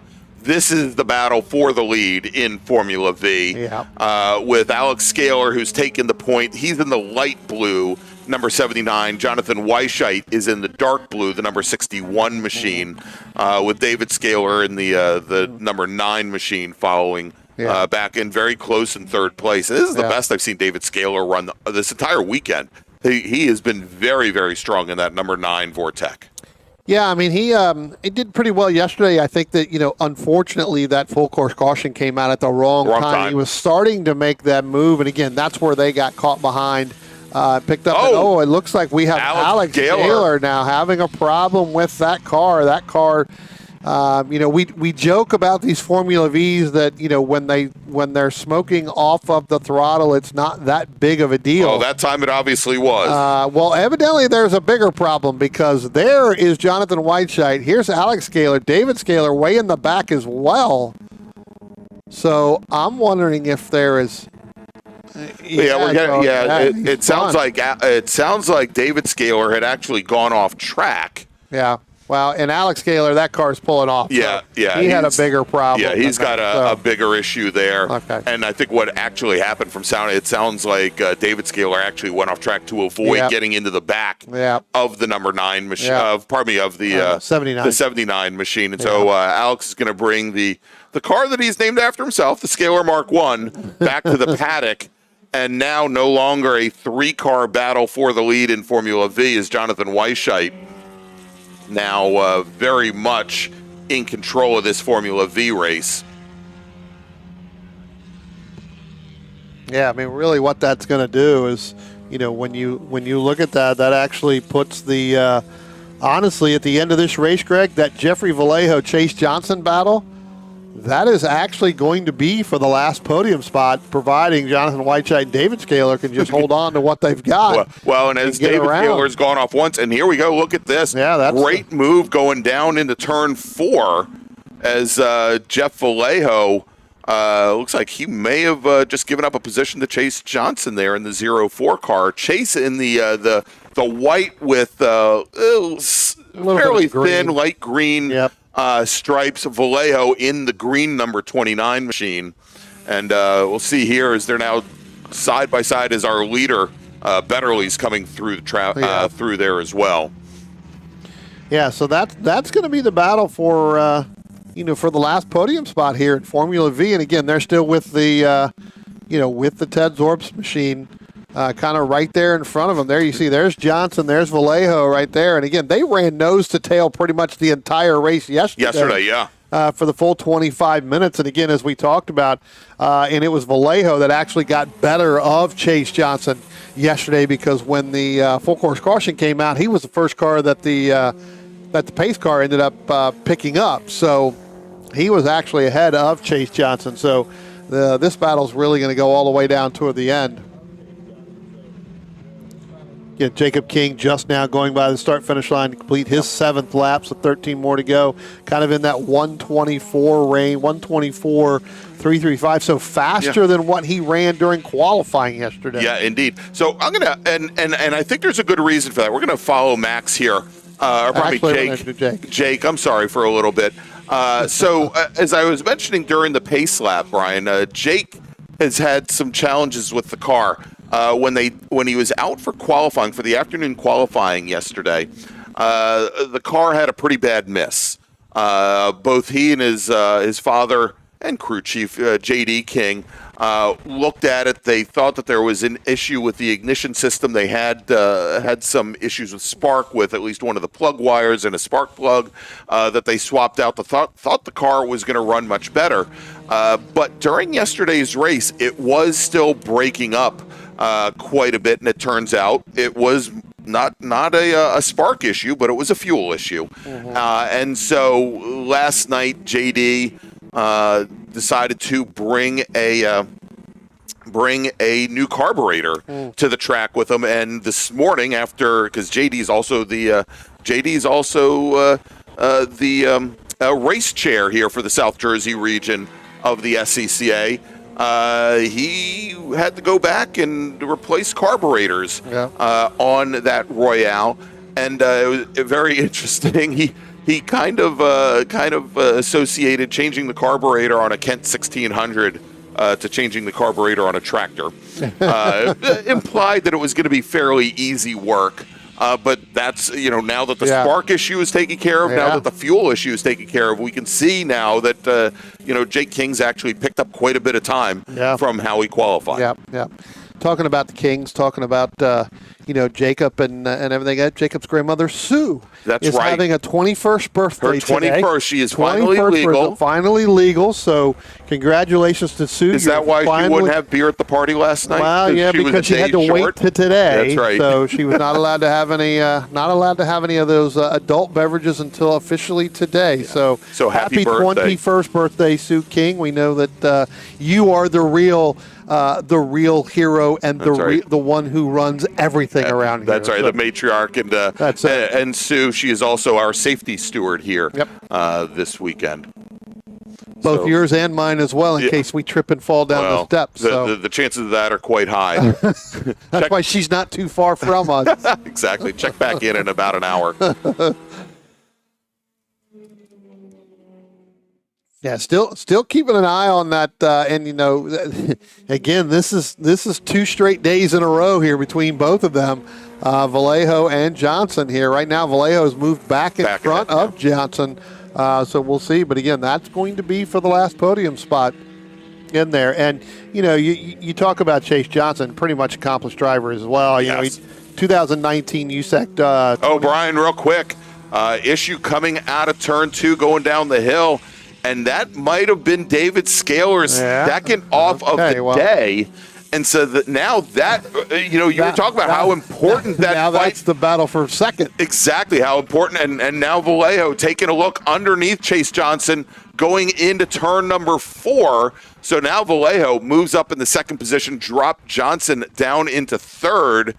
And David Scaler, who had been running in second position, he's at the moment off the podium and by quite a distance. Well, but he's got a shot at him because they're just now going in through there. If he can stay clean there and not have another excursion, the 3-time excursion, they always say 3 strikes and you're out. But if he ends up with not having another one, he should be fast enough to catch up to them.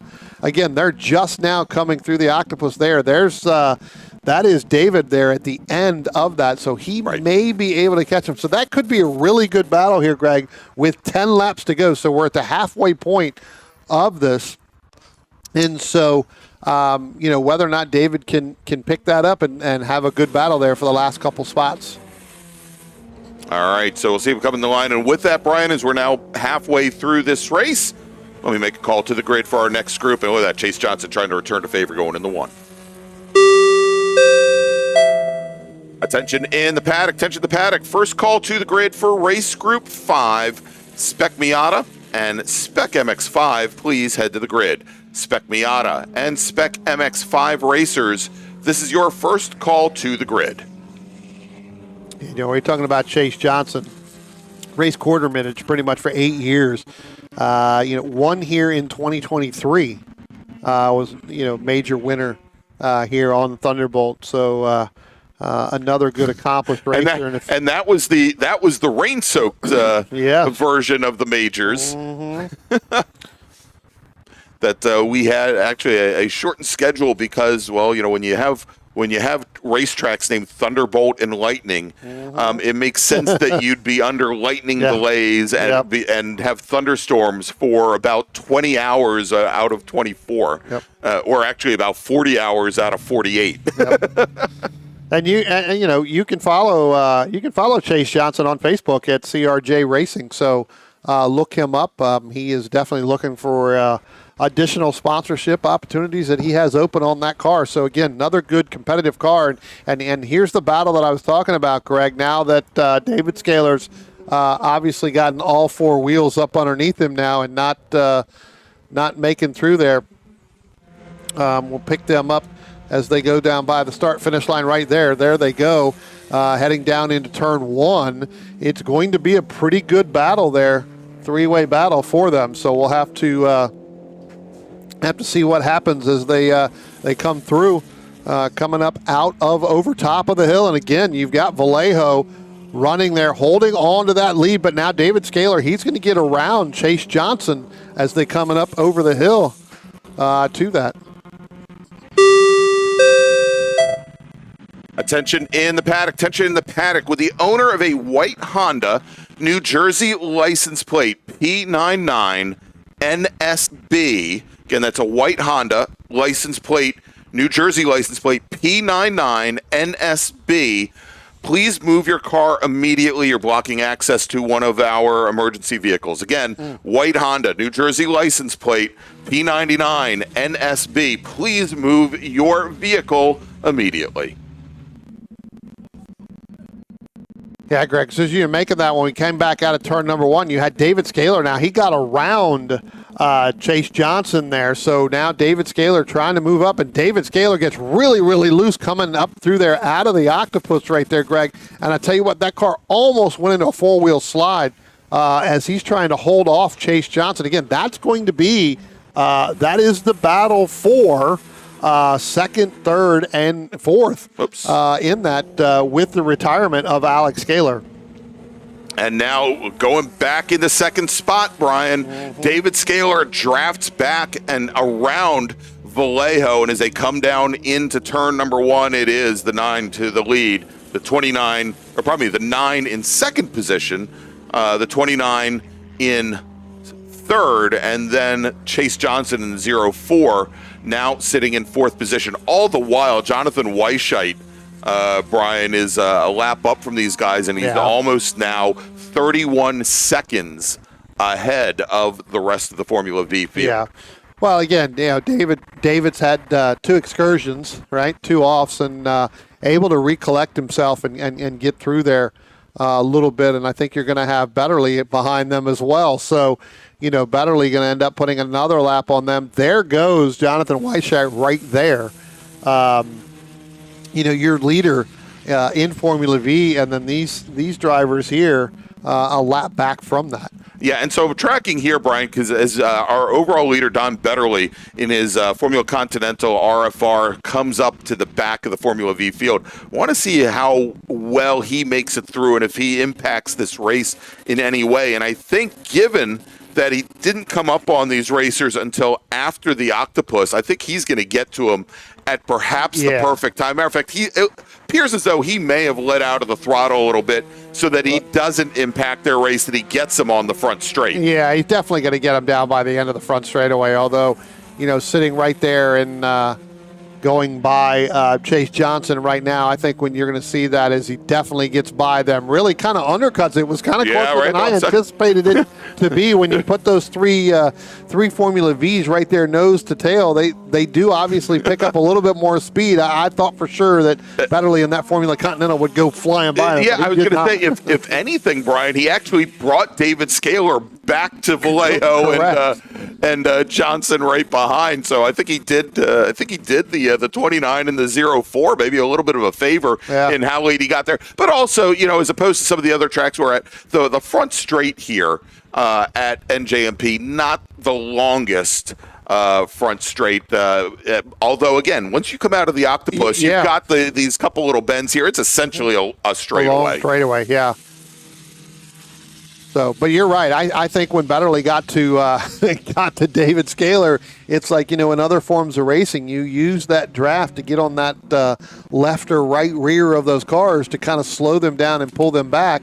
And I think that, once that happened, it became where, they just really had nowhere to go. Right. And he had to do everything he can to get back in front of David going into turn one. Still really, really good battle here in Formula V. And then again, this is going to be the battle for second and third. So 2 of these 3 cars are going to end up on the podium, providing Jonathan Weisheit can seal the deal. We said that about Alex, and next thing you know, we put the announcer's curses. Scaler goes a little bit wide. Vallejo kind of tucks in a little bit tight there.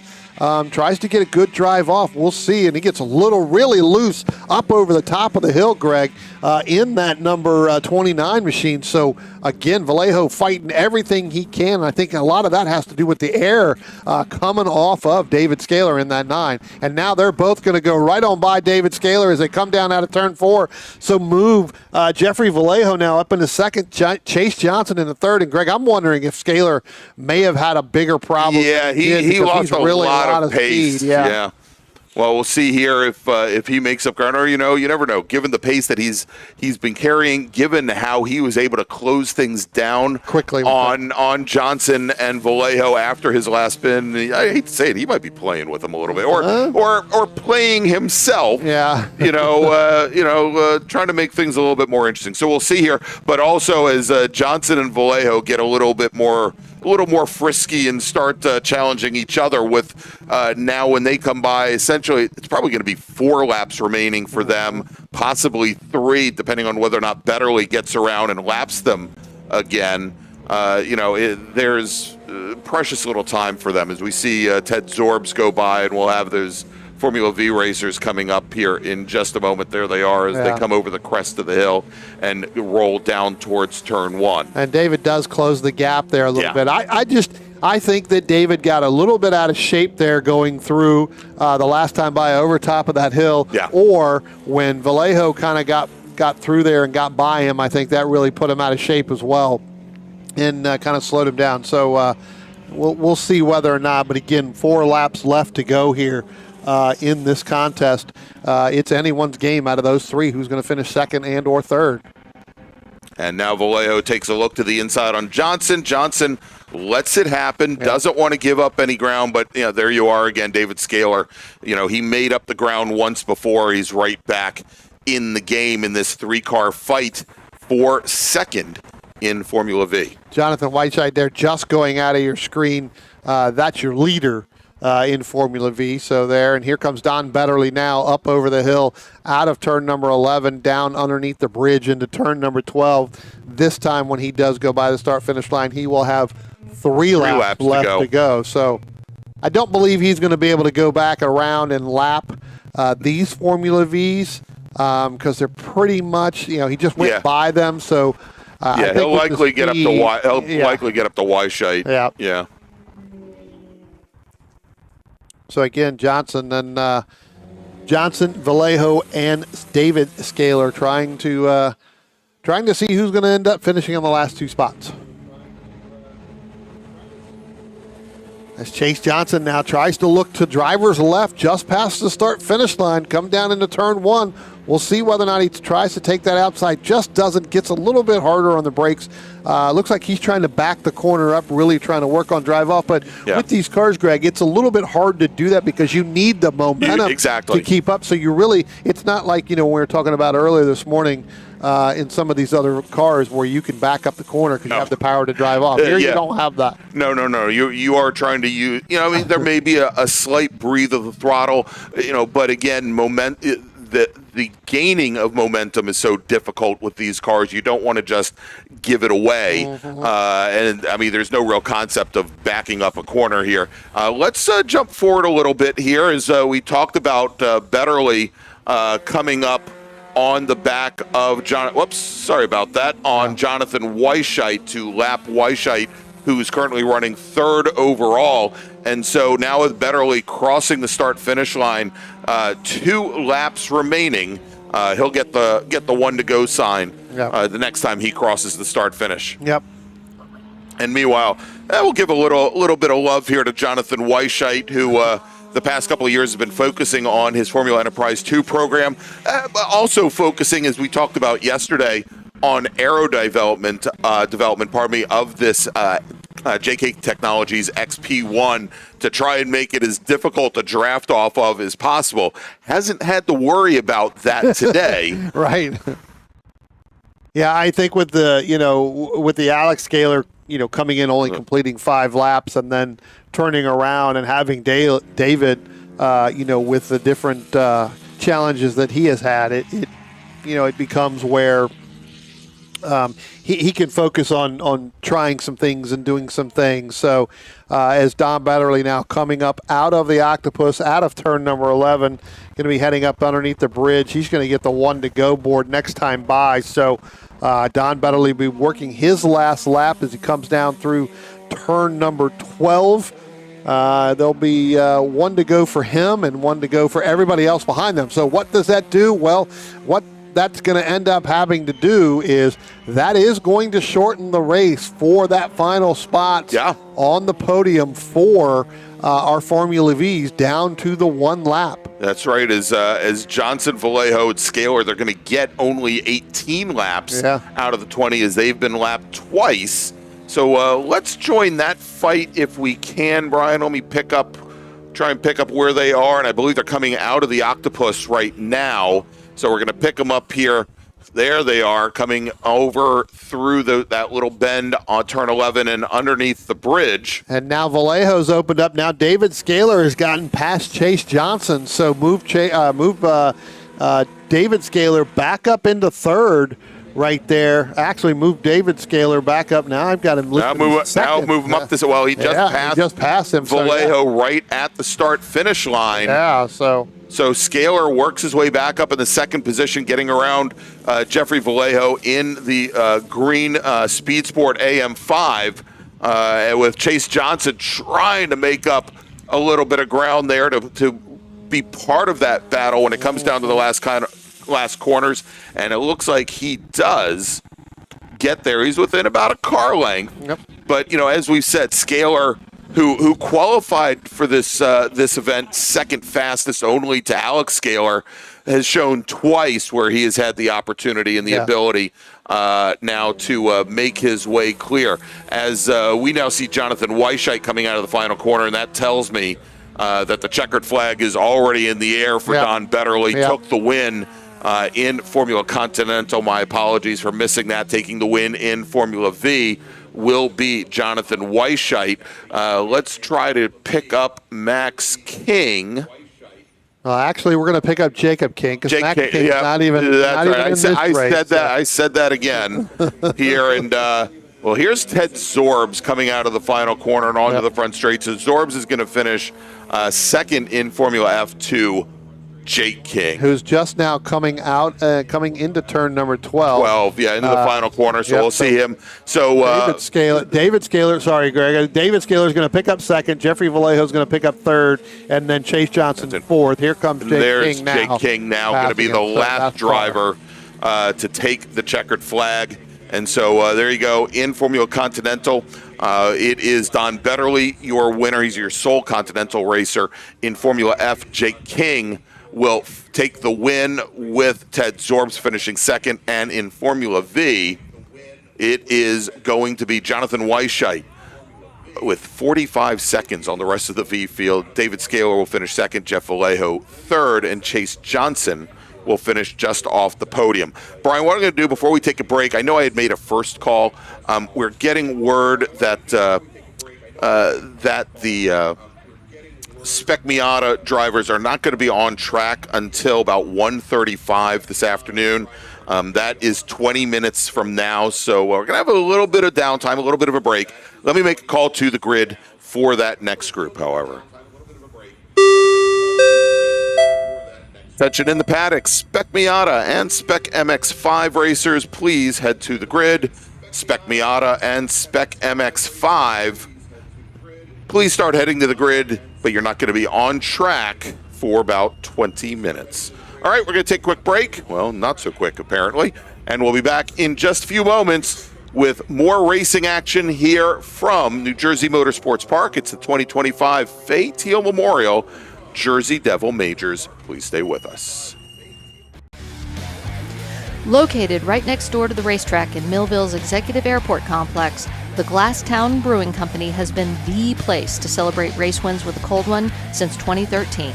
As the only microbrewery here in Cumberland County, Glasstown cans and kegs close to 20 different beers on a rotating basis. Share a flight with friends inside or outside at one of the mini picnic tables where the history of flight is just feet away. And don't forget to buy a six-pack or a growler for the house. Glasstown is open Tuesday and Wednesday from 2 until 8, Thursday through Saturday from noon until 9, and Sunday from noon until 7. To find out more, visit their website at glasstownbrewery.com or on Instagram at Glasstown Brewing.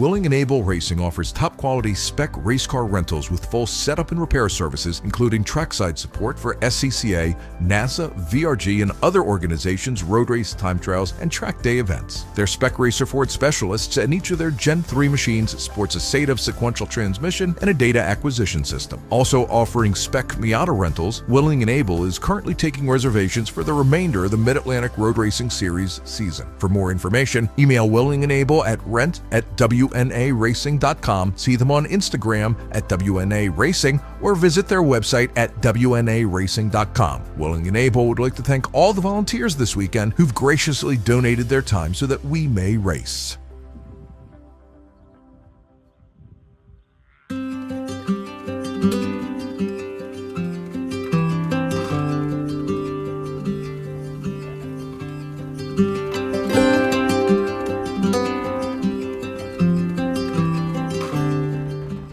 Looking to level up your motorsport game? At Courage Motorsport, we've got everything you need, from high-performance parts, tires, and safety gear, to car rentals, expert driving instruction, and even our own Courage racing gear.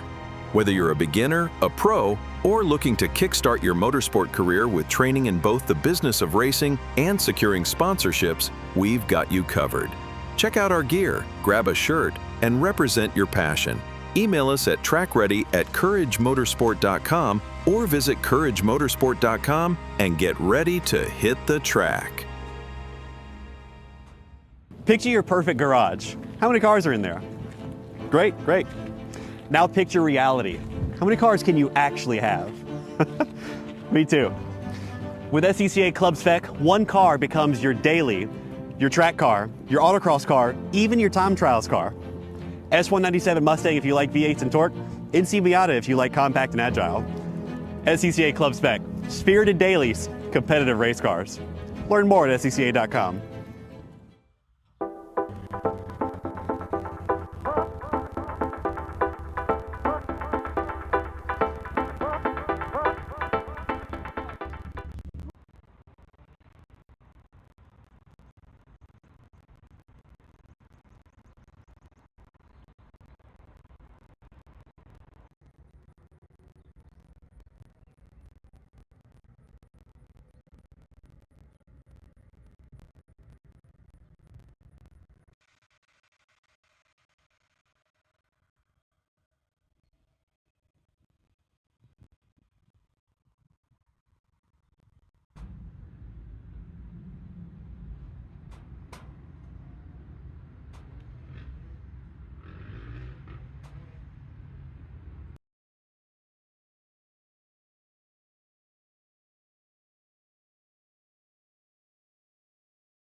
lunch. We have to be back in an hour, so okay, 12:30, 12:35. Okay.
And welcome back to New Jersey Motorsports Park. It is the 2025 Fay Teal Memorial Jersey Devil Majors, part of the 2025 U.S. Majors Tour of the Sports Car Club of America here from New Jersey Motorsports Park's Thunderbolt Circuit. I'm Greg Ginsberg, and he is Brian Donati. And this is, Brian, our very last race of the day, and I think we might have saved the most exciting race for last. It is SPEC Miata. Well, our SRF race was pretty good too. Yeah, it was. We always have a good time here with SPEC Miata, and you know what, Greg? Looking at these times and looking where they qualified, and then what they ran in the race, they actually went faster in the race. Obviously, yesterday it came down to the last couple of laps, not only for the win, but where to position them for the starting grid today in terms of this. Tell you what, let's go ahead and we'll go over the starting grid here because things changed a little bit from yesterday, during the race with these times. So starting on the pole in the number 92 is going to be Nick Leveroni. Starting in second is going to be Seth Gentry in the number 20 machine. Hope we've got some duct tape. Starting in the third and shorter shoelaces. And shorter shoelaces. We'll talk about that in a little bit. Yeah. Yes. Starting in third position, the 15, who was your pole sitter during yesterday's race, Ryan Maloney. Starting in fourth position in the number 44 is Christian Zarnecki. And that was your race winner. Yes. Starting in fifth position, the 00 of Mark Cefalo. Starting in sixth, the 195, that's John Jenkins. Starting in the seventh position, that's the 46, that's Dr. Domenico Luigi. Starting in the 8th position, the 23 of Greg Bogart. Starting in the 9th position, in that number 59, that's Antonio Abram. Starting in the 10th position, that's Casey Mosley, and he'll be in the 105. Starting in the 11th position, that's Nicole Cooper-Cefalo, and she'll be in the 182. Starting in the 12th position, that's Steve Ficacci, and he's in the 51. Starting in the 13th position, the 88, that's Michael Lamena. Starting in the 14th position, the 07, that's Ken Williams. Starting in 15th, the 76 of Warren Sackman. Starting in the 16th position, the number 70 of Gary Jenkins. And starting in 17th position, the number 77 of Eric Beck. All right, and there you go. That is your 17 car field, Brian, and as the pace lap here continues, as you mentioned yesterday, or as we both mentioned yesterday, your race winner, Christian Zarnecki, and even though he took the win, only good for fourth on the field based on the lap times. Nick Leveroni finished in second yesterday with Ryan Maloney finishing in third. That was your top three, and a huge gap back to Mark Cefalo in fourth position. I'd look for maybe Cefalo to be a little bit stronger today. John Jenkins worked his way up through the field, had a very strong couple of opening laps, finished in fifth position. Antonio Abram, who is listed as being out of Winston, Georgia, used to race for Panic Motorsports. He's in an RP performance machine here this weekend. I think the reason he came to New Jersey Motorsports Park, Brian, is he's I think he just graduated from college. He's looking for a job in aerospace. So and flight avionics. So great to see him out here as the lights are out on the pace car, and just like the lights are out on our turn 12 cameraman, as Nick Leveroni and Seth Gentry lead the field now. Whoops, there we go. Onto the front straight. Pace car on the pit lane. Starter looks over the field, and we are racing here at New Jersey Motorsports Park and the Thunderbolt Circuit. Brian, 2 by 2 as they go down the front straight. Leveroni, Gentry, side by side. We'll talk about Seth Gentry had a very difficult race yesterday, but a lot of unfortunate things. But had a great conversation with he and his father last night.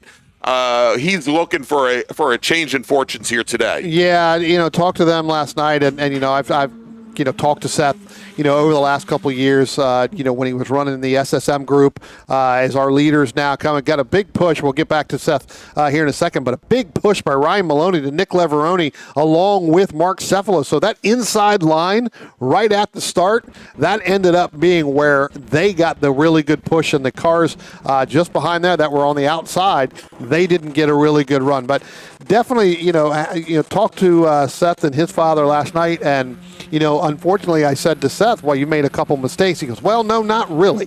I didn't make as many mistakes as it may have looked at. What had happened was his shoelace came kind of undone, and when he went to get on the brake to lift his foot on his right foot to go on there, the shoelace was stuck on the brake pedal, and he could not get his foot up to get on the brake pedal. Oh, my. And ended up having to go deep. That didn't happen one time. It happened twice to him. Oh, wow. So it took him about 2 or 3 laps, and those were the 2 biggest mistakes that he had made, which really dropped him all the way back. So, explain. Got to get some duct tape, wrap that around. He does wear a boot-cut shoe or a race suit, so it goes over that. But that sometimes does happen when you get in the car. That it's a possibility with the Velcro that it can come undone with racing that hard. I was just going to say, instead of using shoelaces, he needs to use. What were those when we were kids? What were those shoes that were only had Velcro? Just Like the Velcro shoe, they were like kangaroos Yeah, or something like that. I forget what the heck they used to call them. But that's. Probably what he needs to start wearing is, Brian, we already have a 4-car breakaway here at the front of the field. Oh, and that camera is not working. Whoops, let me get over to the right place eventually. I swear I will get there, Brian. We'll go to that camera, and our racers should come into view here momentarily. But it is Leveroni, Gentry, Sarnecki, yesterday's winner, and Ryan Maloney, who have now broken away from the rest of the field. Here they come. And look at that as Maloney's trying to push Gentry now past Sarnecki. And as they do that, as they went into turn 7 side by side, that allowed Nick Leveroni to open up a little bit of a gap here. Again, and we saw this yesterday, Brian, if they don't fight early on, as Sarnecki now tries to come underneath Ryan Maloney, as long as they don't fight, Leveroni probably won't get away, but so far they're making it easy for him to make that advantage. Well, Zarnecki and Maloney have been working together pretty much all weekend long. Everywhere Chris Zarnecki's been, so's Ryan Maloney and vice versa. And so Ryan Maloney just pushed Christian Zarnecki in front of Seth Gentry. So move Seth Gentry now back to 4th. And as you said, they've opened up a gap to almost 1.4 seconds over, or 1.02 seconds over John Jenkins in 5th, and then Mark Cephalo, who just set the fastest lap of the race right now early on. But look for Zarnecki and for Maloney. Again, they worked really, really well together during yesterday's 25-minute race. Look for them to stick together again and hopefully get by Nick Leveroni as this race starts to unfold in the later laps. Yeah, and interestingly enough, as you said, Cephalo just ran the fastest lap. And again, it's only lap number 2, Brian. But in doing so, and we've got a driver that ran very wide, and that might have been Greg Bogart. Yeah, I think so. There in the yellow machine dropping a wheel. But with that group starting the fight, they had, after the first lap, opened up like 10, almost 15 car lengths, and that has gone away, and not because of a draft. That's just simply because they fought for 3 corners and all the way here through the Octopus. Now, they are working their way back up to Leveroni, but that second pack is there as well. Yeah, and Greg, we just had Warren Sackman just spun right there in front of Nicole Cooper-Cephalo and Ken Williams in that 182 and 07 coming down, I guess, through turn 8, turn 9 into the Octopus. So Warren Sackman, who didn't really get a good start, he ended up dropping all the way to the back of the field, almost a car length and a half. Once the green flag came out, but looks like Warren is back underway. But yeah, pretty big spin there, right in front of Nicole Cooper-Cephalo and Ken Williams in that 70 machine, or the 07 machine. Mark Cephalo's gotten around John Jenkins for that 5th place overall. So we'll see whether or not Mark Cephalo is going to be able to run back up to our top 4 cars of Nick Leveroni, Christian Zarnecki, Ryan Maloney, and Seth Gentry. That's your top 4. They've opened up by about a second, over Mark Cephalo as they start to pull away a little bit. Mark Cephalo pulling away from John Jenkins as they come out of turn number 5 and head down into turn 6, Greg. I tell you what, Cephalo's got to be careful along with Jenkins because they're starting to pull away. They could end up being where they're kind of on an island by themselves, and you're really not going to be able to go forward or backwards. Exactly. And again, as we're starting to see here, when those cars in that front pack don't fight. They do have quite a bit more pace than Mark Cephalo. That last time by, it was a couple of tenths, and and Jenkins doesn't have the pace there. I think it'll help Jenkins out immeasurably if Dr. Dom Luigi in that orange and red machine, if he and Bogart, instead of putting wheels off in the dirt, can actually work their way back up to Jenkins, they should be able to reconnect with Mark Cephalo. Yeah. And, we talked about, yesterday we were talking about Maloney and Seth Gentry, again, two drivers coming from that SSM group where it is all about momentum. You've got to keep the momentum going, and they've run here in their cars quite a bit with that. So, again, knowing how to take care of the equipment and keep it, this could be a really good race here towards the end of this 22 for Leveroni and Zarnecki as well. And we saw Cephalo get very loose, cresting over the top of the hill going into turn 3.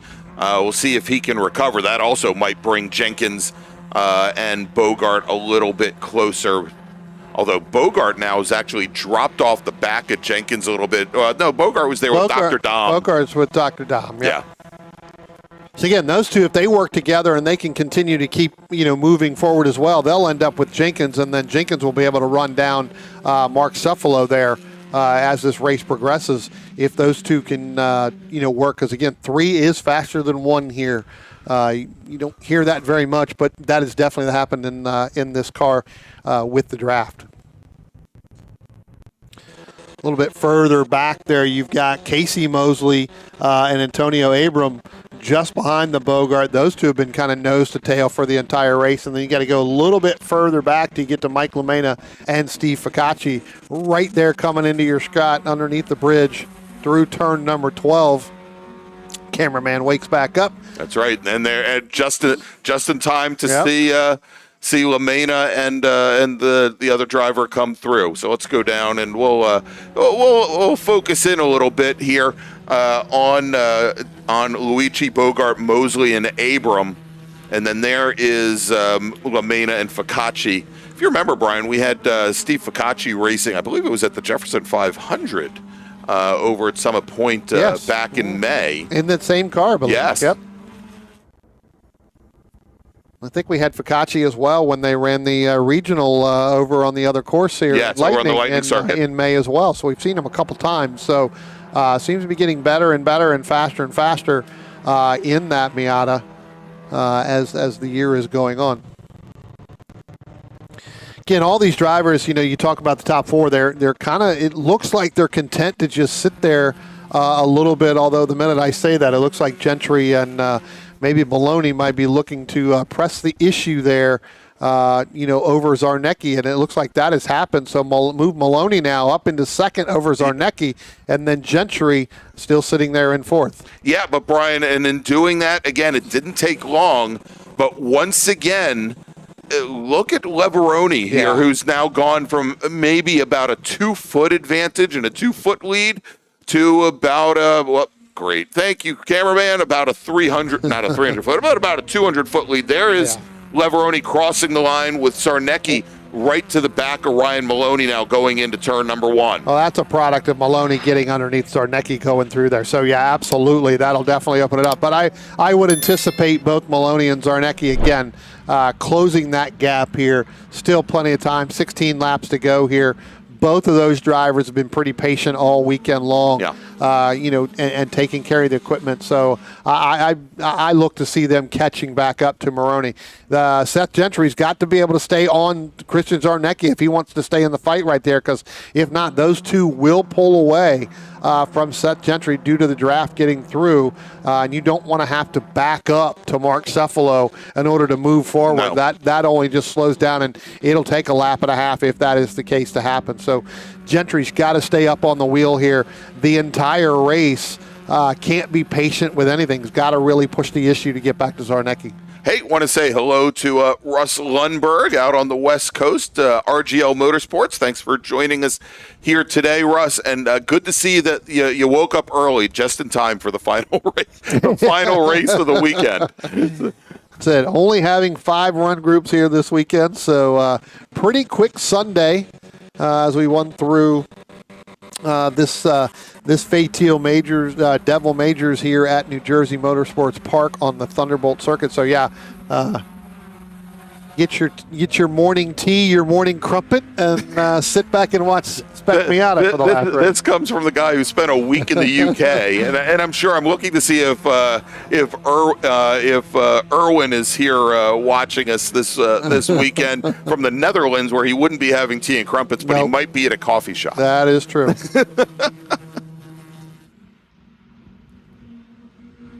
All right, and so now Ryan Maloney is in that white hood, blue-bodied number 15 machine. He has started to let me go and jump forward to camera. Has started to close things down a little bit on Leveroni, that along with Sarnecki and Gentry right behind. But again, Cephalo now is kind of sitting out there by himself with about 30 car lengths up to the four ahead, and about 15 to 20 car lengths to the 5 or so cars behind, and there he is going in, and that's probably just the worst place to be, because it's too far to drop back, right? But you just can't move forward like that either.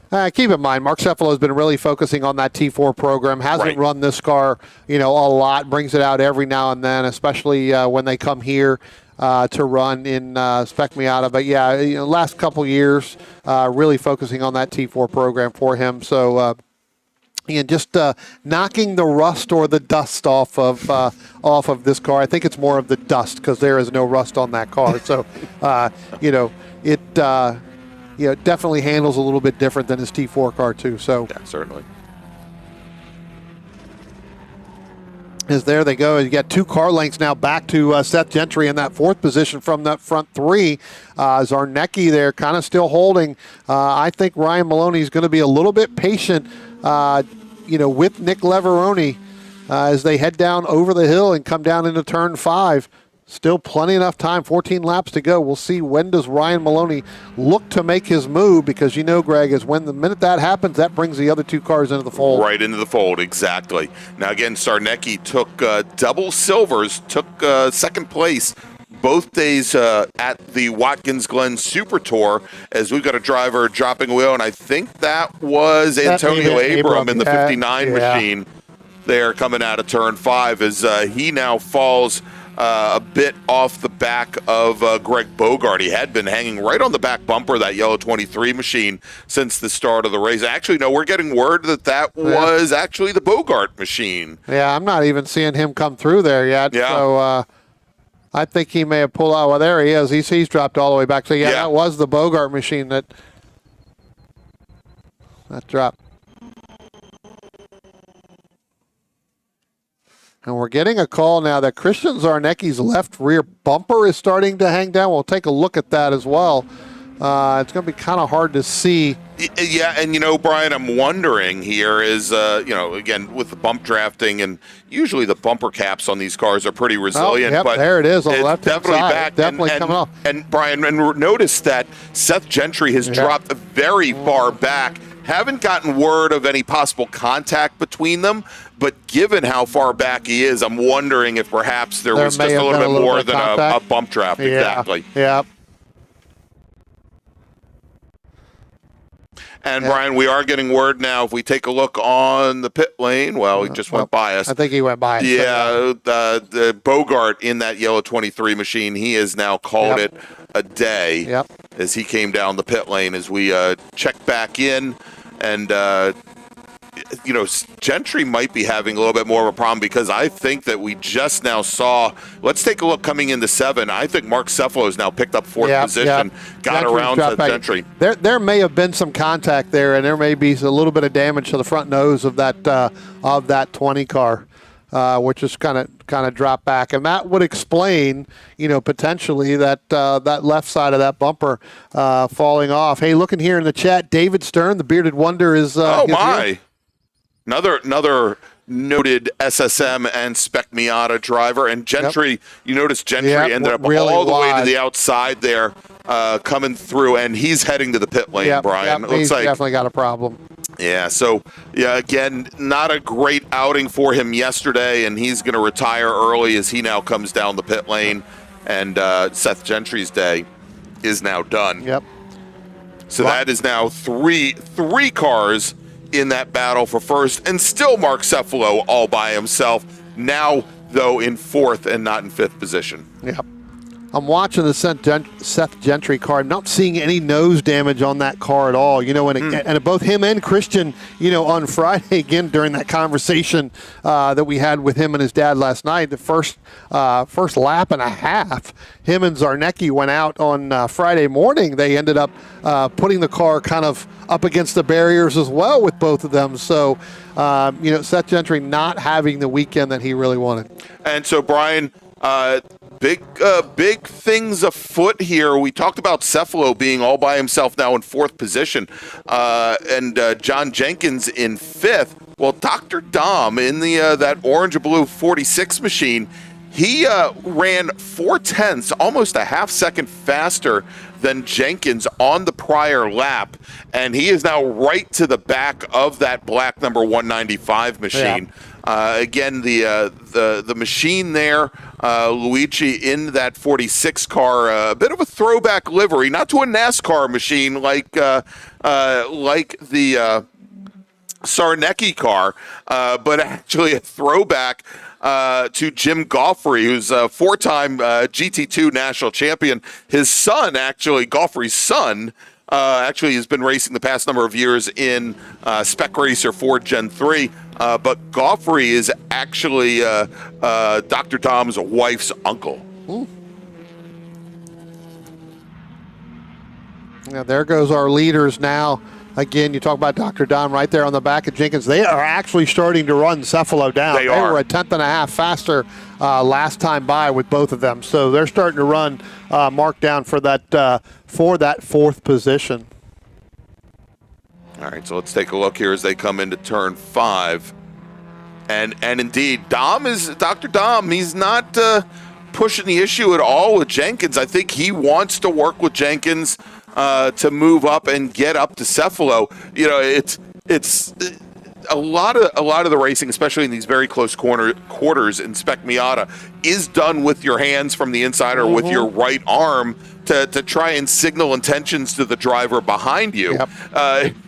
And I look at it as when we had David Sanders on board earlier in his T2 Corvette. Most of his waving was to keep the car straight. Yes, exactly.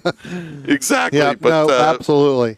When you're usually racing just a couple inches off the car ahead of you, you need to let the guy behind you, know that you're about ready to get on the brake pedal so that he's ready to go. And we'll see here. But this time by, Brian, let's take a look as Jenkins and Luigi come across the line. They ended up picking up another 2/10 on Cephalo. Yeah. Yeah, they're definitely going to catch them, But again, what that's going to do is that's definitely taking the front three and just putting them way out in front now. Yes. It's 7 seconds between Zarnecki and Cephalo for between third and fourth. All right, let's maybe drop back a little bit more, Brian, and I want to pick up that fight between Mike LaMena and Ficacci if we can. And there they are coming through turn 3. This is the battle for 9th position currently.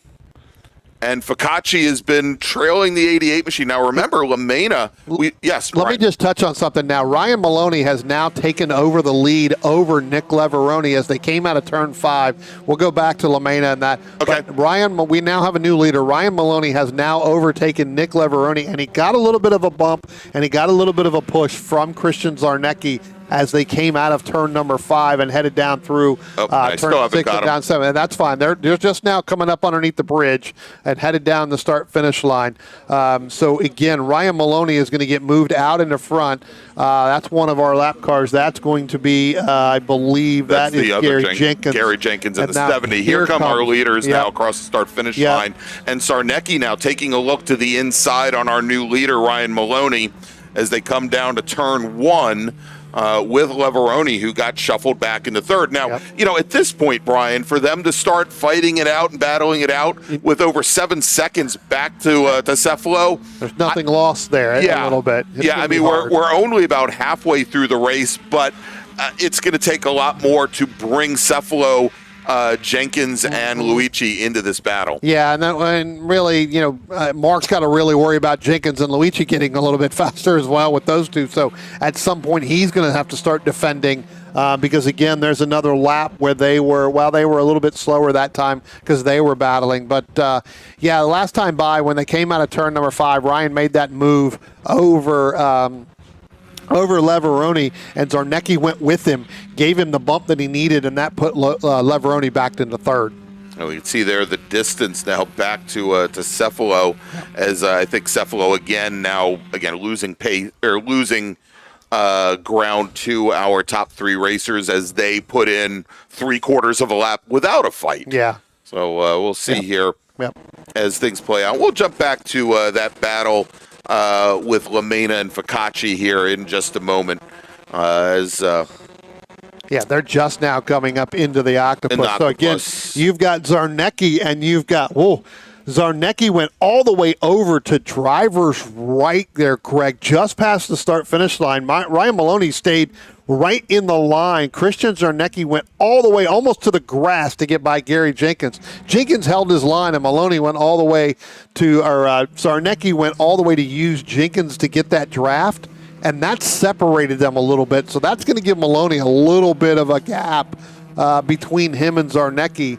As they're getting ready to come up out of turn number 3 now and head down the hill. So. And we'll be back over there in just a moment. Just wanted to, again, get a little bit here with Zarnecki and Focacci that have been so close for this. Lamena, pardon me, exactly, and Focacci have been so close over the course of this race. All right, so let's move back over to that battle for the lead, Brian, and they are going into, looks like, going into the octopus now. Yeah, they should be in the center of the octopus coming down out of turn 7. Right there. There they are. There. Yep. So again, and now Zarnecki has gotten around Maloney for the lead. So when he went by Gary Jenkins in there, that actually helped him. There was a little bit of a gap, but I think that Ryan Maloney had to get a little bit harder on the brakes down into turn 1 and do it as Nick Leveroni drops a wheel, drops that right side tire coming out of the octopus there, Greg. That's going to open it up by about 2 or 3 car lengths, first and second. That could allow Zarnecki and Maloney to pull away in the closing laps of this race. Yeah, indeed. And so Zarnecki, we talked about those podiums at Watkins Glen a couple of weeks ago. He was your 2023 and 2024 Northeast Majors champion in Spec Miata. He was also the New England regional champion in Spec Miata last year. So, again, lots of experience there behind the wheel. He says his volunteerism in the SCCA, he's a track knight in America, terrorizer. He hasn't been kicked out yet for his aggressive driving. That's classic, absolutely classic. Well, you talk about, drivers. Ryan Maloney, kind of a rookie in this class, right? Not a rookie driver, but a rookie in this class this year. In Spec Miata, certainly. Spec Miata making his run towards the runoffs. He is going to go out to Road America, go out to the runoffs. So, looking forward to that. I think Ryan's going to do really, really well just because, again, we've talked about this. The class that he raced before this, it was all about momentum. He's got the patience, he's got the understanding, and he's got the know-how of what it takes to get this car up to the front and get it up to the front pretty quick. All right, and we have, besides the bearded wonder, David Stern, we've also got Vicky Maloney. It's Ryan's mom. There we go. Hi, Mom. In the chat, and good to see her. And Mom, if you haven't done so already, remember, go ahead, give us a big thumbs up, and make sure to subscribe so you can see every time your boy Ryan races on our broadcasts. and we would appreciate that. I saw Dad Russ. He was up early this morning. I was shocked. Well, he probably hadn't gone to sleep. Here comes the Cephalo machine there going around Jenkins as well. Yes, Jenkins was being shown a blue flag, let him know that faster traffic was coming by, and he's got not only Cephalo, but John Jenkins and Dr. Dom coming through as well. And Brian, once again, JJ, the 195 machine, and also Luigi really closing things up on Cephalo now. Yep. And Cephalo's going, where were you like 7 laps ago when I needed you? When I needed the bumps and the pushes to catch the front four once unfortunately Seth Gentry had his problems there pulling off again. So, yeah, I think that would have been where they had time to to move back up there and be in this fight for this lead. But that doesn't look like that is going to happen today with that 7.5, almost 8-second lead from our front three. And there are our leaders right now coming through the Octopus. Let's jump back with them as they come out and through that quick little bend over at turn 11. And Sarnecki with perhaps his largest lead of the day so far, Brian. About 1 3/4 car lengths. And I have to be quicker on the trigger button with that camera here. Now you see he opens up even more. Again, a great run out of the Octopus to now extend things out. But again, on that straightaway, as you come out of the Octopus, with Leveroni and Maloney there nose to tail, a great opportunity to essentially eliminate whatever advantage you had over the rest of the previous lap. Yeah, 5 laps left to go here. And the other thing too, Greg, is Leveroni and Ryan Maloney, they've got to be thinking about that bumper too from Christian Zarnecki. Is it going to come off? Is it going to be, stable enough to stay on there? I don't know how loose it is. I do know that every time we see that in the shot, that left side, it does tend to flutter a little bit more with every lap that goes by. And here you can see Jenkins has now caught Cephalo going there. So, again, that's going to be the battle for fourth between Mark Cephalo, John Jenkins. Don't throw out Dr. Dom in there. He's still kind of hanging tough. Well, here we go, waiting for him to show up. And there you go, right on the scene as they go in and take a look at that right behind them. Antonio Abram has now gotten back into the conversation as well. He's only a couple car lengths behind, maybe just out of the draft. But again, starting to close things down that last time by, Abram was 0.6 of a second faster than Dr. Dom just ahead. And likewise, Dr. Dom was about 0.4 faster than John Jenkins ahead of him. Yep. Yeah, Dr. Dom starting to get pulled away from the draft too with Jenkins and Cephalo as well.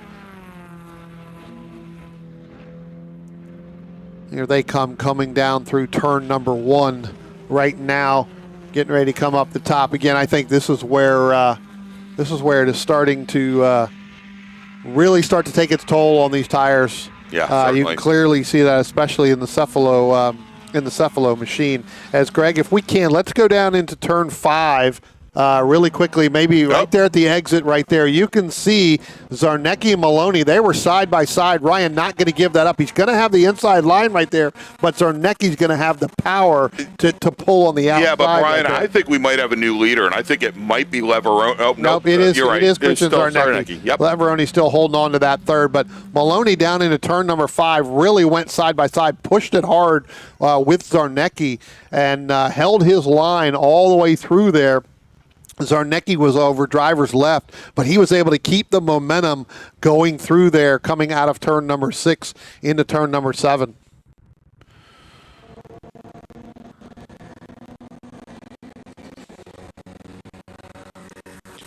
Again, getting ready to come down underneath the bridge here. There'll be 3 laps left to go here for our overall leaders, and I think, Greg, if you look at this shot right here, that's the largest lead they've had over Leveroni in a while. But ends up happening is that he ends up catching back because Maloney seems to be a little bit quicker off of turn number 2 down the hill into Yes. 3, down into 4 And and it 5. actually ends up slowing Sarnecki down a little Correct. bit as they come out of there down the hill, because you see here almost every single time Maloney takes a quick little peek to the inside. Whoops, we'll go back here over here as Jenkins is now is right up to the back of Cephalo in the battle for 4th. Dr. Dom starting to close things down once again. But what I was going to say here is every time that Maloney takes that little peek coming down the hill out of 3, it really forces Sarnecki to at least do this brief little thought as to whether or not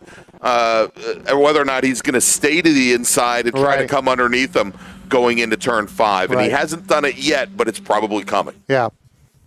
Again, the biggest gap to Leveroni that those two drivers have had pretty much the entire race, other when Leveroni was up. And it could be that Nick is just sitting back a little bit, knowing they're going to start racing side by side. Exactly. As he's watched Ryan the last couple laps really coming out of turn 4 down the hill into turn 5 into that sharp left-hander, that he knows where that move potentially could be made, and then end up being that he may follow him through there as well.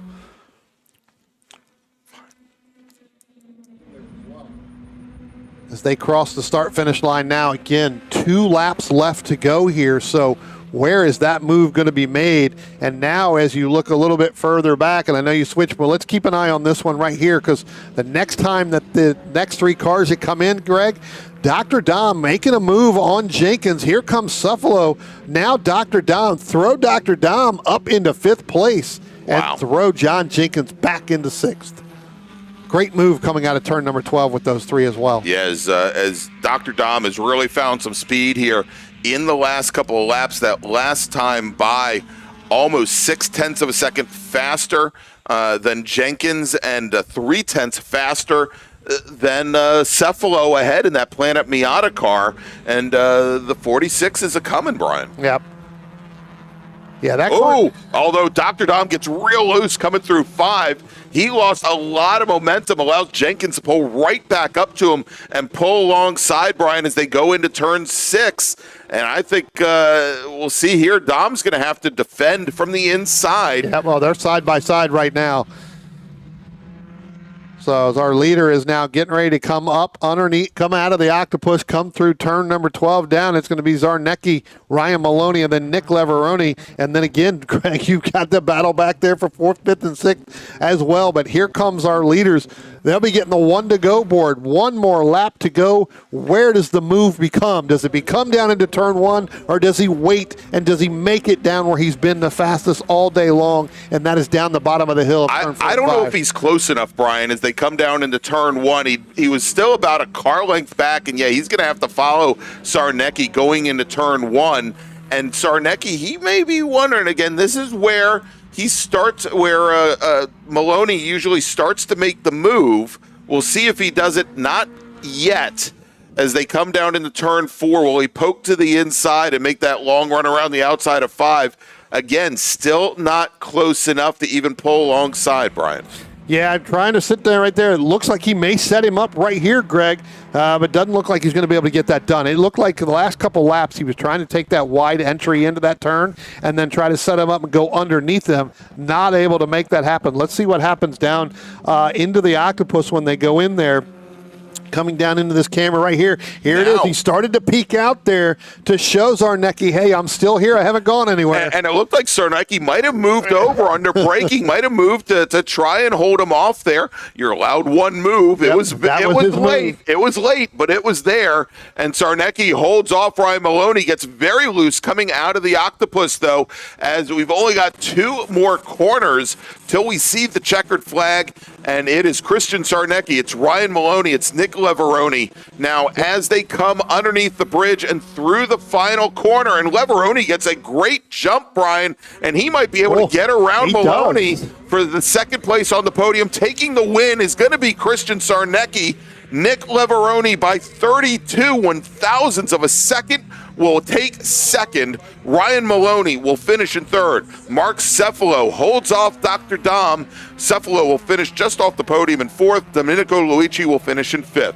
John Jenkins in the 195 car. He'll come home in 6th. Antonio Abram Great first weekend for him here at Thunderbolt. Abram finishes in 7th. Casey Mosley now comes across the line in 8th, with Steve Ficacci finishing in, Mosley in 8th, Ficacci in 9th. Ficacci finally, let's take a look here. He passed him on the last lap, Brian. Gets around, actually, he was on lap 18, pardon me. Yep. Got around him with 4 laps to go. Mike LaMena will round out your top 10 just ahead of Nicole Cooper-Cefalo, who finishes just out of the top 10 in 11th. Well, we said it was going to be a barn burner and a great race to end the weekend. And wow, it certainly was. Thank you, Jessica M. Said a great job to Casey Mosley over there. That's Jessica Mosley, I presume. Great job, everybody, from Russ Lundberg. If you liked what you saw here today and you didn't think it was a fluke, well, heck, even if you did think it was a fluke, go ahead, smash that thumbs up. If you haven't done so already, subscribe to both the Washington, D.C. region as well as the South Jersey region SCCA YouTube channels. We'd all greatly appreciate it. And Brian, let's take a quick look at broadcasts that we have coming up in the next couple of weeks. And it's not going to be long. Join us next Saturday on the DC Region YouTube channel, where we will have the next installment of the Mid-Atlantic Road Racing Series, as well as the Sprint Bracket Road Racing Championship from Summit Point Motorsports Park. That is July 19th and 20th. In August, we hope to be at the Mid-Ohio Sports Car Course. That one's still a little bit up in the air, and then we're going to wrap things up at Labor Day and October for the Mid-Atlantic Road Racing Series at Summit Point Raceway. So, Brian, as we get ready to wrap things up here, of course, we've got some big thank yous to give, and I want to we already mentioned him, but want to certainly thank J.D. King, who has been one of our champions. He is the race chair here this weekend. Greg Amee, of course, is the Northeast Conference U.S. Majors Series Administrator. Our race director this weekend, Kathy McLeod, with Chief Steward Russ Gardner, Clerk of the Course, Joe Stadelman, as well as birthday girl, Sue King. Absolutely. Our safety steward this weekend. And, of course, somebody who gives us so much assistance behind the scenes, both before and after these events, Terry Zane, who is the registrar for the South Jersey region of the SCCA. Brian, any last thoughts before we wrap things up? Yeah, I'm still trying to catch my breath after that one. There was battles all over the racetrack here, but we had some really good racing. The entire field throughout all of these cars through this weekend for this major. So again, these drivers out here putting it all on the line, and this is just a great facility to come to and really do it. So really excited to see what's going to happen next, and as we move through the rest of this year, we'll see most of everybody out at the other racetracks. All right, so everybody, thank you so much for joining us, and we'll see you next Saturday afternoon from Summit Point Raceway, Summit Point Motorsports Park for the Mid-Atlantic Road Racing Series. Thanks so much for joining us. What does it take to be America's largest Corvette dealer? At Ciocca, it starts with our premier selection of new and certified Corvettes on the lot or custom ordered, with new vehicles arriving every day. Add in the country's most experienced team of specialists to help you find the perfect ride, along with the confidence that you're doing business with a company that shares your passion for excellence. Find out more at CioccaCorvette.com, or better yet, Come to America's largest Corvette dealership, Ciocca Corvette in Atlantic City. Cornerstone Financial Advisors is a family-owned and operated full-service financial planning firm in Haddon Heights, New Jersey. Advising clients throughout the country for over 33 years, certified financial planners Michael and Shauna LaMena offer a comprehensive financial planning service, including retirement investment, life insurance, and estate planning to both individuals and businesses. Every plan is detailed and specifically tailored to either the business owner or the individuals they specialize in, putting you on the right track. Give them a call for a free, no-obligation consultation at 856-546-6505 or visit them on the web at cornerstonecfp.com. That's cornerstonecfp.com.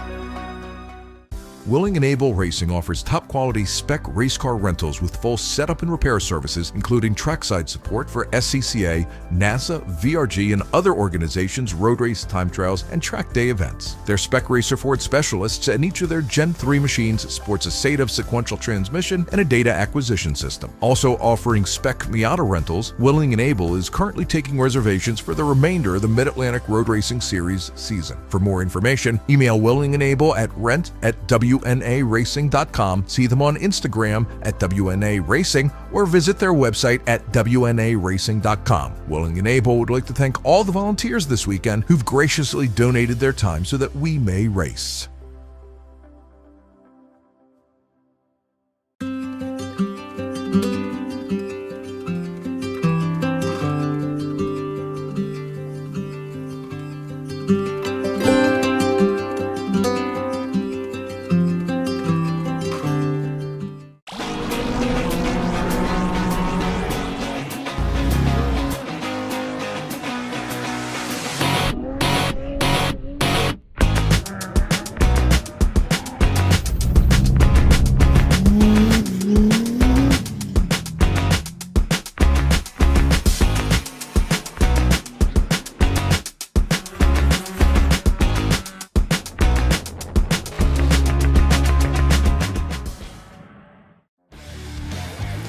Located right next door to the racetrack in Millville's Executive Airport Complex, the Glasstown Brewing Company has been the place to celebrate race wins with a cold one since 2013. As the only microbrewery here in Cumberland County, Glasstown cans and kegs close to 20 different beers on a rotating basis. Share a flight with friends inside or outside at one of the mini picnic tables where the history of flight is just feet away. And don't forget to buy a six-pack or a growler for the house. Glasstown is open Tuesday and Wednesday from 2 until 8, Thursday through Saturday from noon until 9, and Sunday from noon until 7. To find out more, visit their website at glasstownbrewery.com or on Instagram at Glasstown Brewing. Picture your perfect garage. How many cars are in there? Great, great. Now picture reality. How many cars can you actually have? Me too. With SCCA Club Spec, one car becomes your daily, your track car, your autocross car, even your time trials car. S197 Mustang if you like V8s and torque, NC Miata if you like compact and agile. SCCA Club Spec, spirited dailies, competitive race cars. Learn more at SCCA.com.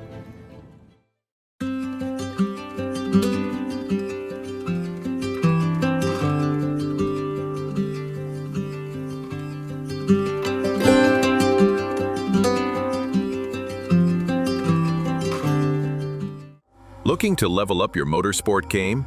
At Courage Motorsport, we've got everything you need, from high-performance parts, tires, and safety gear, to car rentals, expert driving instruction, and even our own Courage racing gear.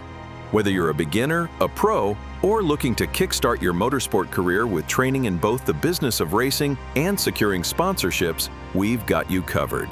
Check out our gear, grab a shirt, and represent your passion. Email us at trackready@couragemotorsport.com or visit couragemotorsport.com and get ready to hit the track.